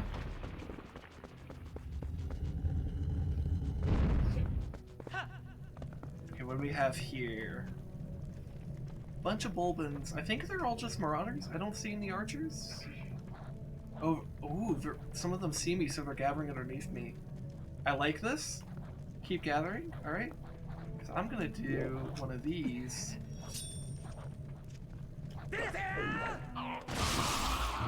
Okay, didn't hit as many as I had hoped. Still a good move though.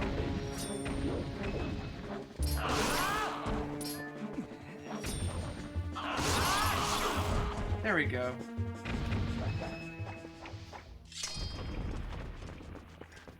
That was fun. Actually, no.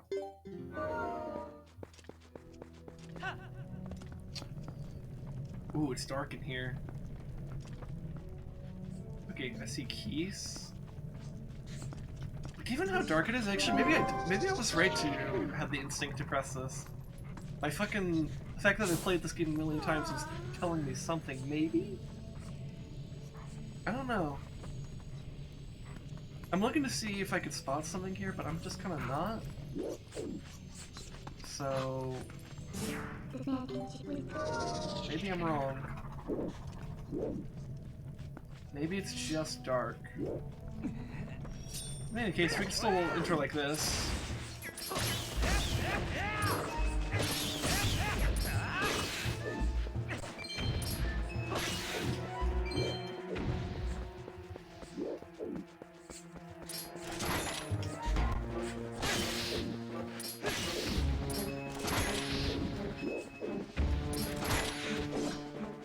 I appreciate that you can just like bonk with the claw shots and it just kills like the keys and rats and stuff like that. It's such a good response to like tiny threats. Oh, that's a Poe. And it looks like there's something else? I can't tell. If there's a Poe in here though, we're gonna need to be a wolf. I wonder, you think we can...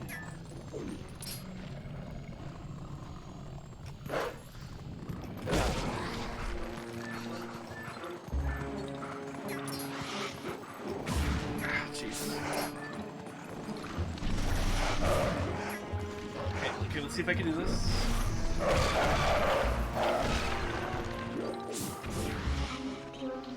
No, he stays human. Or not human.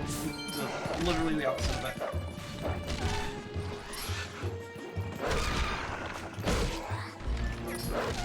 Okay, target smoke, please. Ah, damn it.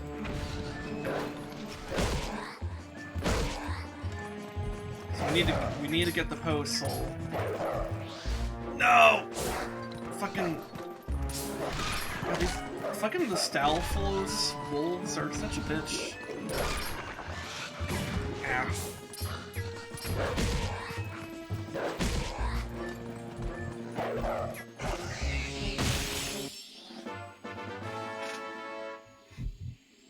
Oh man, this room really fucked me up. Oof. Though I do know that once you kill that Poe, it's never in the Cave of Ordeals again. So like, in a weird way, this is the hardest iteration of this room that you will ever have.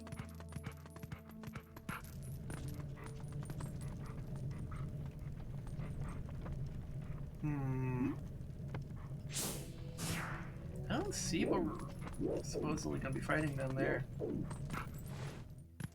Oh, okay, these things? I think it's best to fight with this, maybe? Actually, you know what? It might be better to fight as a human. Oh my god, please make me human. There we go.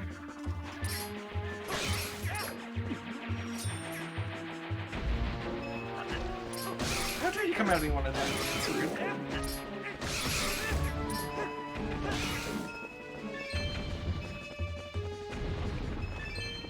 Okay.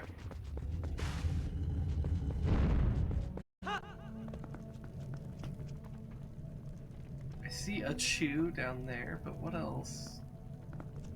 Or a choo-choo, whatever it's called. The jellies. Okay, they rain on down from on high.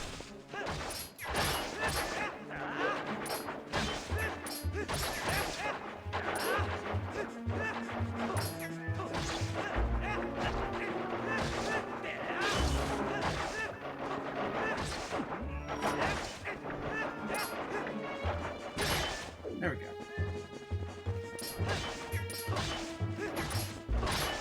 I do kind of like the way that these choo-choo jellies work in this game, where it's like they can kind of morph together to become a bigger thing.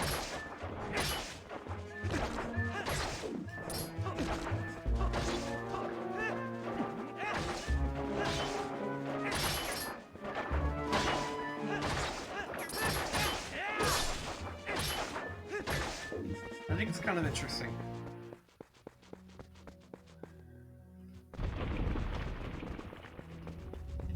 I'm a little concerned about how much damage I'm taking throughout this cave, because I know there's not really healing that would give you. But I do have 2 like super powerful potions and 2 fairies, so I might be fine.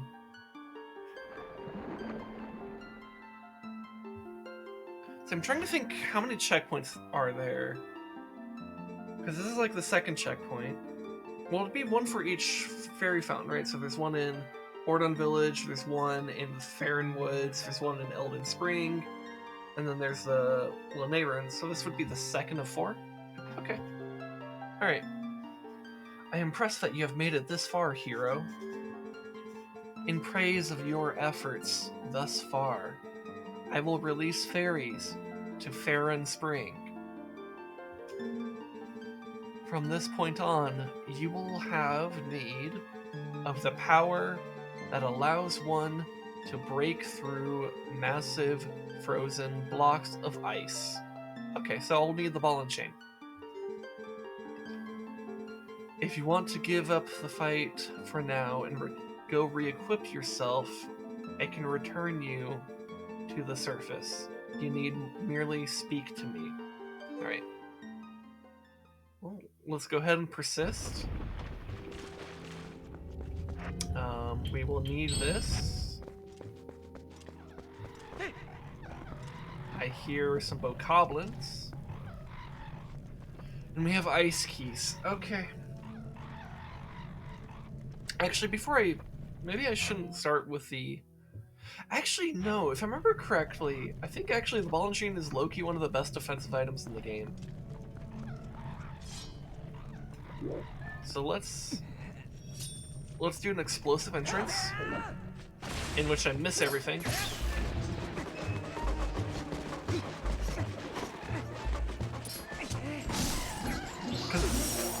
Okay, I guess the keys can still get through it. But the idea is, you can keep swinging this, and like anything that just gets close to you, just gets hit. It's a really good defensive weapon.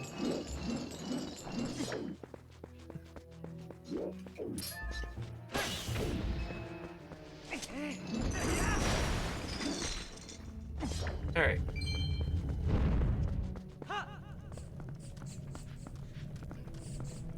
Of course, it's not perfect, as you saw there. One of the ice keys did get through. More bats and rats. But what's different? Is it just more?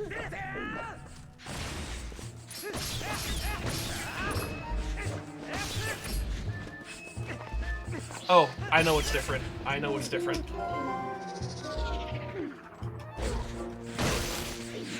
We got these. Fucking ghost rats.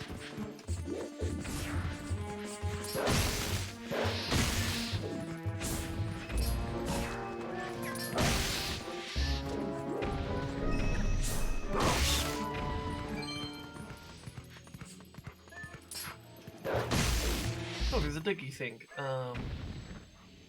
Me. Hearts! Hell yeah! This is one of the rooms that actually has hearts. Alright. That was a good find. I appreciate that from the game. Alright, so now I'm feeling a lot better about our position in the Cave of Ordeals. Oh, I don't see anything.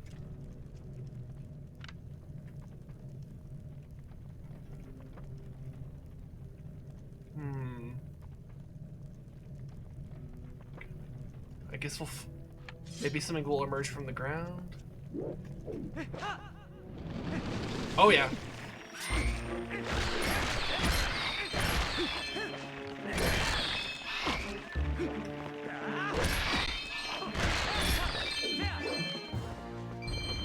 Okay, lots of dead soldiers. Now they're double dead. Alright. Ooh, we have these. Ooh.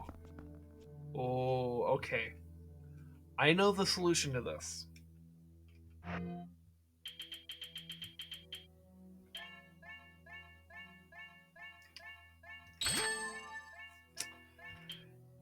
You use bomb arrows. Because these are, what are they called? I think they're called Re-Dead Knights. And they will fuck you up. Oh, do they have to be awakened first? Oh no. Or did I just miss? Well, let me try like the center one. Oh fuck, they might have to be awakened first. Oh boy. I'm scared. But if I'm quick enough with the bomb arrows, because I think it's 2 bomb arrows to kill them.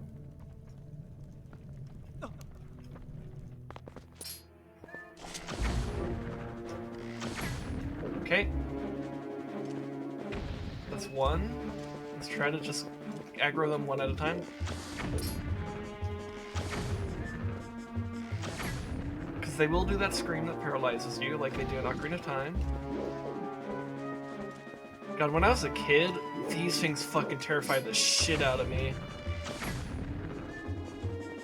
I was very glad when I learned that 2 bomb arrows is just kills them.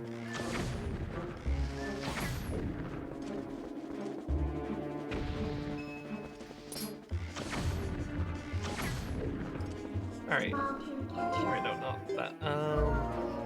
We should probably unequip these bomb arrows. For now, because we don't necessarily want to use a bomb arrow without needing to. Oh god. Alright. They have an archer ready for us.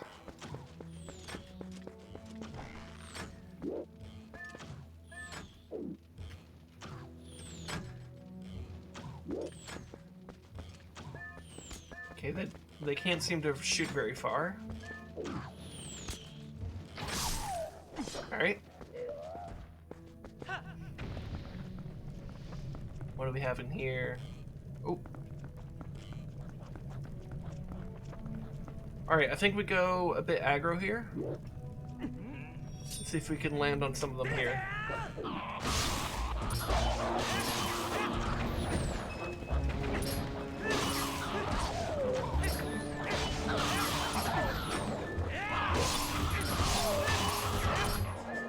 I forgot you can parry the arrows.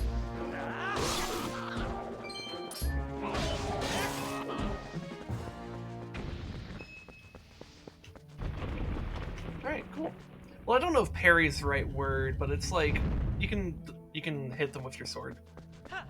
Heyo, individual friendo, how's it going? Okay. You know, I think these can be destroyed with the ball and chain, if I remember correctly. Right? Oh yeah, they totally can. Hell yeah.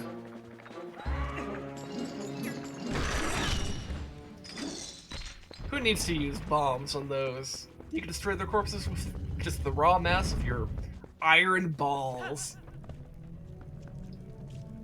Speaking of iron balls, I think I can also kill them these with this. Or maybe not. Knock the string off, I guess. But I think if you hit their bodies, it will kill them. They might have to be a bit closer. Yeah, I might not be able to do it. That's okay. Let's see if this will land us on it. Ooh, pretty close.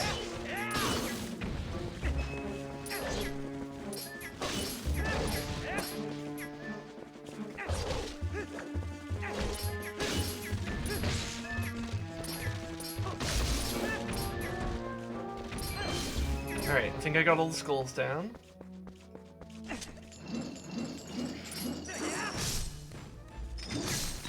Okay, that must be what I remember. Okay, you just got off with work washing dishes? Alright. I hope work wasn't too bad for you, man. Okay, that's what I remember about those skull shields, is that you could hit them, and then on the way back it kills them. Okay. Ball and chain is such a good item, dude.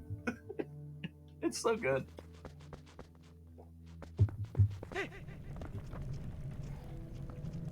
Okay, so we got some bokoblins and some Lizalfos. Okay. I think we just go in there. And maybe we land on one of them with this? Ah, no, we don't. Alright, that's one Bokoblin down.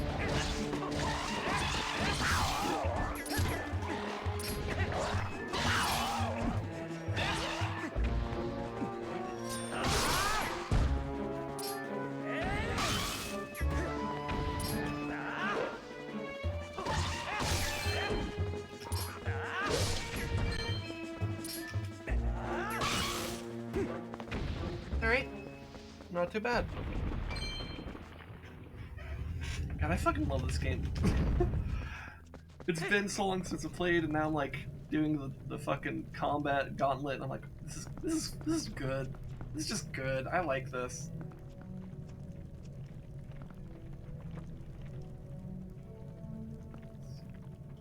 God, I wonder if I could land on one of those. I think I can land on that one. Oh yeah, landed like right on top of it.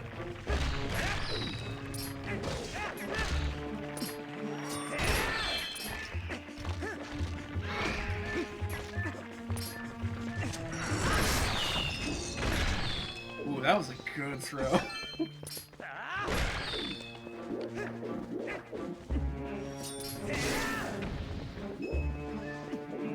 We'll just inch our way over here. Hell yeah! Oh, this is fun. This is great. I don't know why I didn't do this last year. I guess because I was just like too focused on the dungeons? I'm not even sure. And the dungeons are fantastic. I forgot how fun this could be too. You know, I may have also been less confident because it's an emulator and like it's just, I don't know, different. I'm not sure. I'm impressed that you made it this far, hero.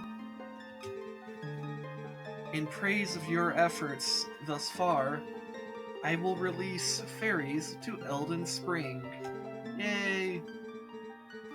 From this point on, you'll have need of the power that allows one to become master of lifeless statues. Okay. If you want to give up the fight for now and re-equip yourself, I can return you to the surface. You need merely speak to me. Well, I'm here to finish the fight because I am the green hero guy. That means I must finish the fight. Oh, okay, we got some of these good things. Beamos. Here might be in my best interest, especially since this is an emulator, to do this combo. So I'm not as accurate as... Because, like, I had this game on the Wii, and I got pretty accurate with the bow. But with an emulator, it gets a little bit less true.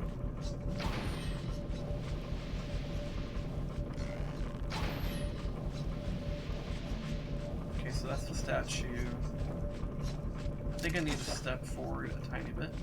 I got two right below me. It looks like one to my left, one to my right.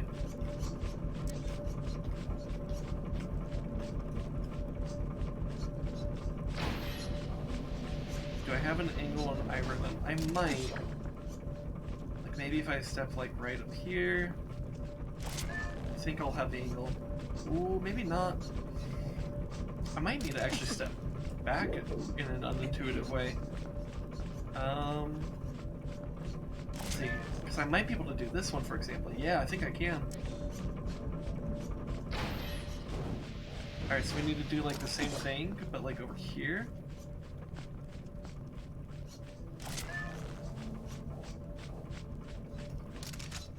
Okay, just step a little bit more to the right.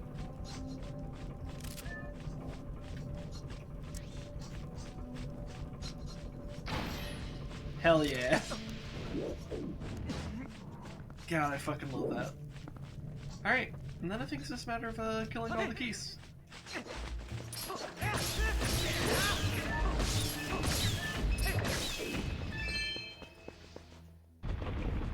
Alright. So what do I need to do with these statues? Well, no, that's not the right button. Let's equip the Dominion Rod. Okay, yeah, they're just on pressure plates. Okay, that makes sense. You know, it's a shame they didn't think of more clever things to do with the Dominion Rod. Because, like, what they do with it in the dungeon, that like, the Temple of Time, is really cool, but then, like, all the world puzzles are basically just, like, these owl statues, and I feel like there's a missed opportunity there. But, you know, they were also focused on, like, a million other things. So it's okay. And, like, they still get decently clever with the owl statues. I just think maybe they could have gone a bit more. So we have more of these things, but I don't know if it's worth expending arrows on them, to be honest. Maybe I just wait for them to drop. Oh god. That was not a great plus slam.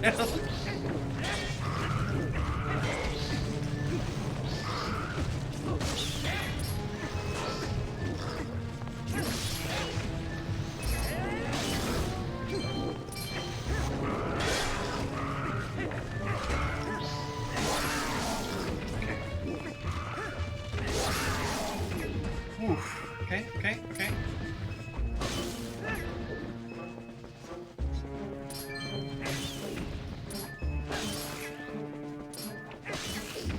Alright. We're all good? Yeah? No? We still have a couple, we still have three of them, it looks like? Okay. So let's kind of step carefully in their general direction. And then stab.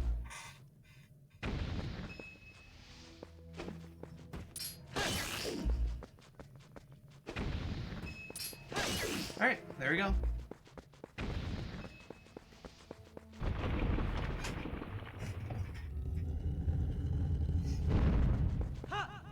Alright, what do we got here? Oh, we got some Red Dead Knights and a Poe. Oh, but you know what? These Red Dead Knights are already up. So you know what I'm gonna do? We're gonna snipe them from up here. A little bit hard to see through all the smoke from the bomb. Okay, that's one down.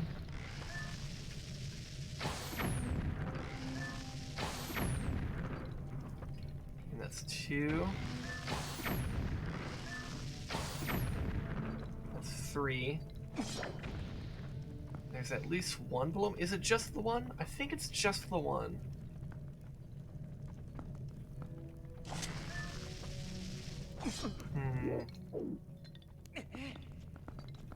Alright. We might need to be careful here. Alright. Red Dead Knights are down. Time for the Poe.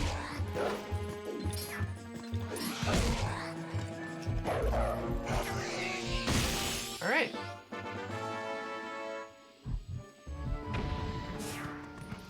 Let's see, is there a I probably should be more diligent in like checking for dig spots in every chamber, but like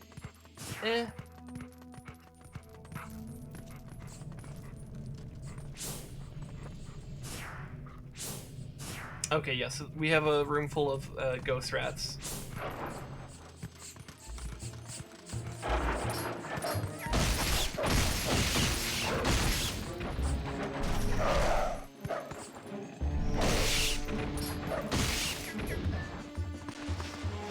Actually, let's leave the dig spot for later.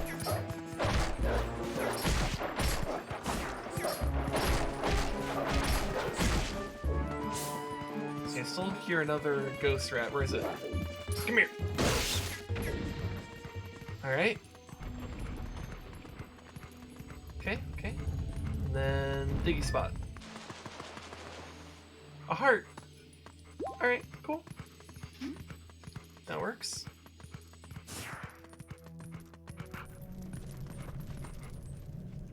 Oh boy. Okay, well, we're gonna need to be human. And we're gonna need the ball and we're gonna need the ball and chain.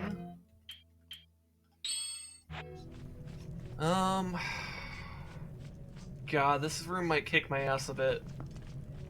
Because we've got all the fucking ice keys and the fucking... I don't even know what that's called.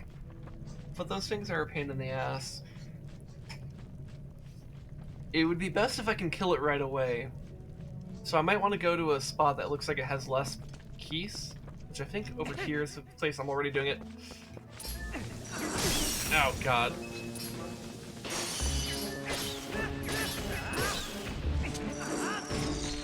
Just throw it. Alright.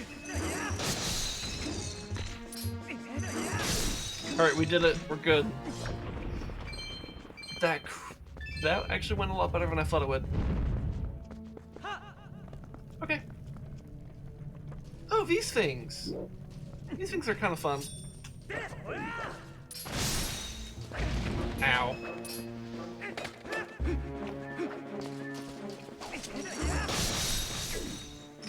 Oh, baby, a triple.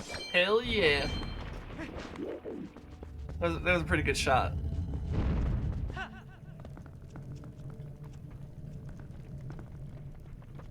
More skulls. What's the twist, though? I feel like there's gotta be a twist here. Ah! That's the fucking ink.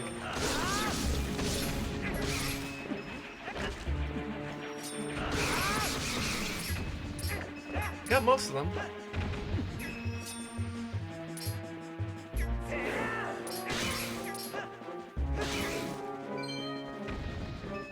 Okay. And looks like we're good.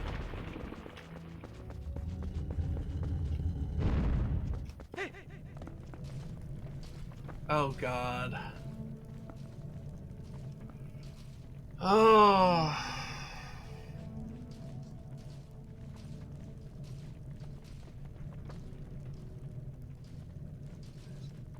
Alright, so I'm gonna need to focus one side of the room and basically immediately go for the frost dragon thing, whatever it is.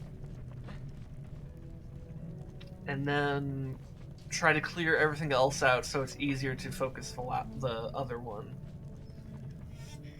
This is gonna be hard.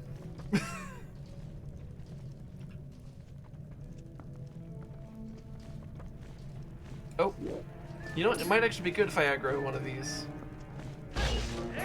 Oh, well, okay. I probably should have held the spin button. Or held the attack button to do a spin, and that would have one-shot it.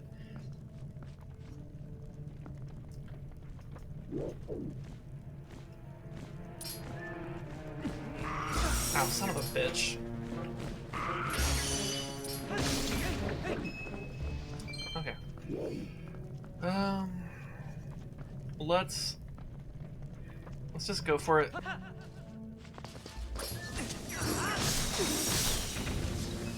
Okay.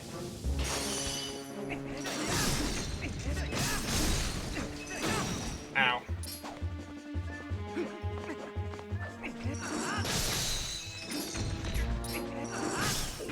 God, that might be a bit overkill for a bat, but I did it.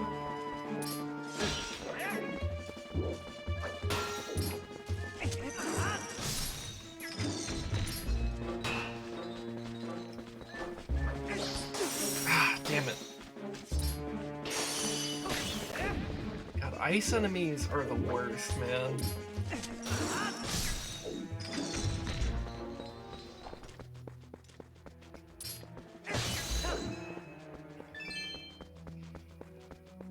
Oh god.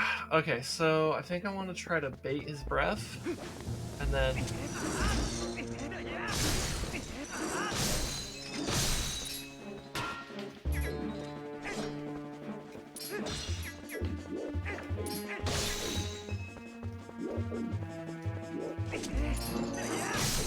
Alright. That certainly could have gone worse, so I think we're doing okay. Oh, are we finally facing off against Dark Nuts? they're starting us off with a duo, right? Is it? Okay. Okay.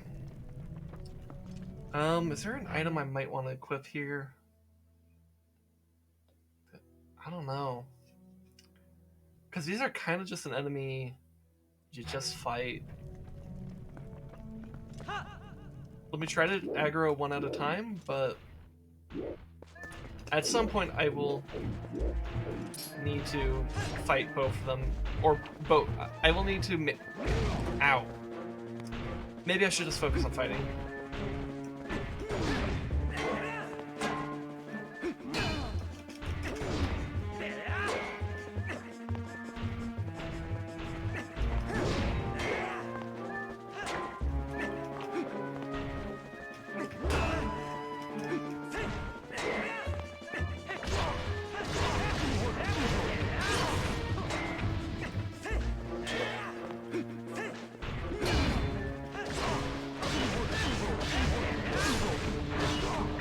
Well, good job.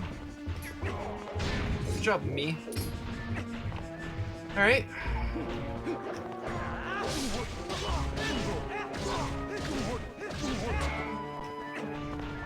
Uh-oh, I think I aggroed the other one.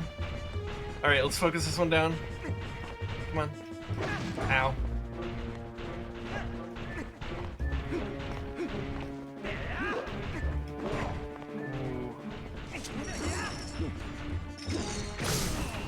Oh, shit. Okay. Took a little bit of damage to do that, but that worked out.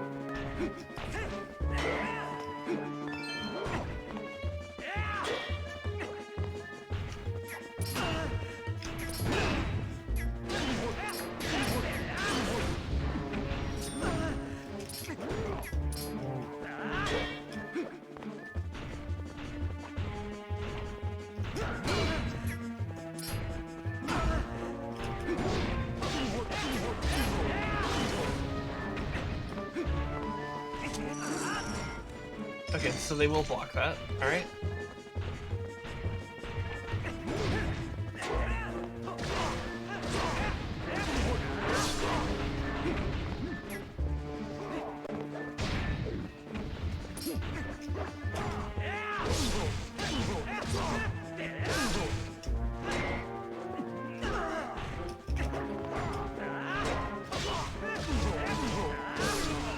Alright.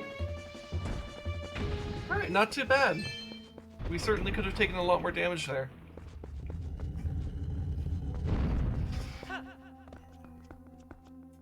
Alright.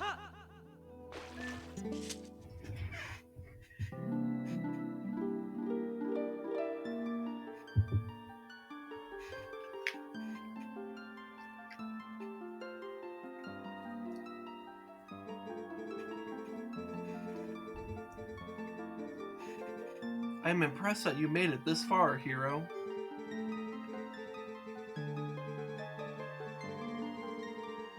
In praise of your efforts thus far, I will release fairies to the neighbor spring. From this point on, you will have need of the power that allows one to move freely from wall to wall. Okay. Good nut cracking, thank you.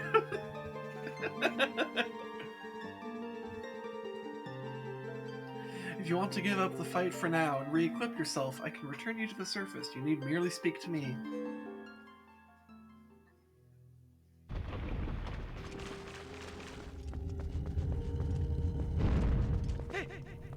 Alright. Oh shit, a bunch of those. Okay.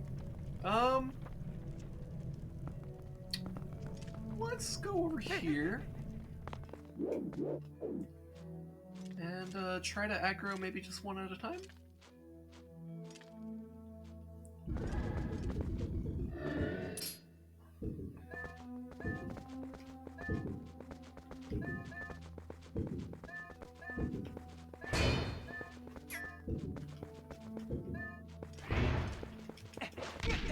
Okay, I know I can one-shot it if I do this correctly.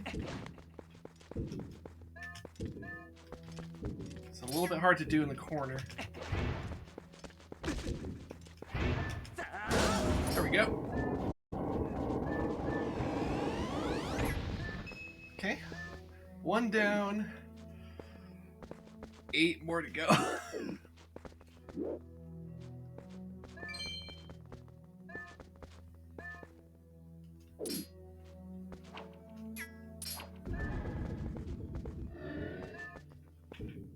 Alright, so one thing about I might be able to do here.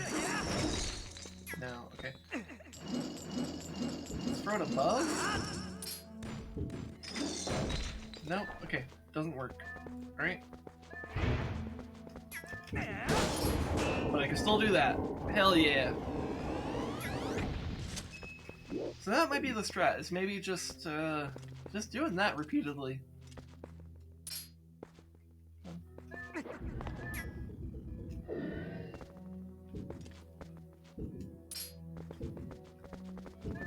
Come here.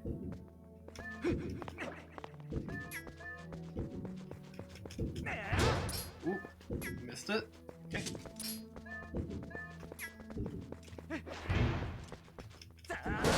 There we go. Alright, slow and steady. Slow and steady. Come on. Alright. We have a Magroad.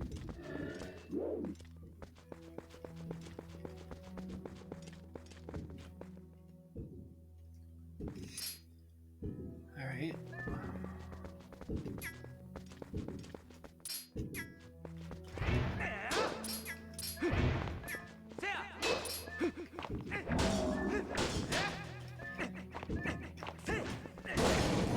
Alright. That'll have to do.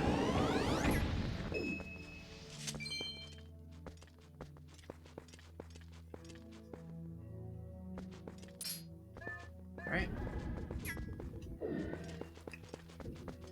Just slow and steady, and we'll be able to do this.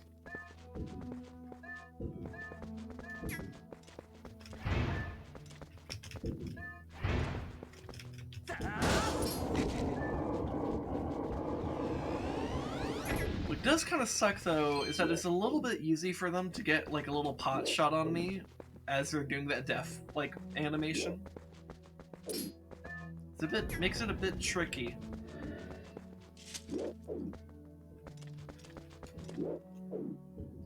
But you know, I do have 2 really good potions and 2 fairies. I could afford to go to 0 hearts, you know?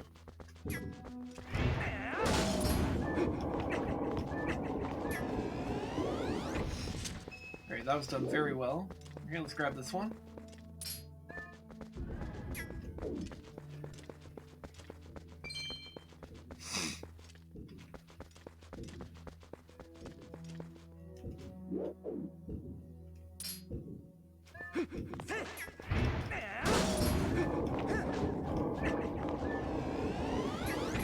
Oh, that felt great.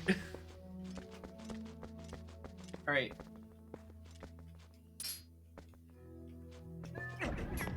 We're getting there.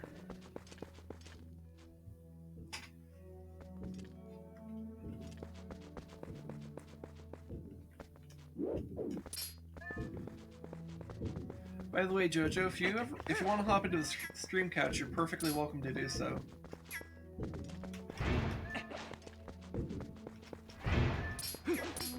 God, okay. There we go.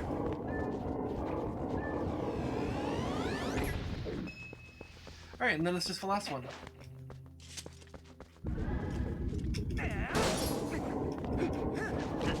Ah, damn it, he got the pot shot up. Alright. Okay, that should be all of them, though. So now all I need is this. Right? Yeah, because then we hook up to that. If it'll let me. There we go. And then to here. Alright, there we go. Coming in soon for chill. Alright, alright. Ooh, okay, we got Okay.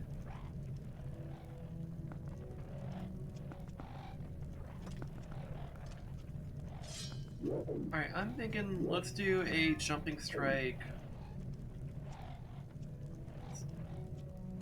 in this way.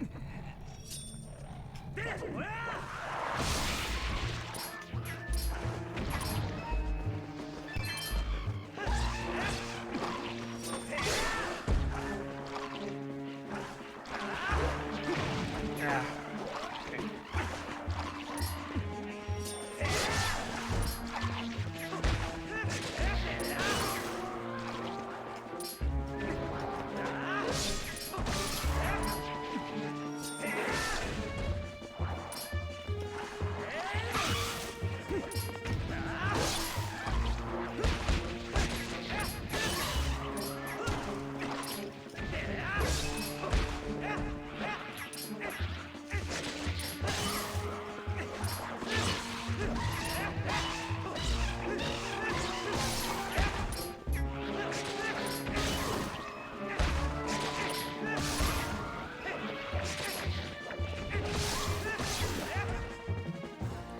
Alright, that's a pretty fun encounter.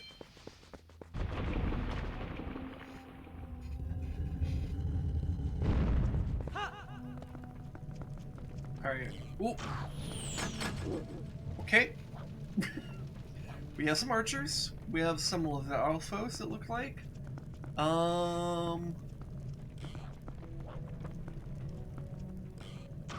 Looks like two. Maybe is that a? That might be a third archer back there that doesn't have. Maybe can't see me because I might just be like barely outside of its range. And it sounds like there's maybe some additional bokoblins. I can't, or not bokoblins, bulbins. I can't quite tell. There might be stuff like right below me, and I can't really tell.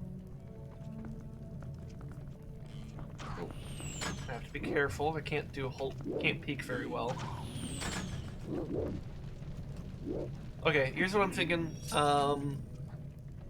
We do this. If there's something right below us, we land on top of it and probably kill it. And then we rush the archers. Oh, they're all archers. Okay.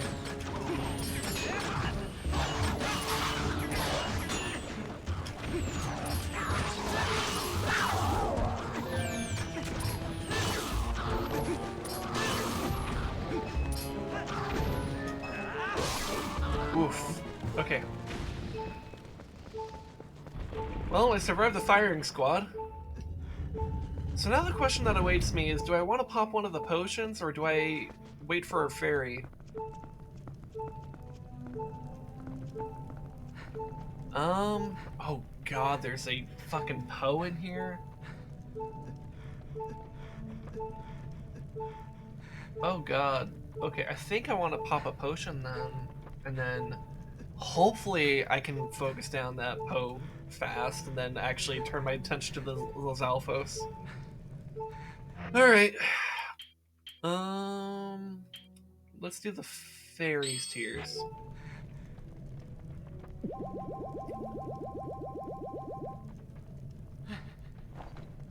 And then...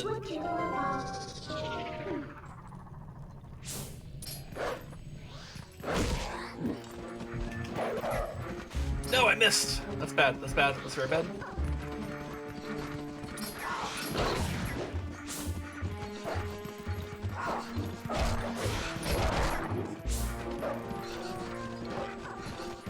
God, what's gonna suck here is trying to target that Poe.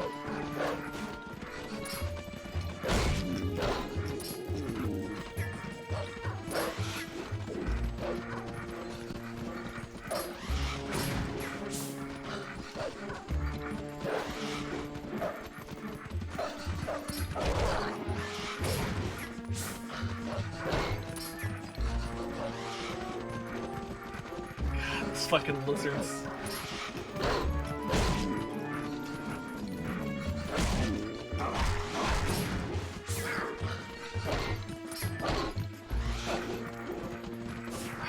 You know what? I might need to actually focus the lizards down.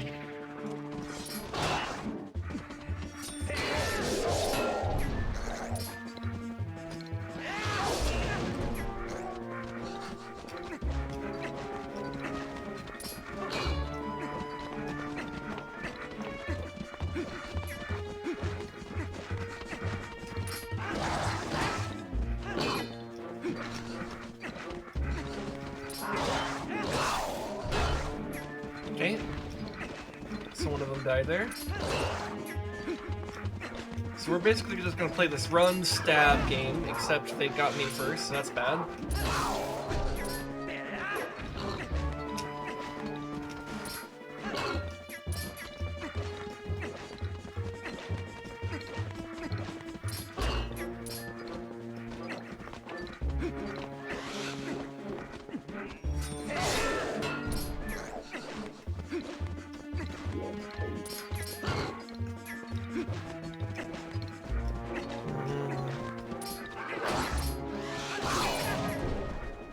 Okay. It's one more down. I think now might be time to be a wolf again, because now there's only 2 targets.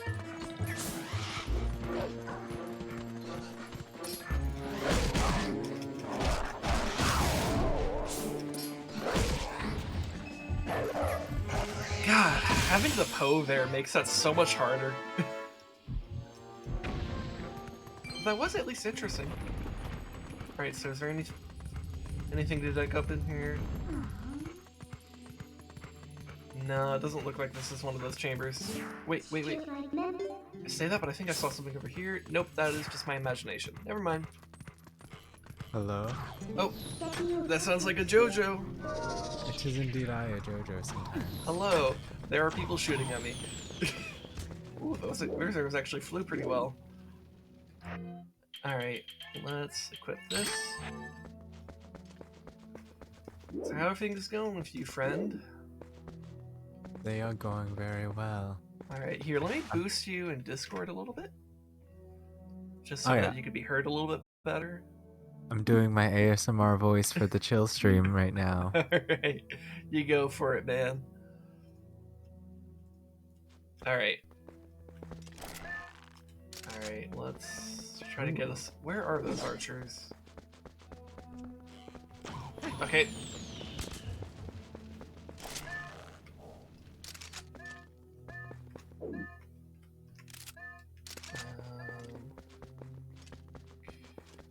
Okay, I think I see where he is.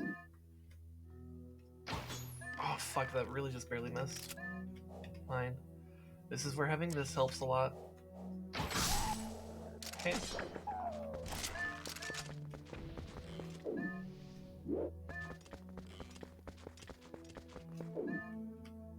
I love how when you zoom in, it like becomes a hit scan weapon. Like Link just transforms his bow into a gun. I mean, the arrow isn't hit scan, but it does move pretty fast in this game. It's a powerful bow that he has. There's a mighty hero's bow he possesses. Alright, and we got more of these 3 dead knights. Okay, so we're gonna want more bombs. Let's use the water bombs for this, because fuck it. Did you say they're called Freedom Knights? Re-dead knights. Okay. Yeah.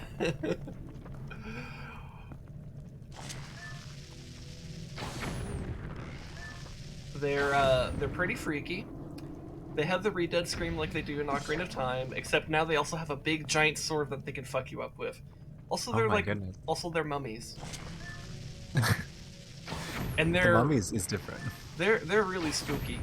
Like when I was a kid, they freaked the shit out of me, dude. Oh yeah.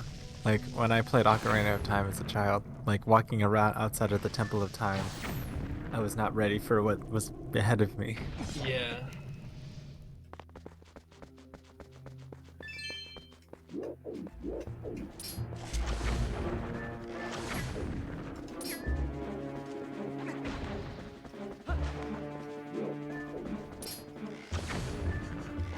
But what's nice is that 2 bomb arrows kills them. So, Freedom Knights us. Yeah, or US. Yeah. It's like I heard someone describe the new It movies as it's just like, oh no, it's only weakness, physical trauma. So I have a dumb idea here. What if I Beyblade my way to victory here? Let her rip. Oh my god, it works. You know, until they hit me. The Choo-Choo's natural predator to the Beyblade.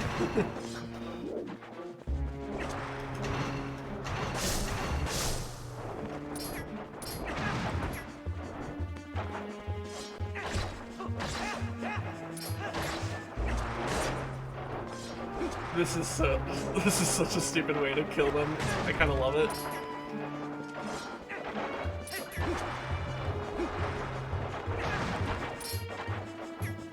It's not very efficient though, and maybe I should just use the damn sword. Starting to run over you.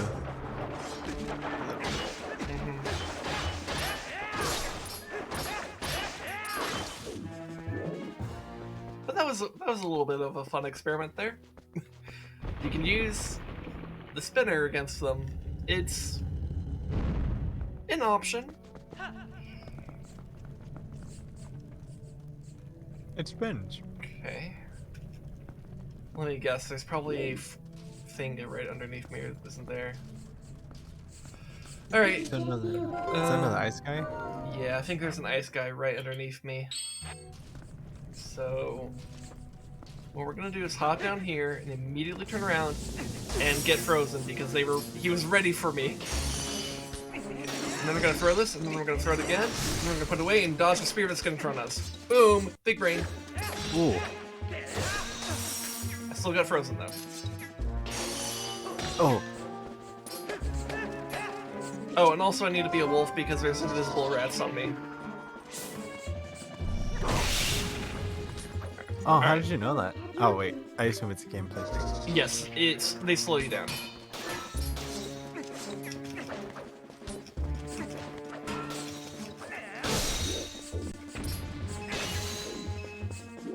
Okay.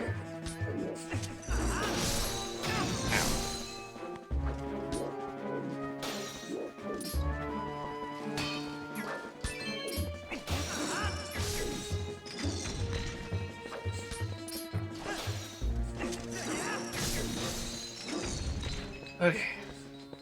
As much as I appreciate a good HD remaster, looking at these old games and like their intended resolution is still nice. Yeah. Also looks like I got some more invisible rats on me.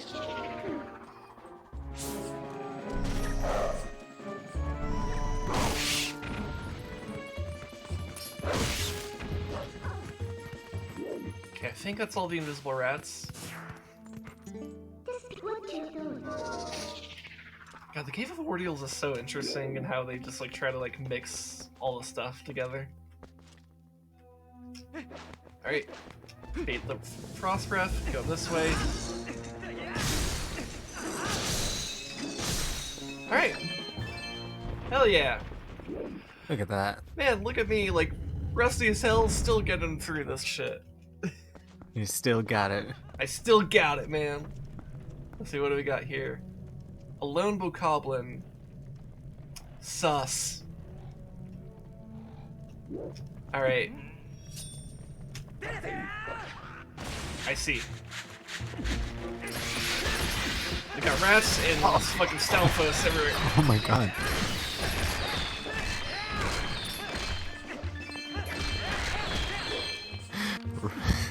Rats and the skeletons of children. I see how you do, Bokoblin. Yeah, they do kind of look like children, don't they? Because they're so small. I assume But- they're like goblins or something. You know, I don't know, because it's like, because I think they, you know, I'm not sure, come to think of it. Because, like, I was kind of under the impression that they were, like, Hylian soldiers that died in, like, an ancient war against the Gerudo. But, like, maybe not, or, maybe, so, like, you know how I have, like, this, like, theory about, like, how the Hylians committed a genocide against the Gerudo? What if they committed a genocide against the Gerudo with child soldiers? What if it's even more fucked up than I originally thought? You know, I feel like the Gerudo would not fight children, so I think it would work. Oh god, this fight's gonna be hard. Oh boy. Okay, well I need this. It's a dark nut and 2 of whatever these are called. Can I Light nut. do this? Oh, I can, but that's okay. not what I thought would happen. Okay, alright. The stream buffered right as it began to pull you in. Oh, did it really? My brain just went.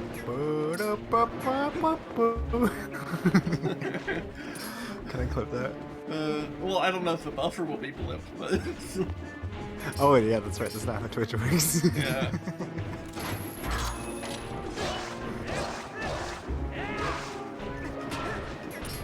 Oh, I dodged the other fucking lizard bird, or to get just only to get hit by the other one, or by the dark nut. That's what it is, you know.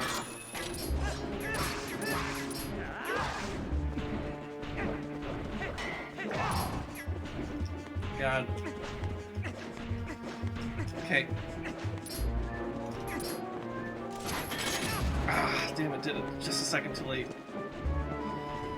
This is such a rude pairing of enemies. I feel like... Because, like, these enemies are kind of, like, require a decent amount of focus on their own. Pairing them together is so fucking rude. Ow. Oh, God. Okay.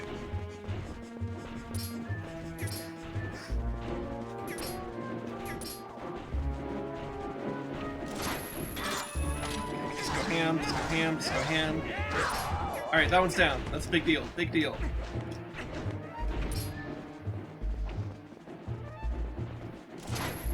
Too far. Okay, we're gonna dodge. We're just gonna ignore the Dark Nut because he's gonna be too slow to actually catch us. So... Thank God they only put one Dark Nut. Could you imagine if they put two? And I had to like worry about two of those guys? Each Dark Knight gets its own flying buddy. God, that'd be so rude. Especially since I know what's at the end of the Cave of Ordeals. That would be... Oh. Because the end of the Cave of Ordeals, I think, is 4 Dark Nuts. Oh my god, the darkest nut. Yeah. Alright. You can now focus.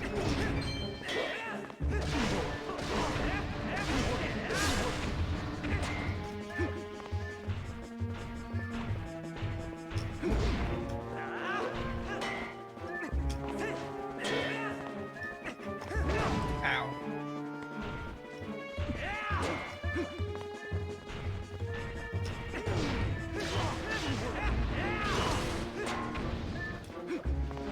My brain is so used to Dark Souls that like anytime you can't like dodge through like a hit like that, it always loses. My brain's just like, what?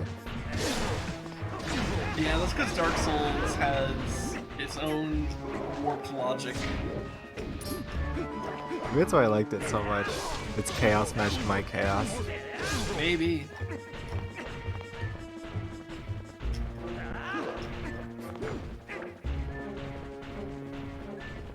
I do like fighting these Dark Nuts though. They're actually a ton of fun to fight. And they're... I hope that like future Zelda games will bring these guys back in an iteration very similar to this game. Ow. They're pretty neat that like they basically have multiple phases to them that Yeah. are completely different. Well, I think it'd also be cool to kind of pair it with like a return to like the Iron Knuckles from Ocarina of Time. Oh yeah, that's right. Yeah, I think the two would complement each other so well. Where it's like you have like these kind of tanky, like sword and shield type of knights that are like a huge like challenge, and then you also have these like very deadly Iron Knuckles. What do you need on that? Oh, okay. All right. Here, I need to help my wife with something real quick. So feel free to entertain the stream.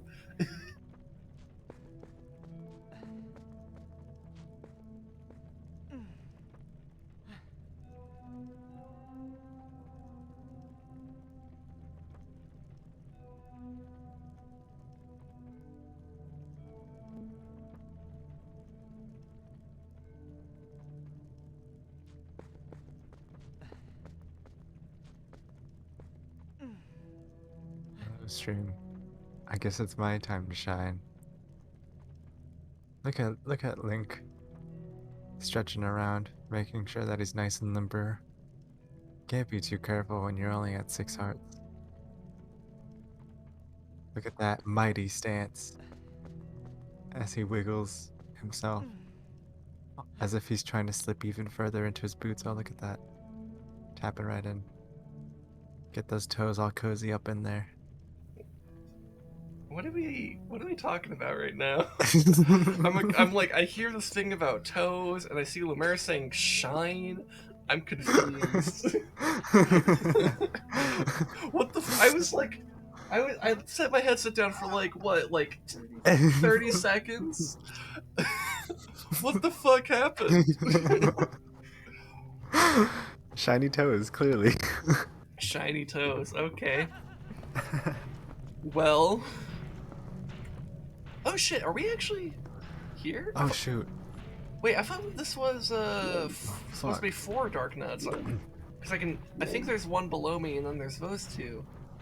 I thought it was supposed to be 4. Was it only 3?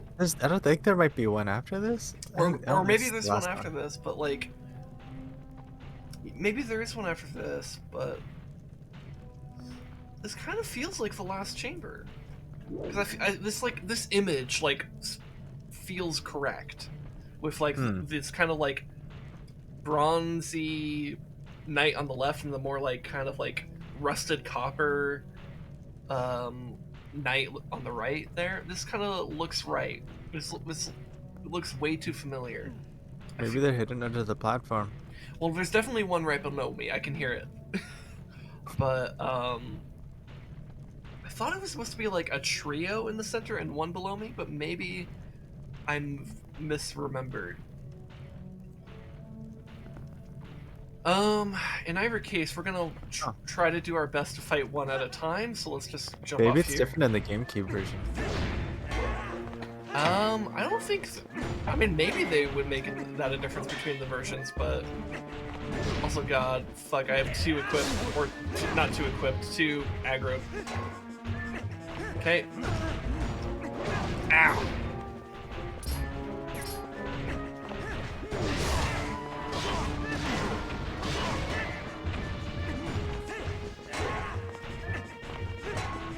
Okay, all of them are aggroed. Alright, no need to be in the corner.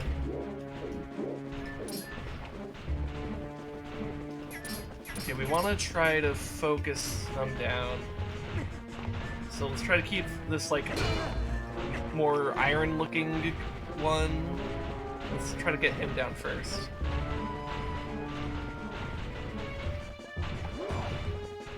It's nice that they made them different colors. I think it's to indicate, like, rank. So they did a similar thing in, like, Wind Waker. In fact, I think it's the same colors, too. Oof. Yeah, it makes them a lot more. It makes it a lot more visually interesting to like watch 3 of them with different colors than like to watch just one color of a single one. Alright. Okay. Oof. Okay, we got one down to its second phase, so that's good. That should actually make it a little bit easier focusing, because it's going to be slightly faster.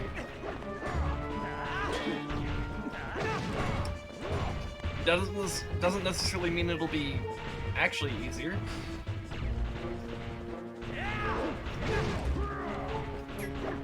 Okay, we need to get some space.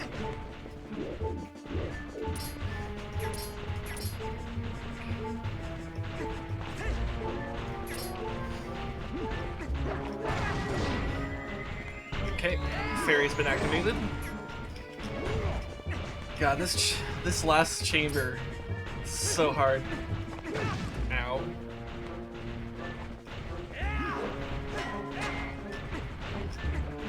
Gotta wait for your opportunity. That is my individual.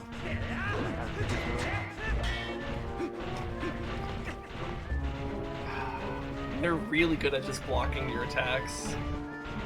But I do know this is an encounter that once you get one of them down, it gets tremendously easier. Problem is getting to that stage, you know?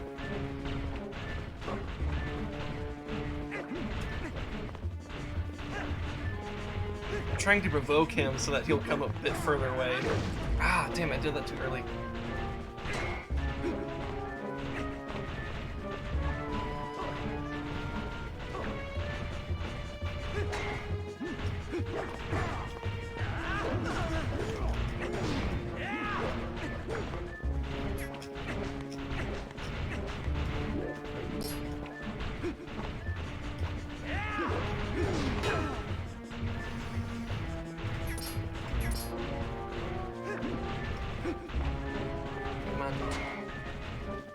Come on.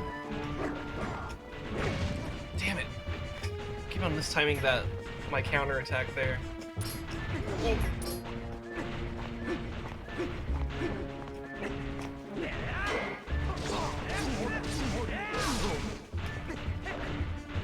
Alright, I got some hits on him. Ow. Damn it.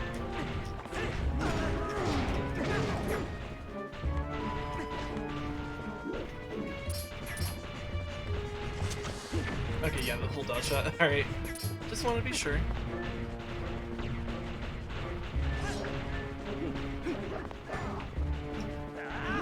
If it would help you focus, I could provide commentary. Yeah, feel free. Okay. Alright, and we have Link coming on up to these three strapping individuals. Oh my gosh, one of them just fainted of exhaustion out here right next to the hole. And You fucking died, that's what it was. oh yeah, Link's sword of exhaustion draining all of the awakenedness from the individual, and now he doesn't sleep. He goes tucked in into the ground.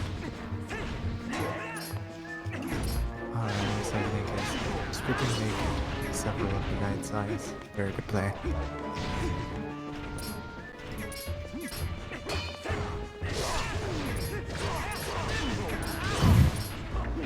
Wow, I just got... Fuck. Oh my god.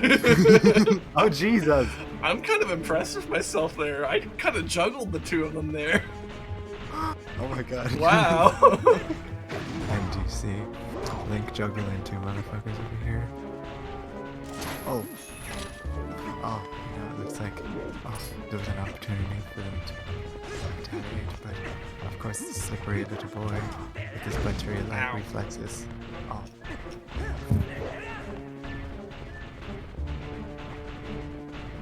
Okay, do need to be a bit careful here.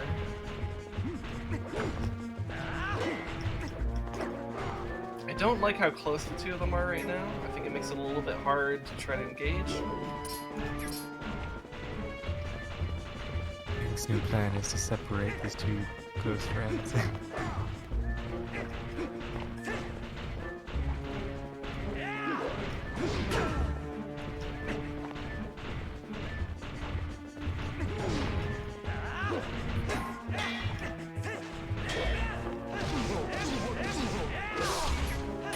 Oh, he must be so close to death.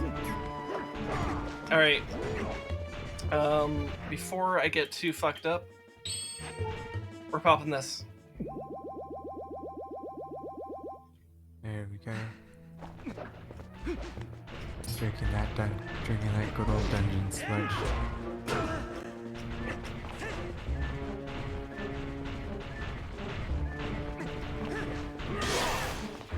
Nothing makes it feel greener than some good old rare true jelly. This Cave of Ordeals run sponsored by Rare True Jelly. Feel the heat. Alright, finally. Okay, okay. One-on-one, we got this. Alright, now we've got a match in our hands. We have Dingle Bop, the Dark Nut versus... Oh, and it appears... Oh. Versus Link, the hero of time. Alright. Oh, yes. Oh, it's not looking very good for him. Ow.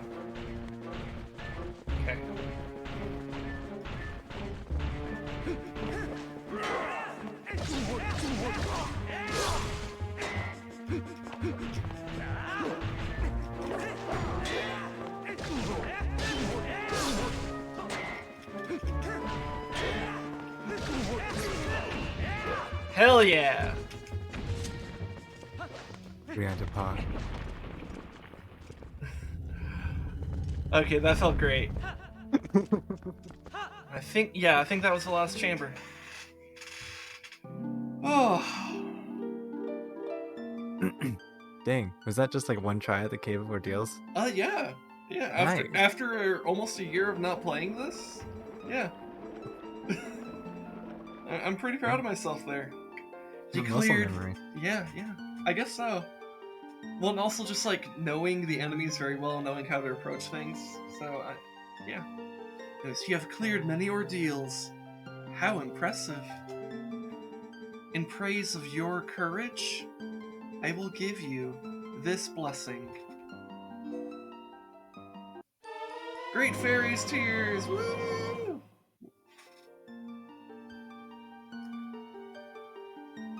Alright. Drink this and you should be able to clear any difficulties that you might encounter ahead. Oh my god, she's touching my face! If you ever need my assistance again, visit my spring. Many on the surface cry out for one with powers like yours. You must go back.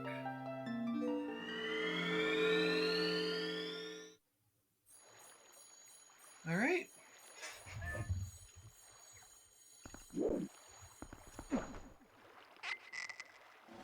Nice. Yeah.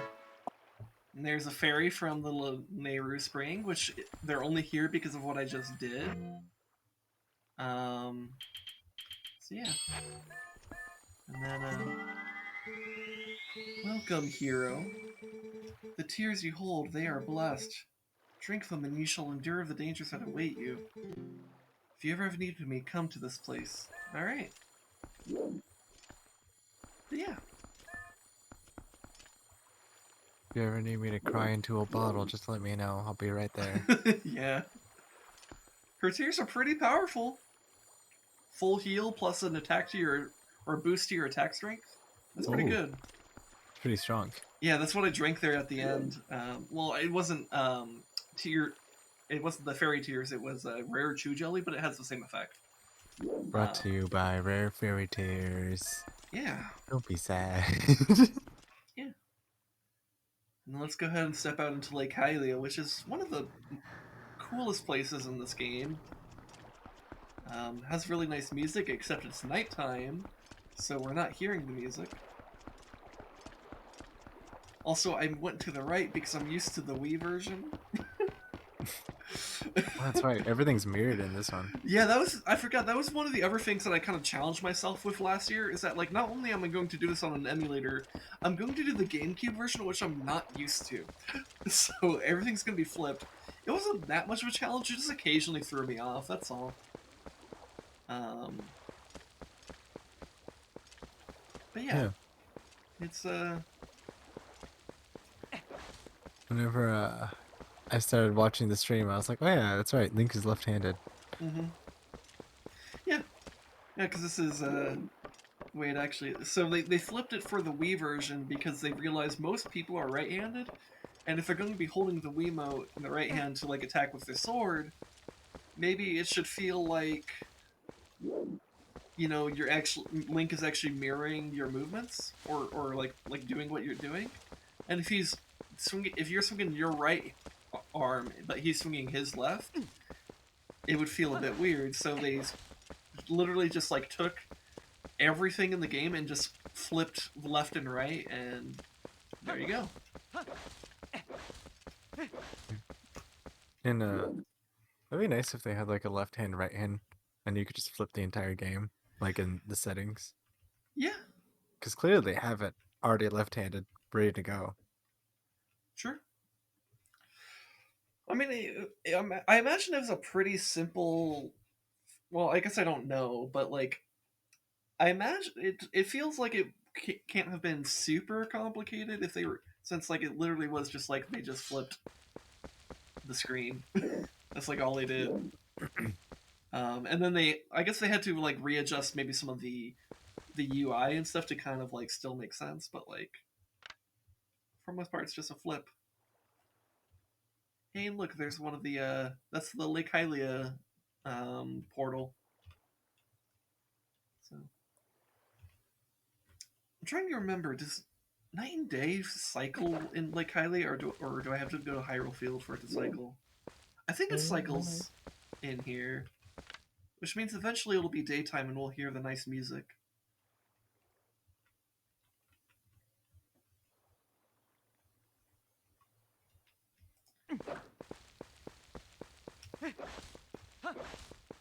Yeah. Imagine living your entire life in this village and one day Link goes away and he's just like, oh yeah, you know that portal that almost killed everyone? That's a good one. And then you Well- just gotta sleep under it for the rest of your life. Yeah, I I guess know. the weird thing is none of the characters ever comment on these portals, but they are very visible. So it's like, you know, is it like God. is it like one of those things that only we can see, or is it like what's up with that? That might be the case, because you do have the darkness of the new. I suppose so, or maybe it's like a Triforce thing, or I don't know. Because I assume maybe having gone into like the Twilight realm causes your like perceptions to shift. Because now Wolf is also a guy. Well, except technically everyone here has been in the Twilight Realm because this place was enveloped in Twilight, hence, the little Twilight portal. Oh, that's true. So, but I guess we are different in the sense that the Triforce allowed us to not become a spirit in the Twilight Realm. We become a wolf instead. So I don't know. Do with that information what it will. Also, The yes, Don't it Look Up looks. 2 needs to be about Twilight Princess. Yeah. Also, yes, it does look like the time will cycle because we're getting a little bit of sunlight.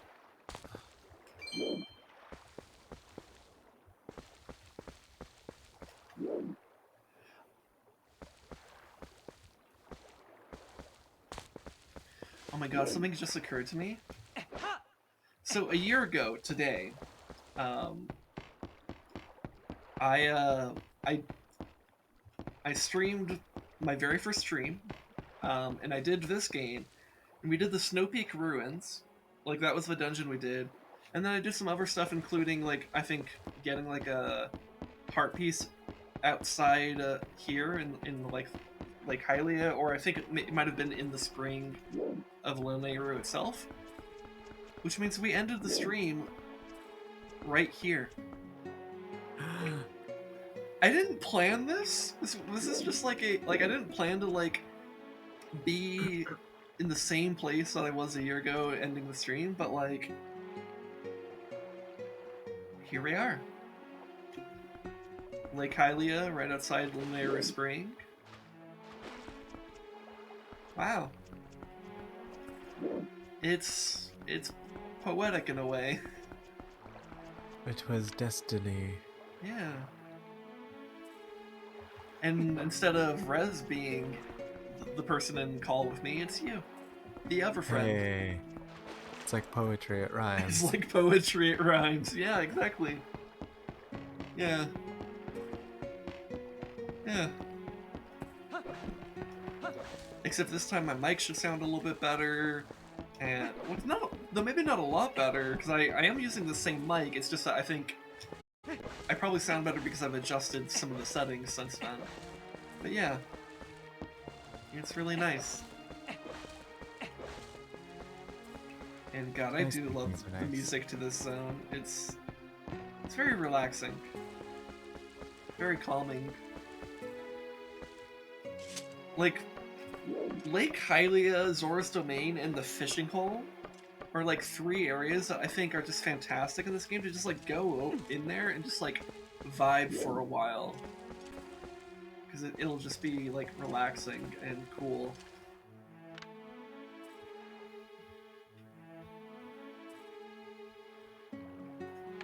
Let's go all the way to the top of that tower.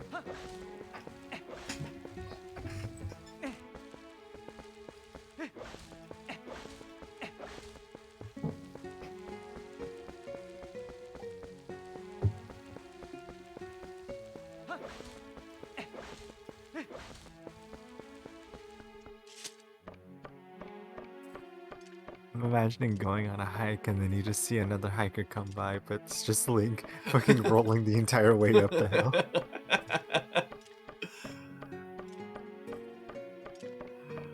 Well, you better hide your pots. If you have any. Oh god, well, I had a clip of that a couple months ago when I was doing Wind Waker, where like we made a joke about like I think I was just like zooming along with like the Pegasus boots, and I was just like zoomy, and I think Resdog made a comment about like oh god, could you imagine the terror of a Link on zoomies? And then I made a joke about like it's like hide your kids, hide your wife, but most importantly, hide your pottery because he's gonna smash everything over there.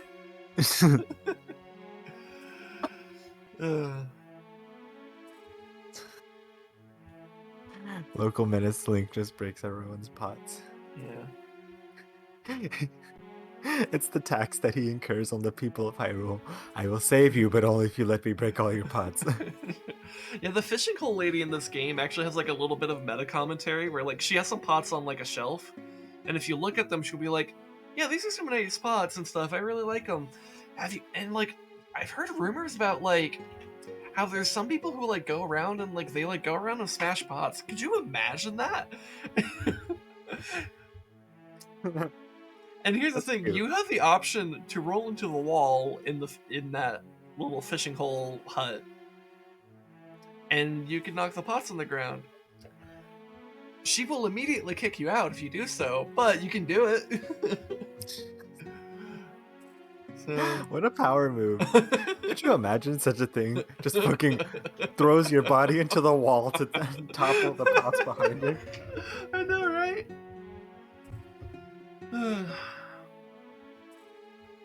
So do you think there was like once a Deku tree here?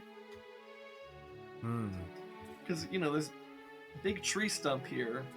There's a trunk. But it's pretty far away from, like, the Faron Woods and the Sacred Grove. And it is right next to the water, though. Yeah. I don't know. What was the bridge to? That bridge up the stone bridge? Yeah. That's like the Bridge of Hylia. It connects different parts of the Hyrule Field. A single bridge? Yeah. Well, I mean, there's a couple bridges, but like, this is one of the bridges. Oh. Yeah. Okay, this is the Smash Brothers stage. No, that's the other bridge. That's the Bridge of Eldin you're thinking of. So, the Bridge of Eldin is, in fact, let's see, what's the map? No, it's, God, I'm forgetting what button it was. Was it this? It was the map button. Okay, and then zoom out. So over here, this over here is the Bridge of Eldin. Like this, you see this like line right here? That's the Bridge of Eldin. So it's near Kakariko Village, and like one of the things that happens with it is, well, so like you fight like King Bulbin on it to free Colin, the bestest boy, and it's a really cool moment in the game. Said asbestos boy. The asbestos boy. Wait, no, not asbestos, just the bestest boy. He's a good boy, not a poison boy, not a fucking. We call him asbestos boy. You don't want to know how we got that name. No, just Colin, the bestest boy. Okay, yes. All right. There's nothing A about this bestest boy. Okay. But like he's like he gets captured by King Bulbin, and you have to like save him and stuff. And it's one of the coolest moments in the game, especially since like right after you defeat King Bulbin and knock him off the bridge, like you do this really cool and heroic pose on Epona, and it's fucking dope as fuck, dude.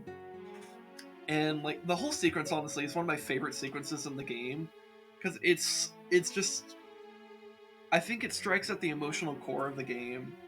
Um, and when I eventually do another playthrough of this game, I will talk endlessly about it when I get there.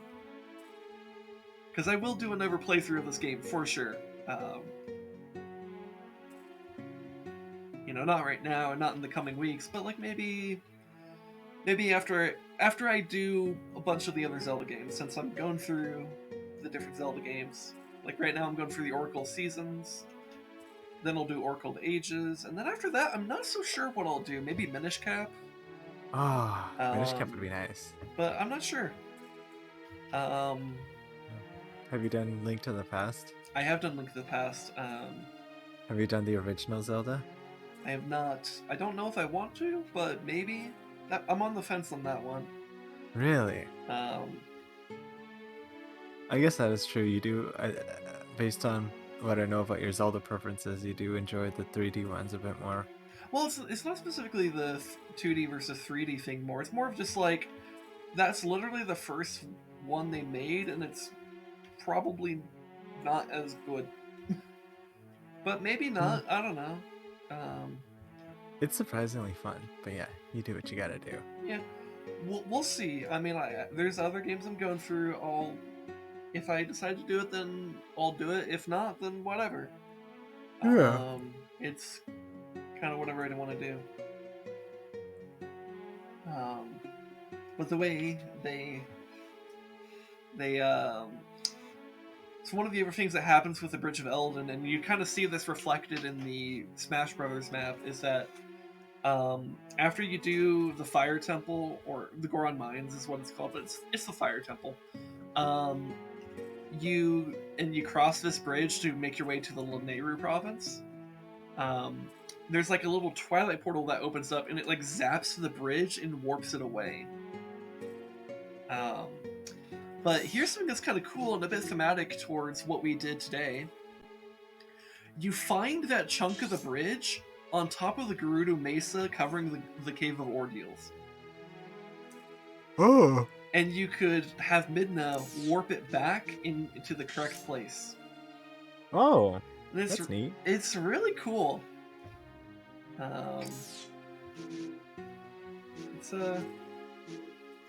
There's a lot of cool things in this game. In fact, that's not the only bridge you do that type of thing with. There's a bridge in front of Kakariko Village that you find in Faron Woods and then warp back to the Kakariko region. Link, Hero of Time and Bridge Repair. Yeah, well, this would be the Hero of Twilight, but yeah. Hero of Twilight and Bridge Teleporter. Yeah. Yeah. I come here to do two things. Slay evil and teleport bridges, and all of them are in their correct positions. I guess so. God, what a beautiful lake. I love the music here. It's nice.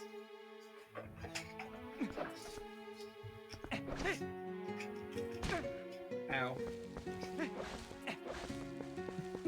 That can't be good on my ankles to jump off like that.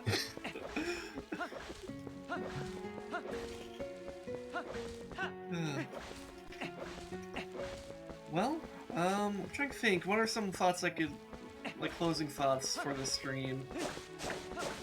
It's been 6 hours, almost 6.5. Nice. Well, it's been an interesting year, and I'm very appreciative of the support that I get from people. As small as my audience might be right now, but it does mean a lot. Um, and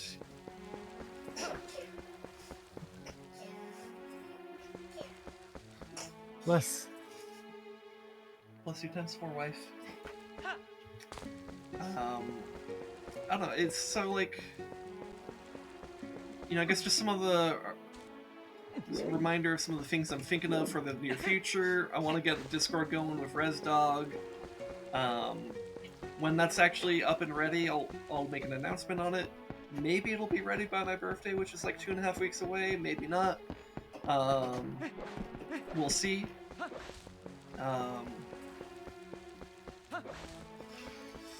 I want to add a streaming day to the mix, like an additional one beyond what I'm doing. I don't know when I will start adding that in, but hopefully soon.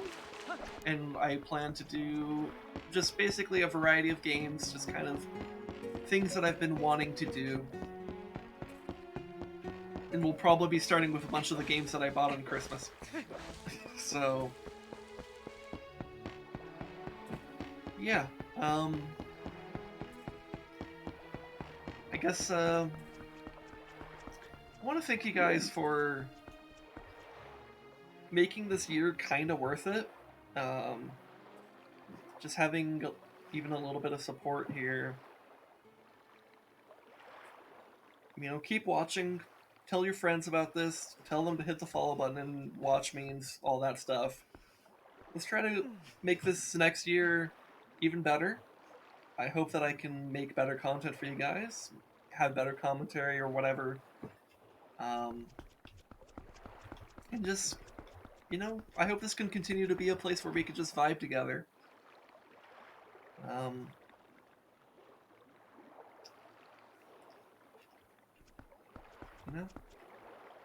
Happy to say hi and hang out. I really appreciate it, Lamaris. That means a lot to me.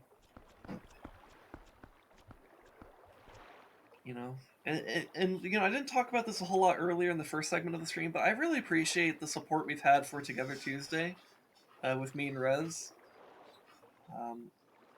Because I came up with that idea, like, literally in the shower. I had the idea for Together Tuesday, and I was like, wow, that's a good idea. And I told Rez about it, and he was like, that sounds great. And then, like, a week or so later, we were doing it, and we've been doing it since. Every single Tuesday. I don't think we've missed a Tuesday.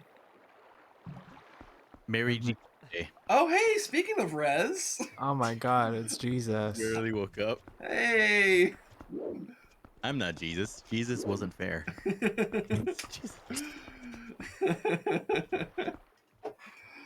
Hey, Rez. I was just talking about Together Tuesday and how it's been like nice to have the support that we've had for it.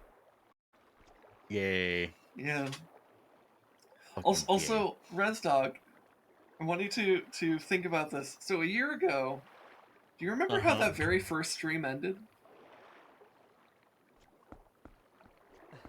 Did we raid Brit or something? No, we didn't raid anyone. No. No, we didn't raid. I didn't raid anyone until like, I don't know, July. And I raided Grey Cat, which was my very first raid person.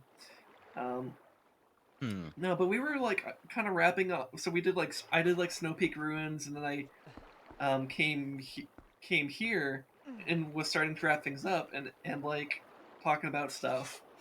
Mm-hmm. And we were in this exact spot a year ago, right outside Lanier Spring in Lake Hylia. Huh. Isn't that wild? By the way, I didn't even plan this because I did the Cave of Ordeals, which is in the Gerudo Desert. But after beating it, it teleports you back to this spring, and I was just kind of vibing here for a bit, and then I realized, like, wait a minute, it's been a year. So yeah. Man. So it's like poetry, it rhymes. Yeah,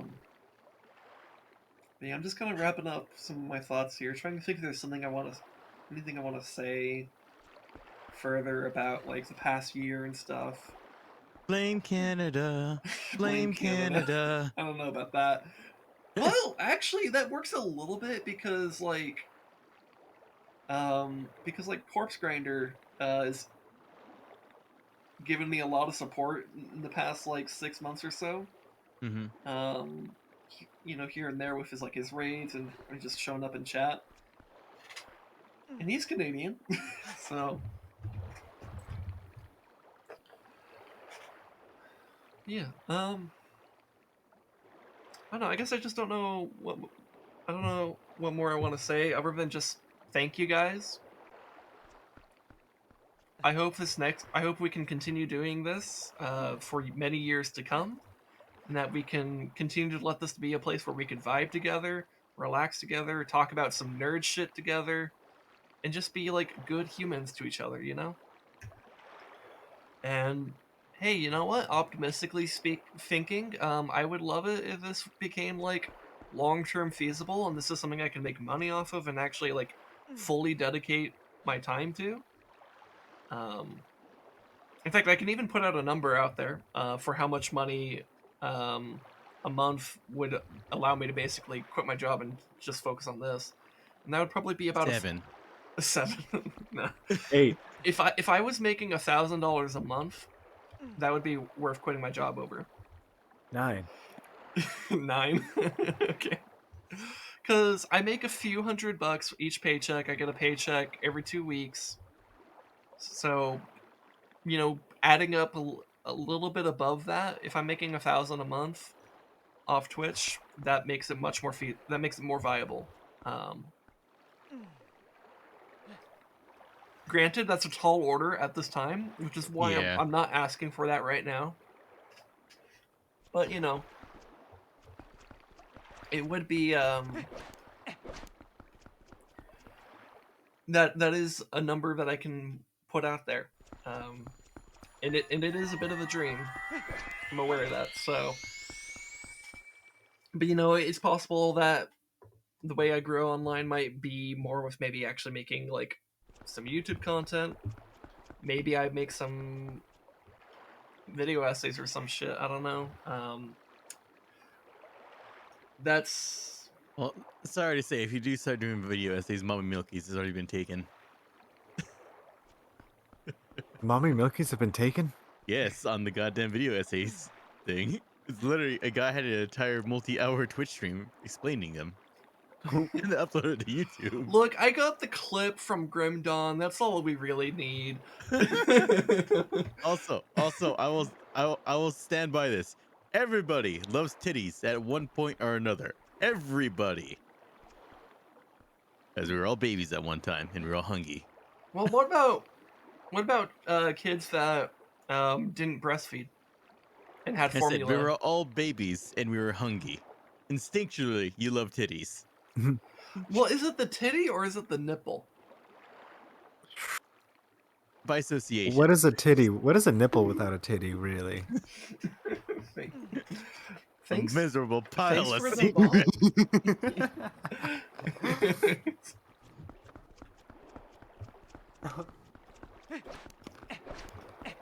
The world may never know.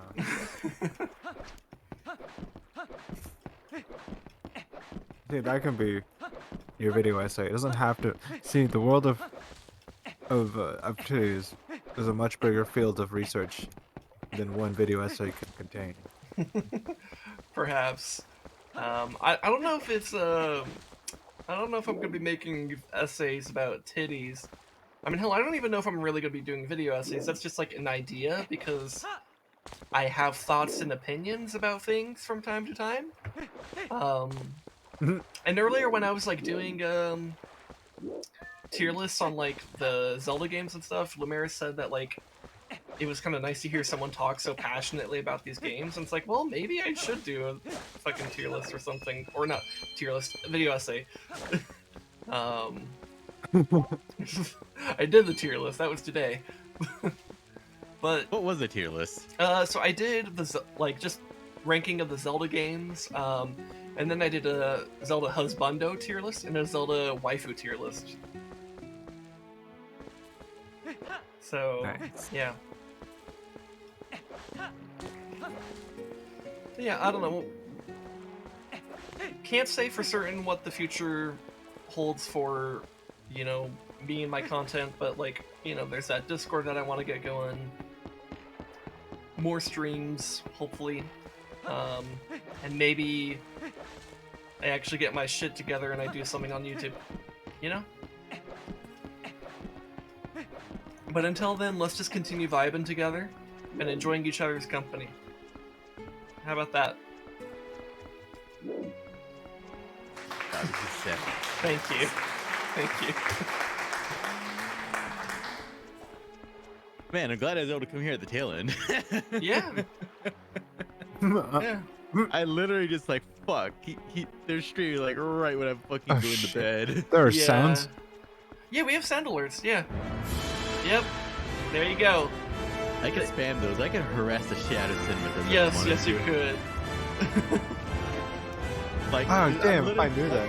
Like, literally, I have so many points. He could literally go beyond annoying Sin. I could straight up harass Sin. Yeah. And this is what it means to go even further beyond. Just know, Rez, that I can do the same to you. In fact, I might have more points in your channel than you have in mine. Yeah, because you stream when I'm like asleep now or something. I don't know. Well, no, because literally half of my schedule is you currently. You only And then- stream and when then I'm you're- asleep. And then you're usually hanging out in the other one, so like, True. I just stream way more. yeah, that would be why. You only stream But when hey- I'm asleep. We stream together. I astral project to my computer from my dreams. Fucking Rez Dog out here just like sleep streaming, and Nah, not streaming sleep, but like streaming while he's sleeping, but like kind of like sleepwalking. You see, people, I'm doing the native thing. I'm just spirit walking into my computer so I can stream while asleep. I guess we can't prove him wrong. This is not what the ancestors intended to use these powers for. I'm imagining fucking Mortal Kombat, like, what's the native guy, like Nighthawk being like, Nightwolf? ancestors, Nightwolf, ancestors, give me strength, and the lightning strikes him, and then he just sits down at a computer and streams. Yeah. Also, chickens are assholes. I forgot to say that. You see, that's how Nightwolf would do those like 80-hour endurance streams. Uh, Yeah. Yeah. Anyways, okay. I've been trying to wrap this up for a bit now. Let's actually wrap it up. Thanks everyone for watching. If you're watching this on YouTube, holy shit, you watched a 6.5 hour VOD. What the fuck is wrong with you? Thank you. Thank you. Or they you- skip you through it crazy funny bastard. shit at the end. Or yeah, maybe you skip to the end where Rez exists because you're simping for Rez so hard. Well, you can simp for Red too, I prefer to bully, but yes. but anyways, thanks You for are watching. you are a shield to so many of my friends. Yes, yes, I am. All right. Anyways, thanks, Lamaris. Thanks. Okay. All right, Angela. Ah, medic. All right, we got one out.